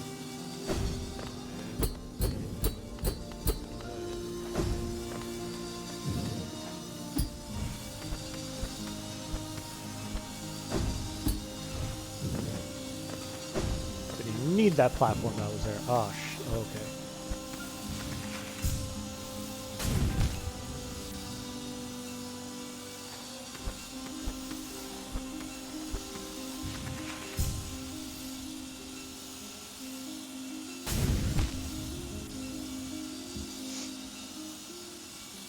Oh, Informal, you're back. Doesn't this area look fun? I'm not even sure if this is like, because in the DLC, I think they added another section to this area. Or this might be it. I don't remember. I should probably look it up. But first, I need to pee. This area looks annoying to traverse. Nah, this part is easy.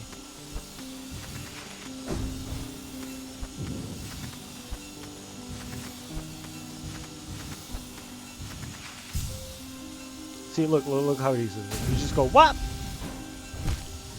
Easy. Fuck. Ah.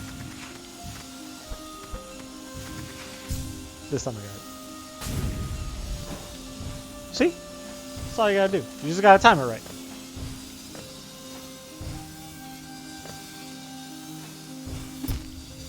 See? Easy.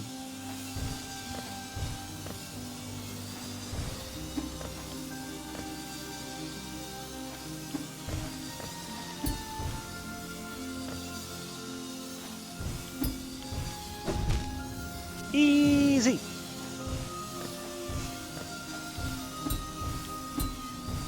Easy. Ah, fuck. Thought I had it that time. You know what? Yeah, but I imagine it gets worse as you go up.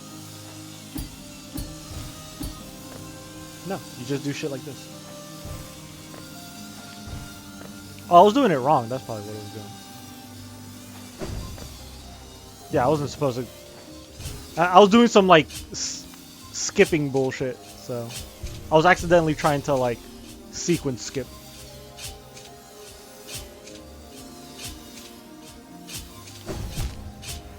Okay, gotta time it right. This time I got it.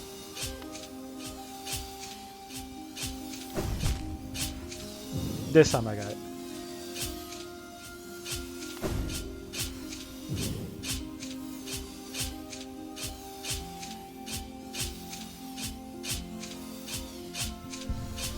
Yeah, that's why I'm using the yellow hearts. They're called masks, but I call them hearts because, you know. Yeah, what that charm does is that it makes it so that when I take damage, I technically take half damage, and if I wait a while, that heart heals back up. So I could like get hit and then just wait a second, and then I'll stay at full health. So that way I'm not like taking as much damage. Okay.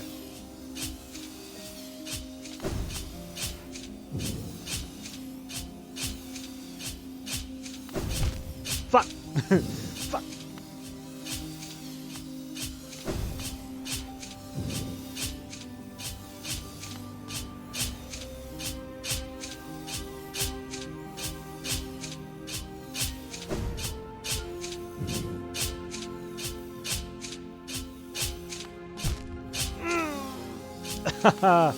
This part is probably the worst because I have to start over and over again.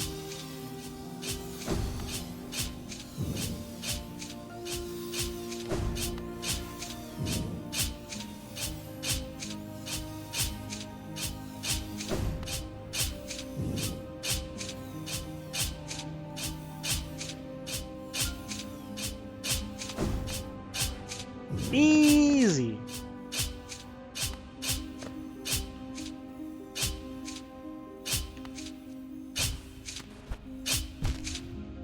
peasy.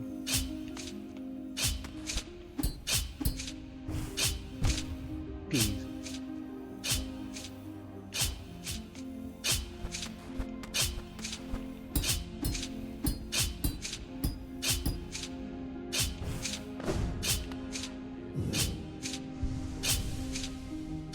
Also, there's all these little like, so technically, whenever you get hit by spikes or, you know, crush and all that shit, you get sent back to the last spot you were standing on.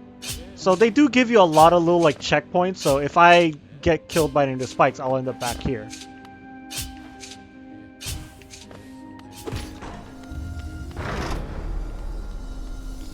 Fucking easy. Fucking easy.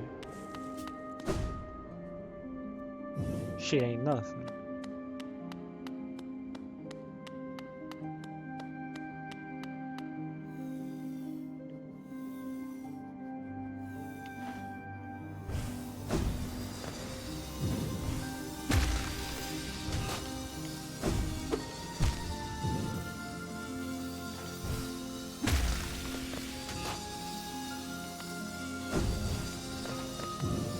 Yeah, the really scary shit is when you have to do stuff like that where you have to like fall under something, dash, and then jump. Surprisingly forgiving. I'm sure they had to do it that way because otherwise it'd be impossible.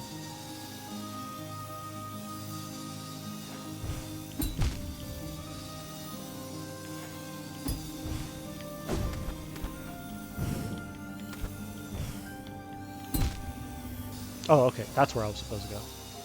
I was being stupid.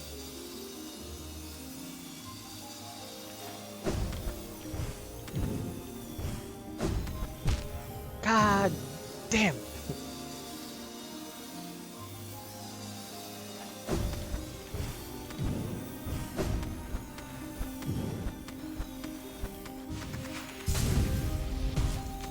Okay, I thought I fucked that one up, but...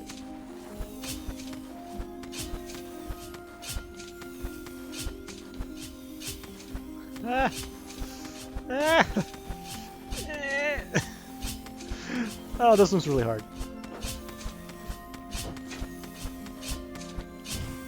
Got it. Okay. Shit. Okay. Okay.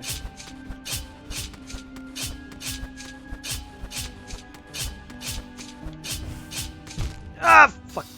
Okay. Oh, that one's hard because you have to like stay on the wall and you can't let yourself slide too much far down because you get hit by the spikes under you, and you can't jump up too much because there's spikes above you, and it's like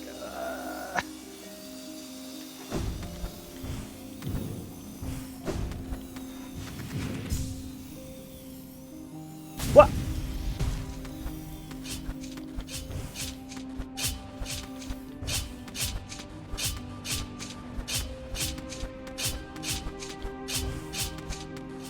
Ha! I did it. Whoa! Why did I... Oh, you gotta be kidding me on that one. Alright, I'm gonna take a pee-pee break because this is starting to get too much fun.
Alright, I'm back. We're finishing this.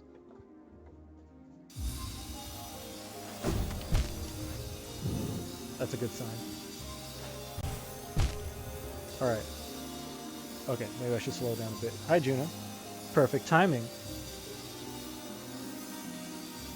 Okay. Thought you was gonna jump on my lap.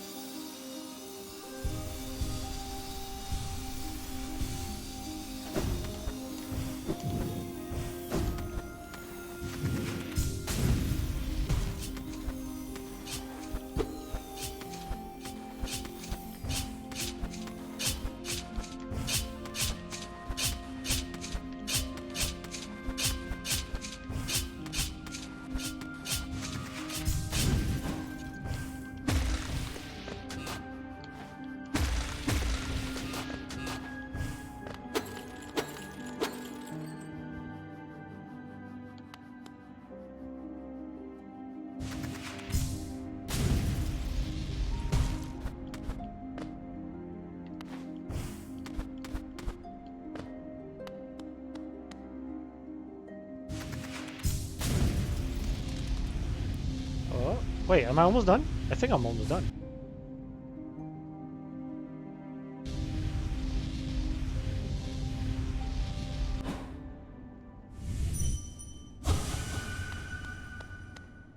Ow. Why do you do that? Why do you have to nibble on me like that? Because you're not giving her attention. She's like, the fuck?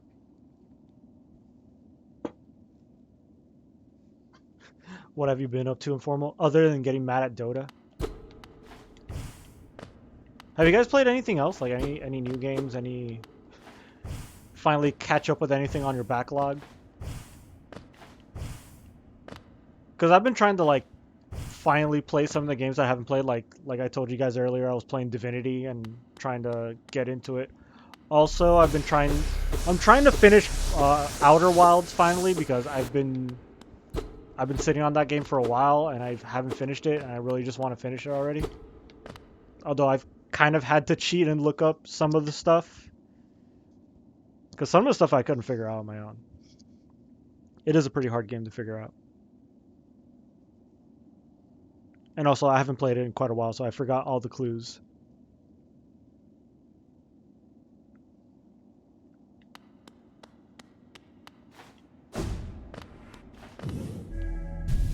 Oh, cool. Yeah, that was pretty much it.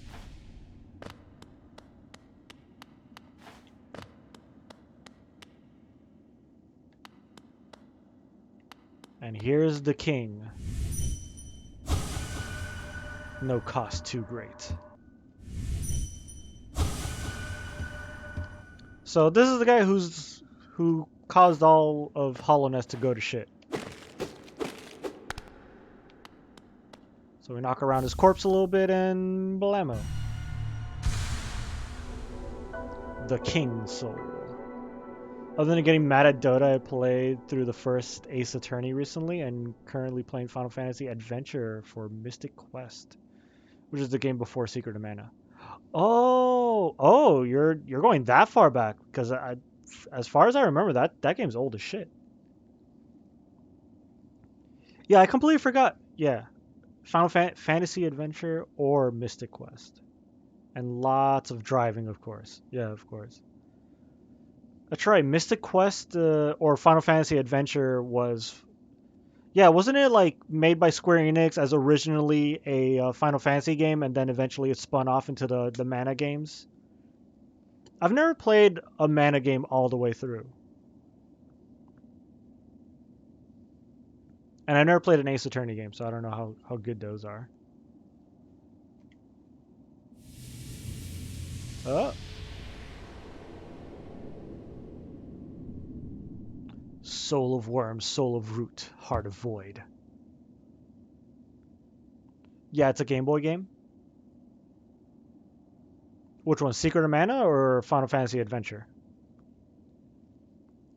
Because if I remember correctly, the Final Fantasy Adventure, because Final Fantasy started off, I forget the lore. There was like, because I remember the Mana games and the Final Fantasy games are like as far as like the really old ones, they started off as something completely different before they they turned into what they are today. Supposedly they used to be the Final Fantasy brand because it was already popular. Yeah. Oh, hi Juno. Okay.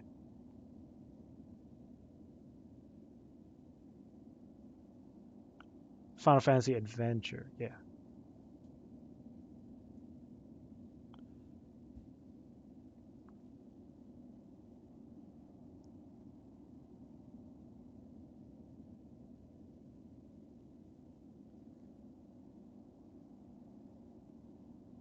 What's it called? The Path of Pain, I think.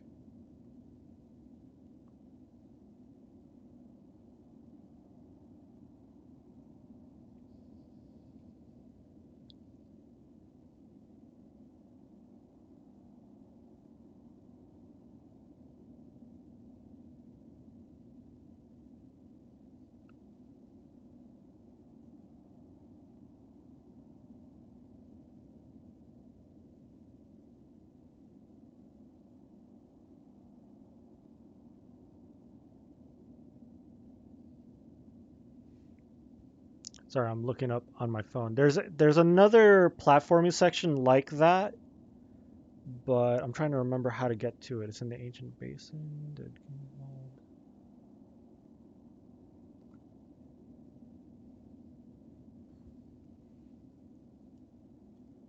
What's the one that they remade recently? Is it Trials of Mana?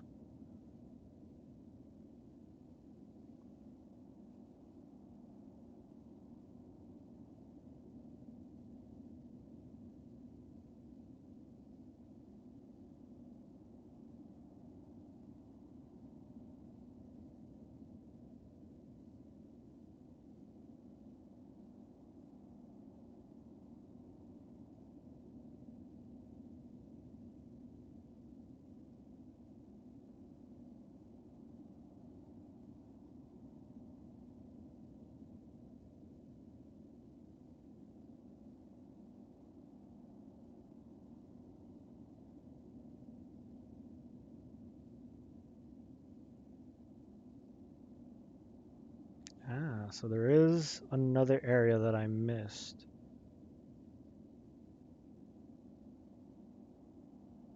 Okay, the area's only sub-area, the Path of Pain, can be opened by destroying a breakable wall in the room above the lift, leading to the upper part of the White Palace. Ace Attorney was fun, more of a visual novel than a game, but still enjoyable. Had to be because it took me about 30 hours. And yeah, it was Trials of Mana. Okay. Yeah, because I saw Trials of Mana and I played a demo of it, and it looks fun. I wouldn't mind playing that at some point.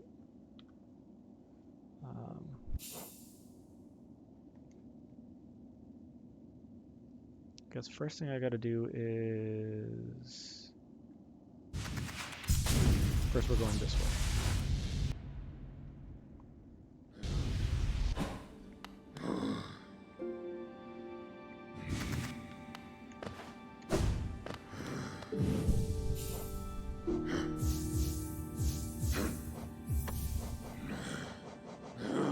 First let's equip the King's Soul.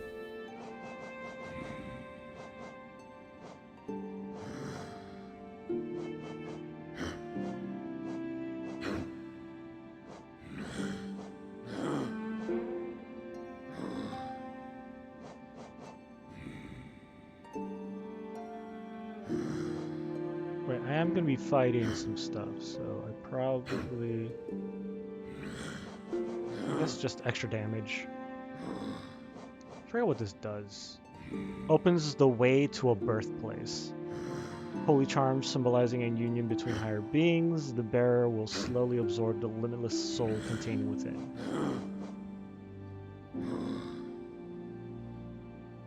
Researching plant stuff.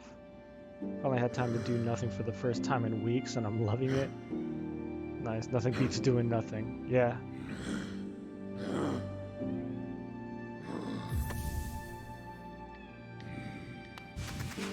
Time for some lore stuff.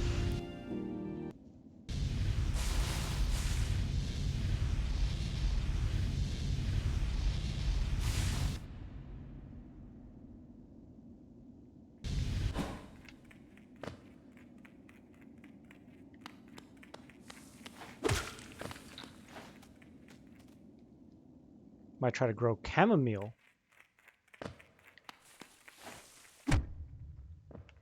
I do have a pretty big yard, so it's not like we're gonna have plenty of space if you want to make a little garden or something. Chamomile tea is good for your skin and anxiety.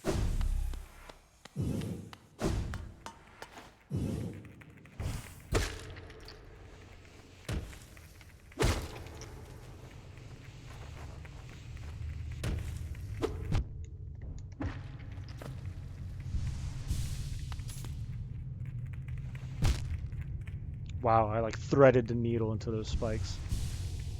Growing enough so you can make tea with it.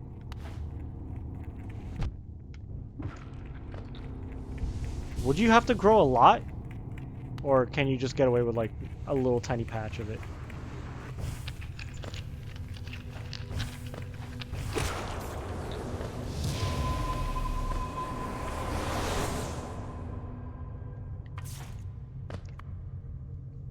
Camille grows like a weed if it's happy.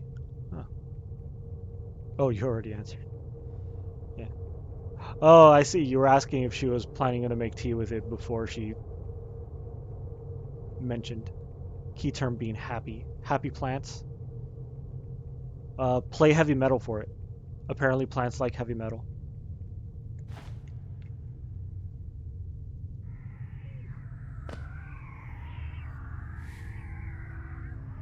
Alright, so this is a fun little area called the birthplace.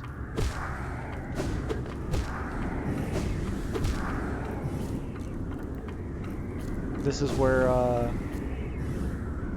how do you make chamomile happy?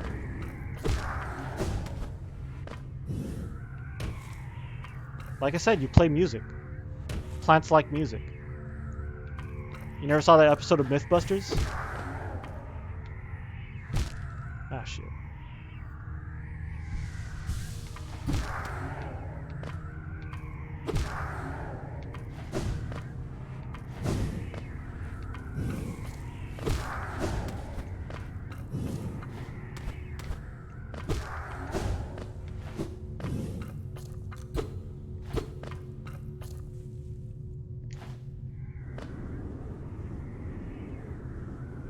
Likes to be outside in the sun, not too hot though, with daily watering.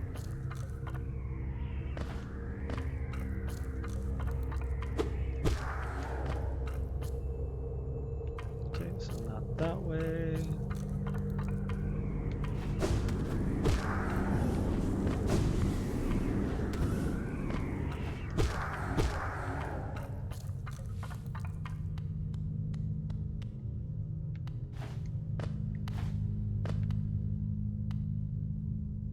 Look, it's a reflection. And a giant creepy egg. I vaguely remember that episode. Oh, it's... Vaguely remember that episode, but don't remember what their findings were. Oh, yeah, in Mythbusters, there was an episode where they were testing the idea whether or not plants like it when you talk to them. So they took it a step further. They isolated several plants, all of the same kind. I forget what plant it was, but it was obviously supposed to be the same plant in each little greenhouse. And each greenhouse had a little, like a little CD player, and it will play on loop different things. So for one plant, it had the voice of one of the Mythbusters constantly talking to it in a very like happy, like positive voice, like constantly like praising, like, oh, you're a good little plant, very happy little plant, you're gonna grow so big and strong, blah blah blah blah blah. Then in another room, they had another plant where it was just a voice of someone constantly yelling and like basically insulting the plant. So like telling the plant that you're a little bitch, this and that, like a bunch of like insults. And then they took it like, and then they went even further to have like one plant constantly listening to classical music, one constantly listening to heavy metal, and I think something else. But apparently the plant that was constantly being insulted and yelled at died. That plant didn't like that very much. The plant that constantly was being praised and talked to like very like in an optimistic, happy voice, that one grew very well. the one that did the best out of all of them was the one that was listening to heavy metal, apparently. So plants like heavy metal. Alright. Right, time to do the thing. Hey! Alright, game's over. I'm dead.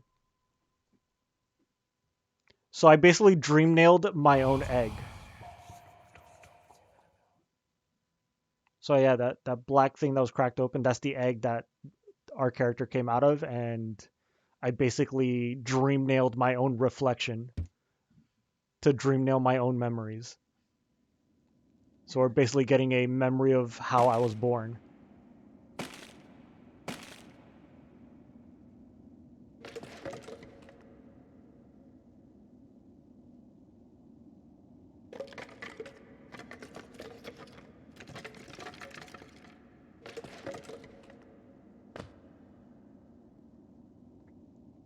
Or maybe a memory of how the Hollow Knight was born. Maybe this isn't my memories, but the Hollow Knight's memories. But yeah, all the vessels, this is how they're born. They're born in a pile of corpses, and then they have to climb their way up this giant, treacherous hellscape. No mind to think.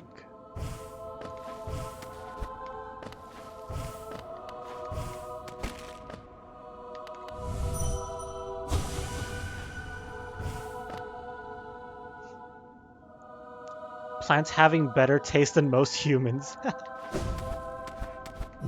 Yeah. I remember that episode pretty vividly because it was a really fun episode when they found out that heavy metal actually helped the plant grow better. They were pretty blown away by it.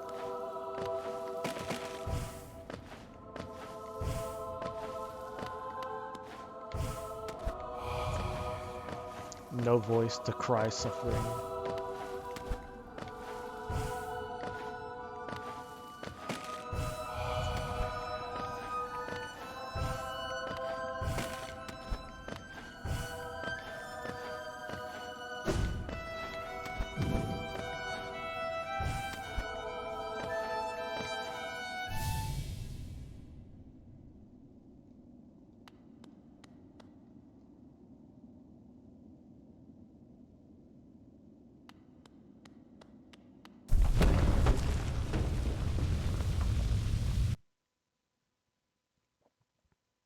As I won't try growing plants with Corey Feldman music. Dude, those plants will turn into like poison ivy. They turn into fucking piranha plants from Mario, and they try to eat you. You shall steal the blinding light that plagues their dreams. You are the vessel. You are the Hollow Knight.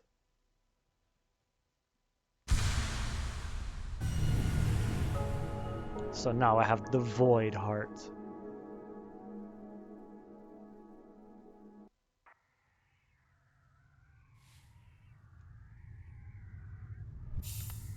And now I don't have a reflection anymore.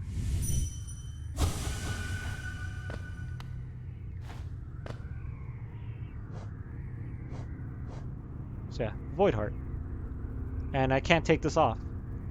This charm is part of its bearer and cannot be unequipped.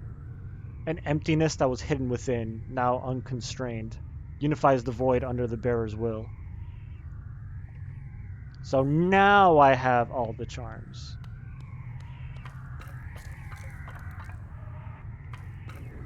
And now the little void guys are friendly. Because now I'm one of them.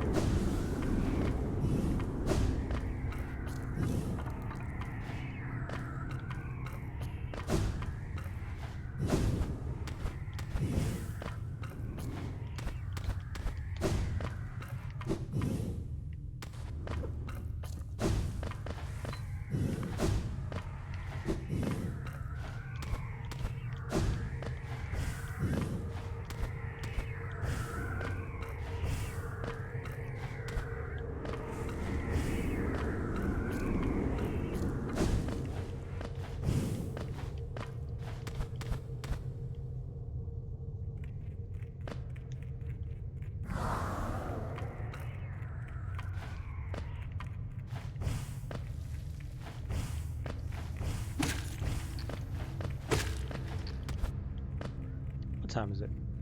It's 11:30.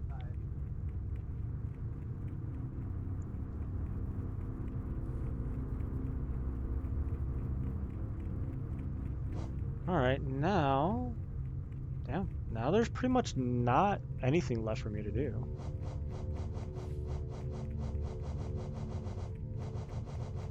I've pretty much killed every enemy in the game. Gone to every area on the boss and fought every boss in the game.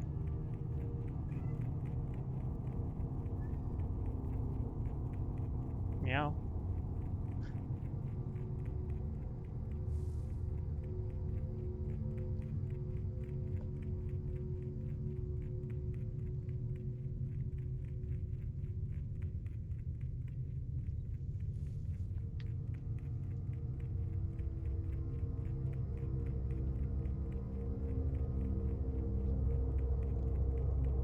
So yeah, I think the only things that are left for me to do is beat the Coliseum of Fools.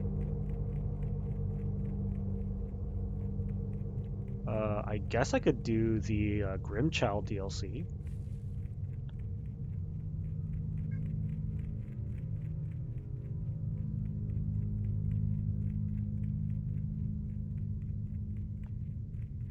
I'm trying to think because I'm gonna stream again tomorrow. And I want to know exactly what I need to do, because I can beat the regular game now.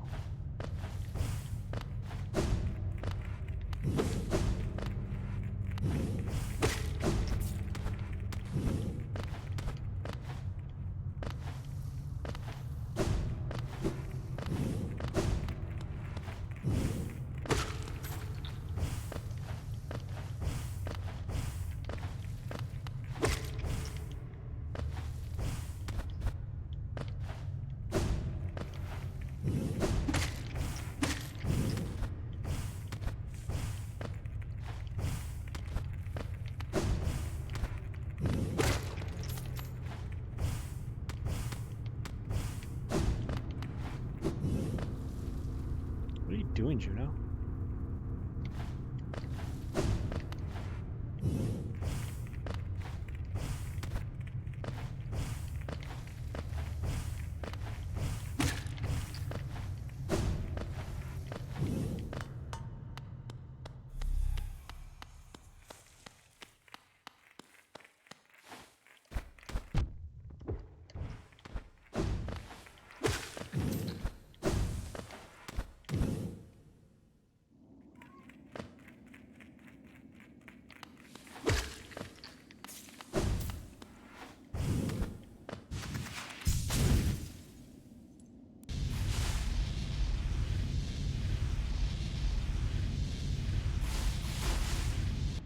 There's a bunch of like the dream bosses. I could go back to where all the bosses were and fight dream versions of them, but I don't know if I want to deal with that.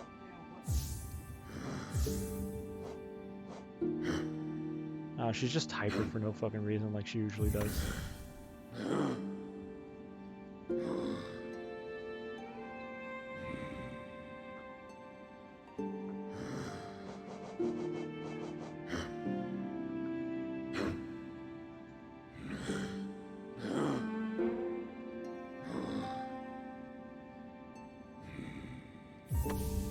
I'm missing a charm notch.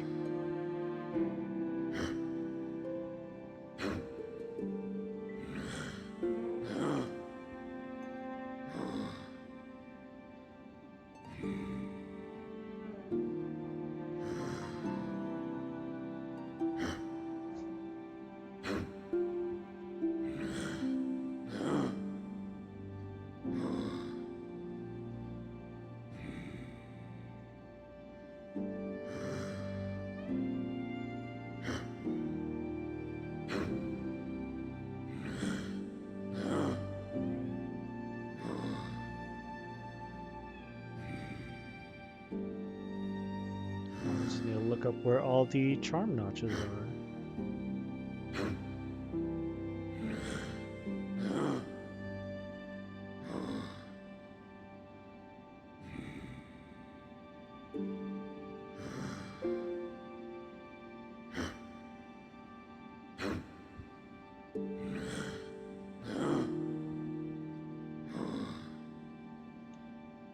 Wait, not that.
What location is that?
Okay.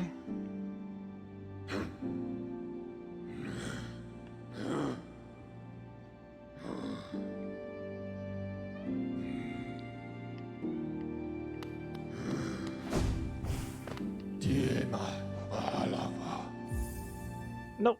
I went to the wrong thing. Alright, the same thing we did for the Pale Ores, I gotta do for the, Hi, Gina. Gotta do for the frickin' charm notches. Because I'm missing one, and I get one for beating the, beating Grim. So this is gonna be fun.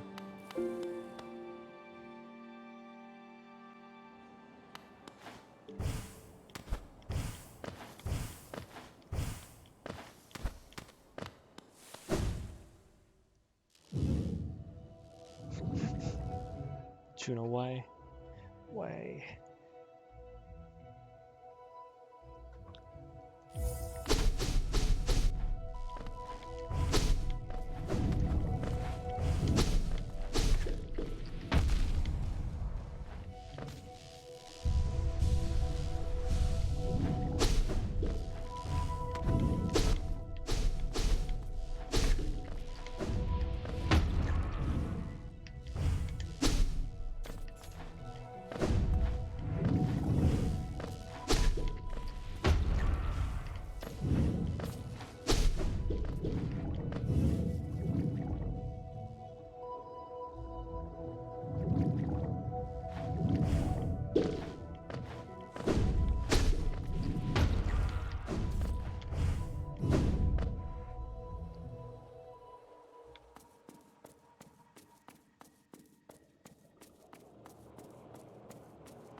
Ah, what the hell?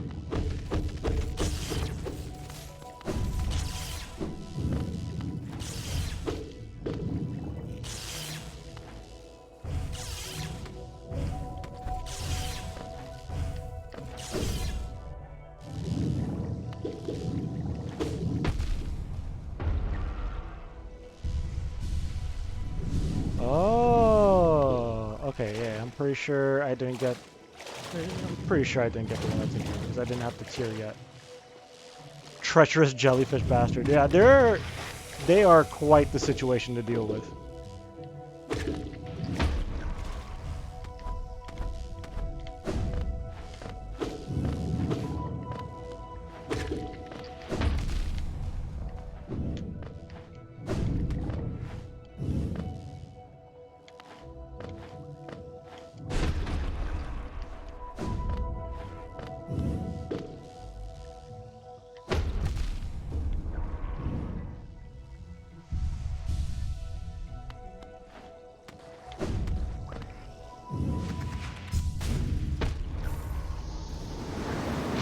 Okay, that killed me.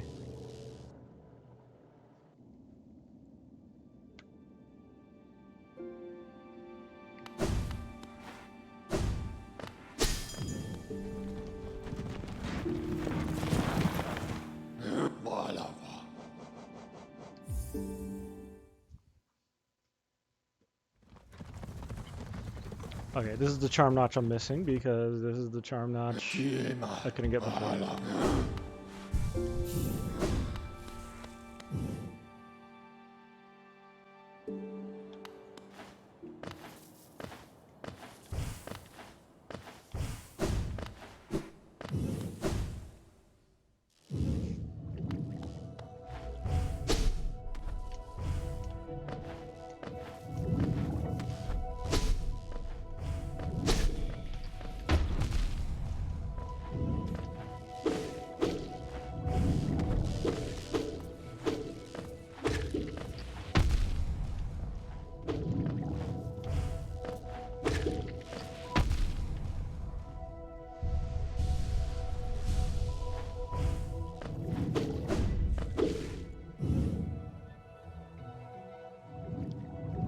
Okay. God, I hate the jellyfish so much.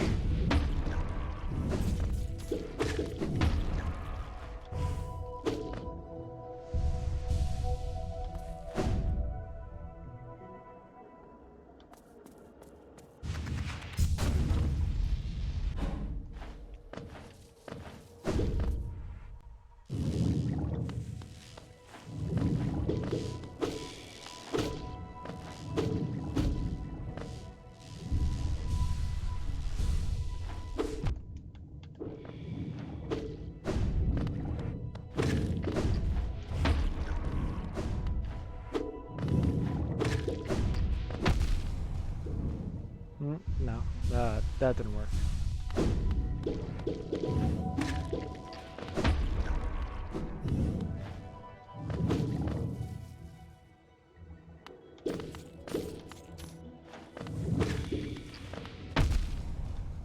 Nope, wanted him to hit that platform. He didn't.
Oh, that's neat.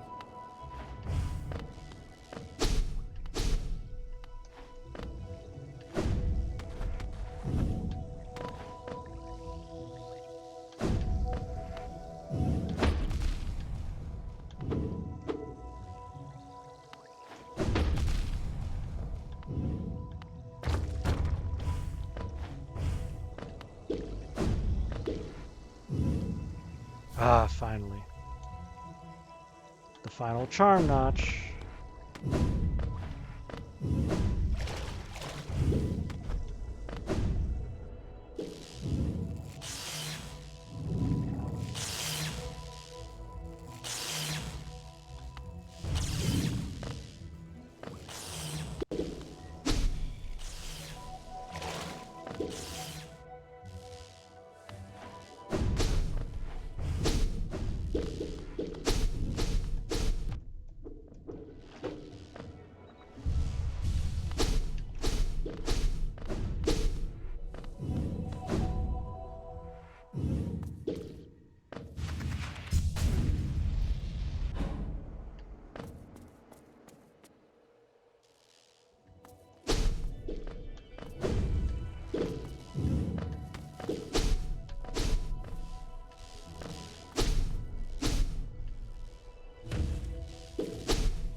Cool. Now I have all the charm notches.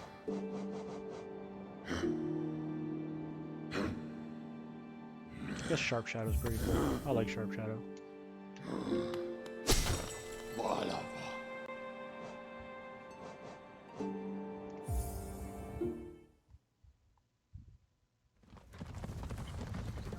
Star. Shoot.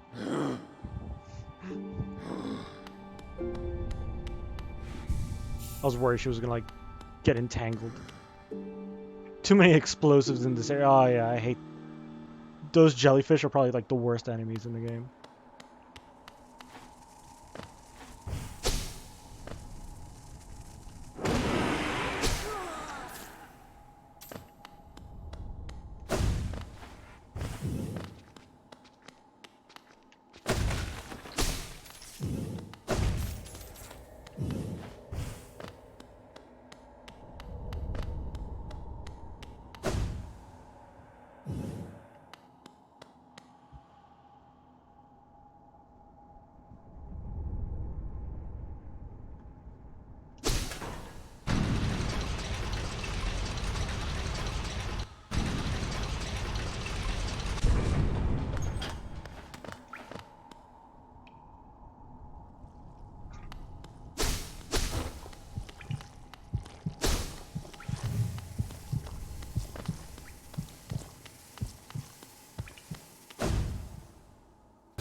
Alright, here we go. Now I can finally get my reward for getting all the charm notches from this lady. Here we go. The best reward in the game. A blessing for you with your excessive patronage and those startling good looks. You've more than earned it. There you go. Best part of the game. A boon bestowed by charm lover Salubra. Those blessed are followed by beauty and love. I don't know what that means. Juno. Yeah. Yes, I hope my blessings bring you everything you desire. Don't be a stranger, sweetums. Yes, you've gone and bought all my lovely charms. What a stunning, colorful collection.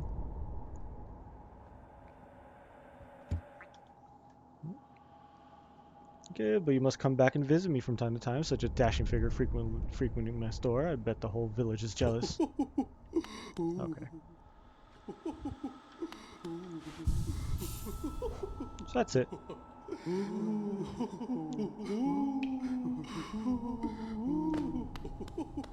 The hell was that?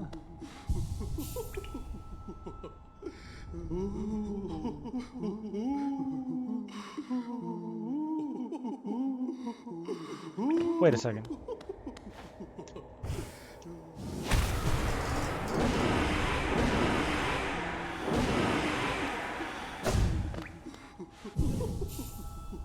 Does this do what I think it does?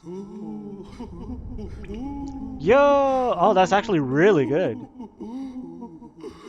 So I don't know if you noticed, but normally when you sit down at a bench, it only heals your health. And it doesn't give you, your soul doesn't regenerate. But now, I can just sit here and be like, alright.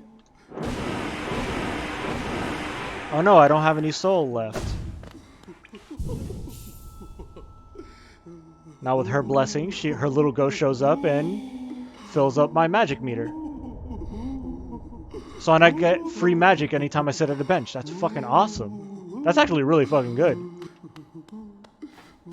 Too bad you have to, like, basically get all the charms in the game.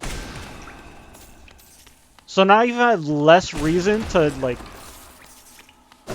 now I have even more reason to just spam all my magic attacks. Because now whenever I sit at a bench, she just shows up and refills all my magic.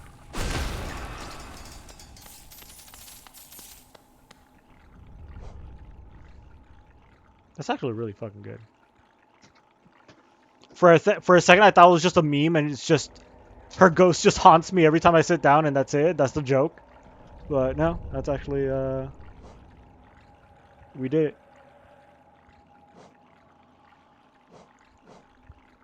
Now what am I missing? Oh, I'm missing a piece of heart. I guess that's the. I could do that tomorrow. Yeah, because that's it. We're pretty much. I'm done with the game. There's not much left for me to do other than the DLC with the Grim Troop and the DLC with the God Tuner, or whatever they're called, the God Seekers. And there's the Coliseum of the Fools. I could do that.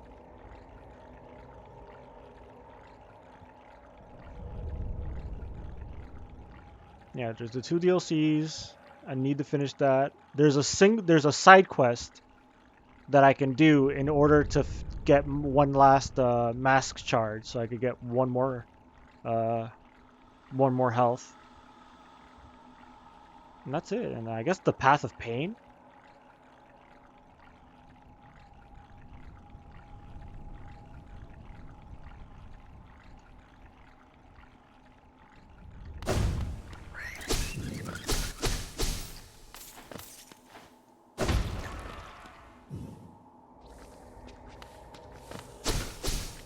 Okay, yeah. Yeah, there's a pace. Alright, so that place where I was jumping around with all the chainsaws and all that bullshit, that's the easy one. There's apparently like a hidden room that I missed out on that takes you to a section of the game called the Path of Pain. And it's basically an insanely like harder version of that platforming section. And I want to do it because whatever. Because it sounds like fun.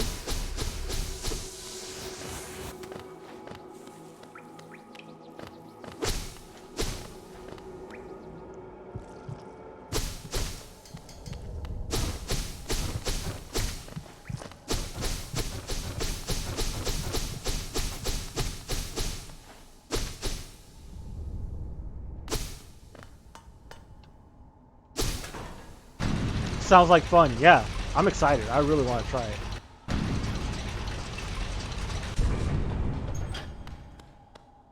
There's also like all the God Seeker fights.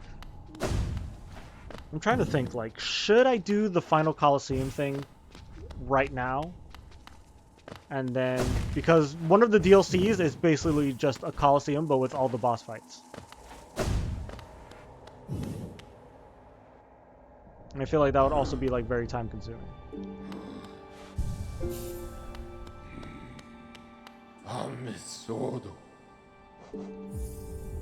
And considering how easy the Coliseum is, I could probably just do it and finish it super fast.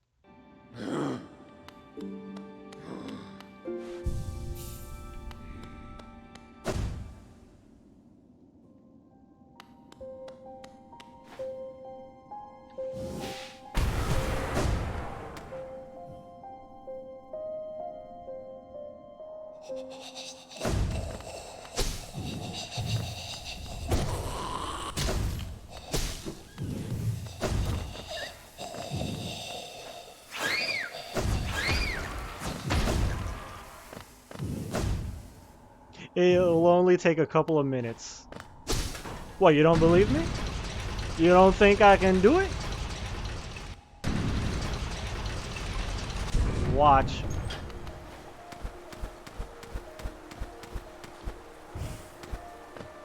Anyways, haven't I proved already that this game is like fucking easy as fuck?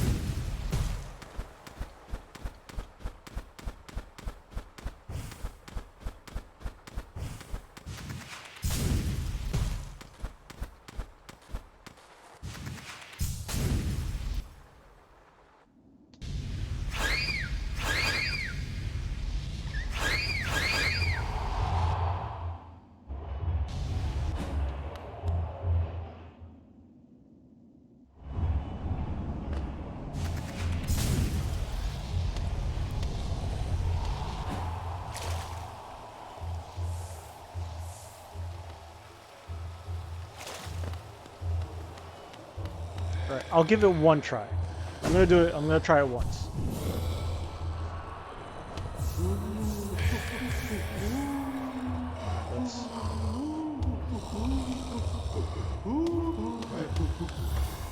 Right, we're gonna do extra damage. Extra magic damage would be kind of cool too. So, fuck it, why not? Nail length? Or nail speed?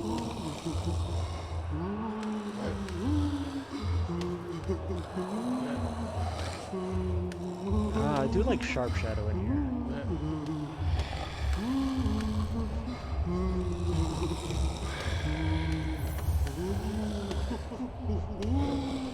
There we go. Pure damage build.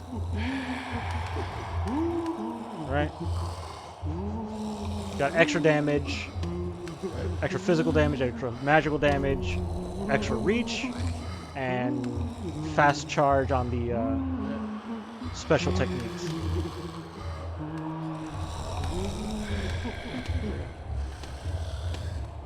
Alright, you guys think I could do this on my first try? I don't think I've done the Fool's Challenge. Because the Warrior's Challenge is pretty easy. And then this one's the Conqueror. And this one's the Trial of the Fool. I think I could do it.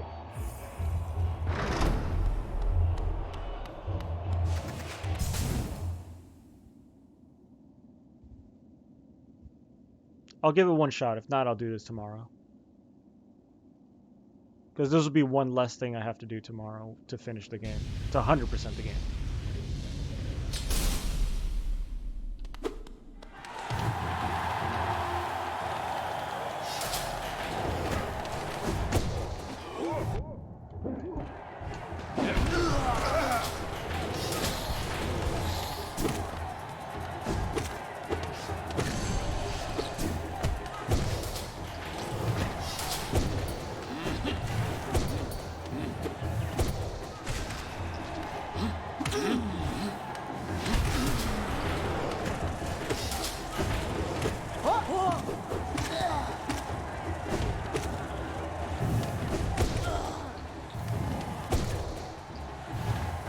So far, so easy.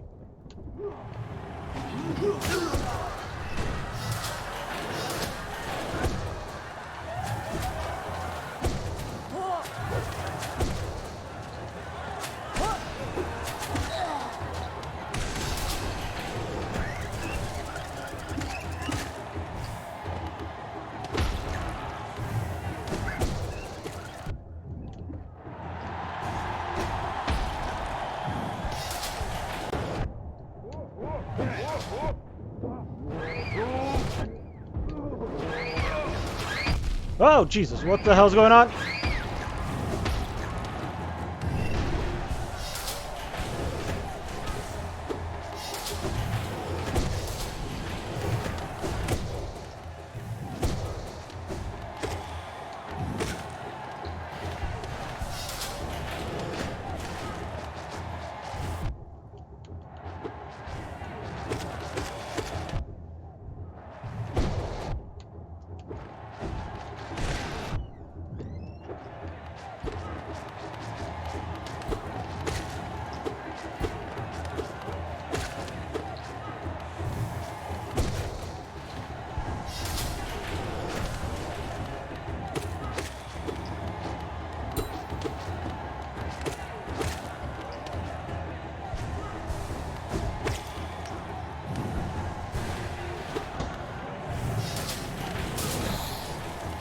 Easy peasy.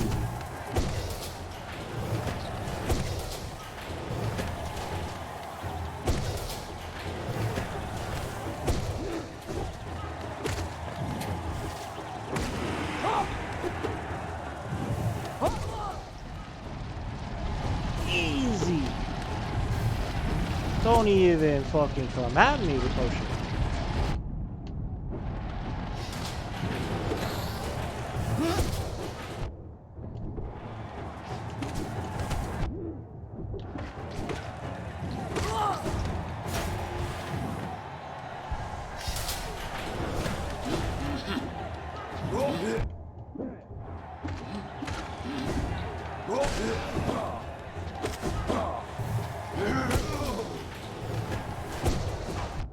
Whoa!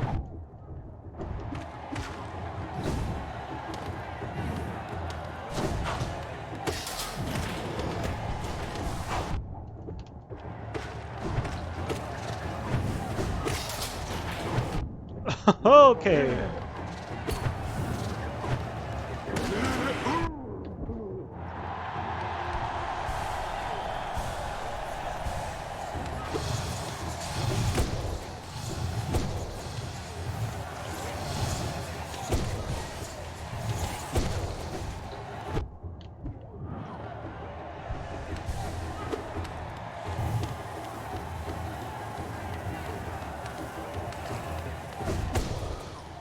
Fuck out of my face.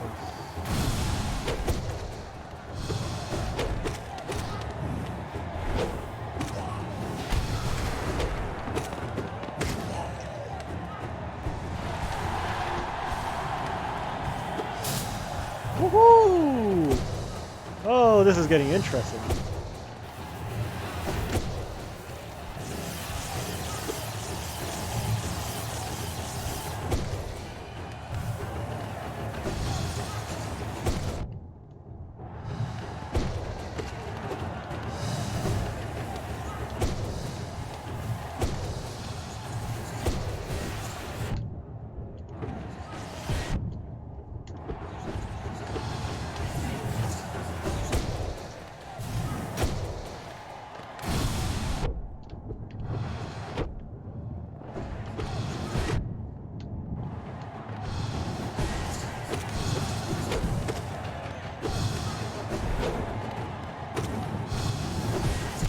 Okay. They actually killed me on my first try. Well then. I guess that's it. Wait, gotta get my soul back first. Ooh. Yeah, the real fucking hard part about that is just not having a chance to heal.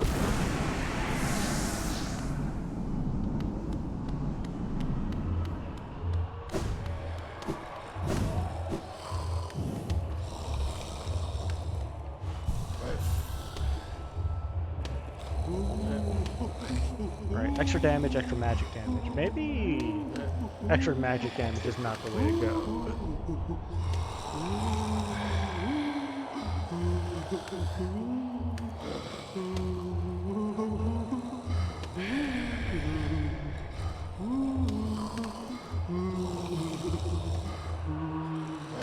Yeah, it feels like they barely give you any time to breathe. Oh yeah.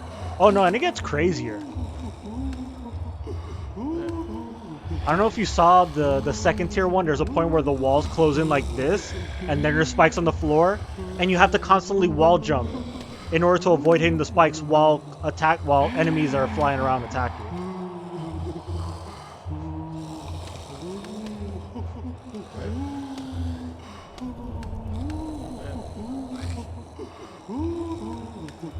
Yeah, because those magic shaman guys really... Yeah, you saw that? Yeah.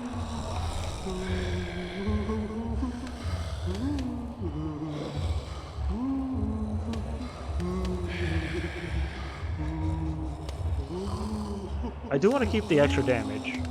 I'm not sure if the Shaman Stone is the right way to go, because I need to be able to heal. Could do this.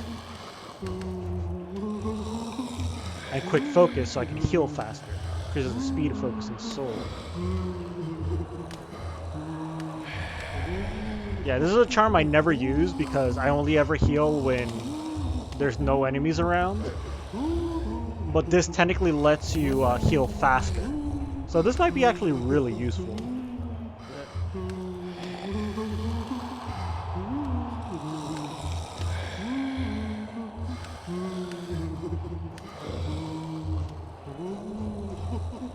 So yeah, that might be my setup when I try again. Tomorrow.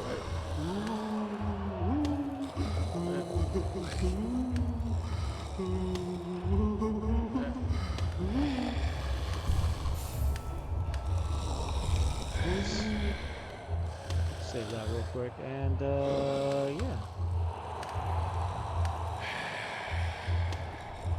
Alright, so tomorrow's gonna be a really focused episode. I'm gonna beat the Coliseum. Then I guess I'll do the Path of Pain, because that sounds like fun. And then I guess I'll do the... I don't know, should I do the DLCs or should I just like fight the Radiants? Because I really want to fight the Radiants. Because apparently one of the DLCs gives you an extra ending. And I can't remember if this game lets you continue playing after you beat the final boss.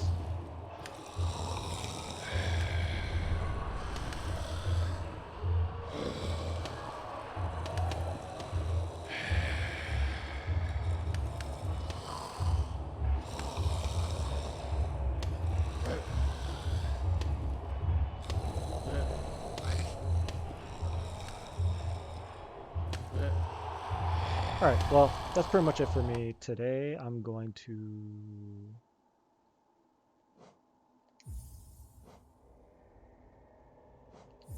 Cool.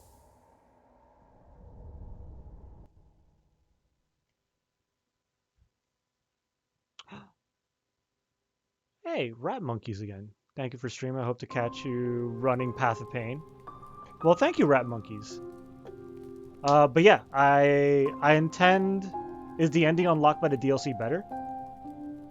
I don't know. Actually, Rat Monkeys, how familiar are you with this game? And could you answer a quick question for me? Because that will determine whether or not I do one ending or all the endings. My question being, once I beat the Hollow Knight, and I get to see one of the endings, am I able to like go back and play again, or do I have to beat the entire game all the way from the beginning? The God Hunter ending is the hardest. Ooh, I look forward to that.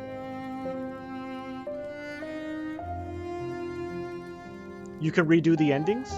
Okay.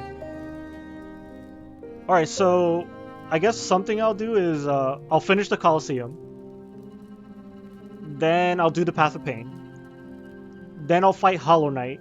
I'll just do the Radiance fight because there's no point in me fighting unless you guys want to see all the endings.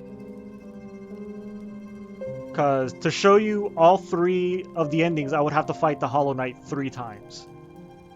Which isn't a big deal because I remember when trying to fight the Radiance, I was able to like memorize the Hollow Knight's attack patterns well enough that he was actually kind of easy. The Radiance is no joke though. I guess we could determine that next time. Because I do want to beat the Radiance. Because I like that ending the most. And then, of course, I want to fight Grim. And I want to fight the God Hunters. Because that sounds like a very bad time. And it might be fun to try.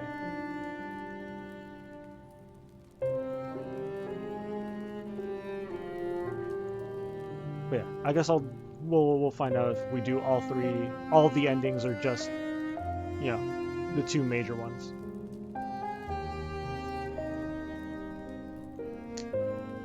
Actually, no, I couldn't even do the first ending because I already have the Void Heart, so I wouldn't be able to show you the bad ending because I'm already like locked out of it.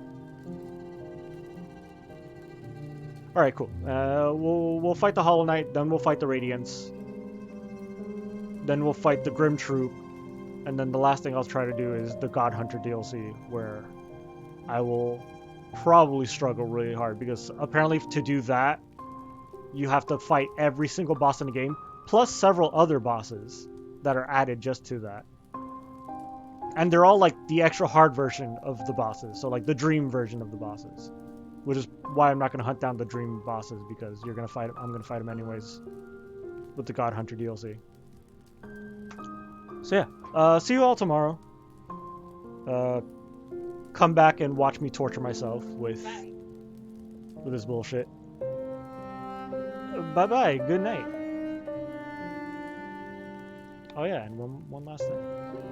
Not my chin, not my problem. That's what I say. Thank you, Dragon. That's what I'm gonna be saying when I give up on the God Hunter DLC.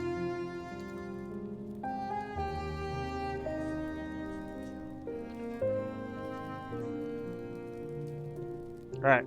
Good night. Bye bye.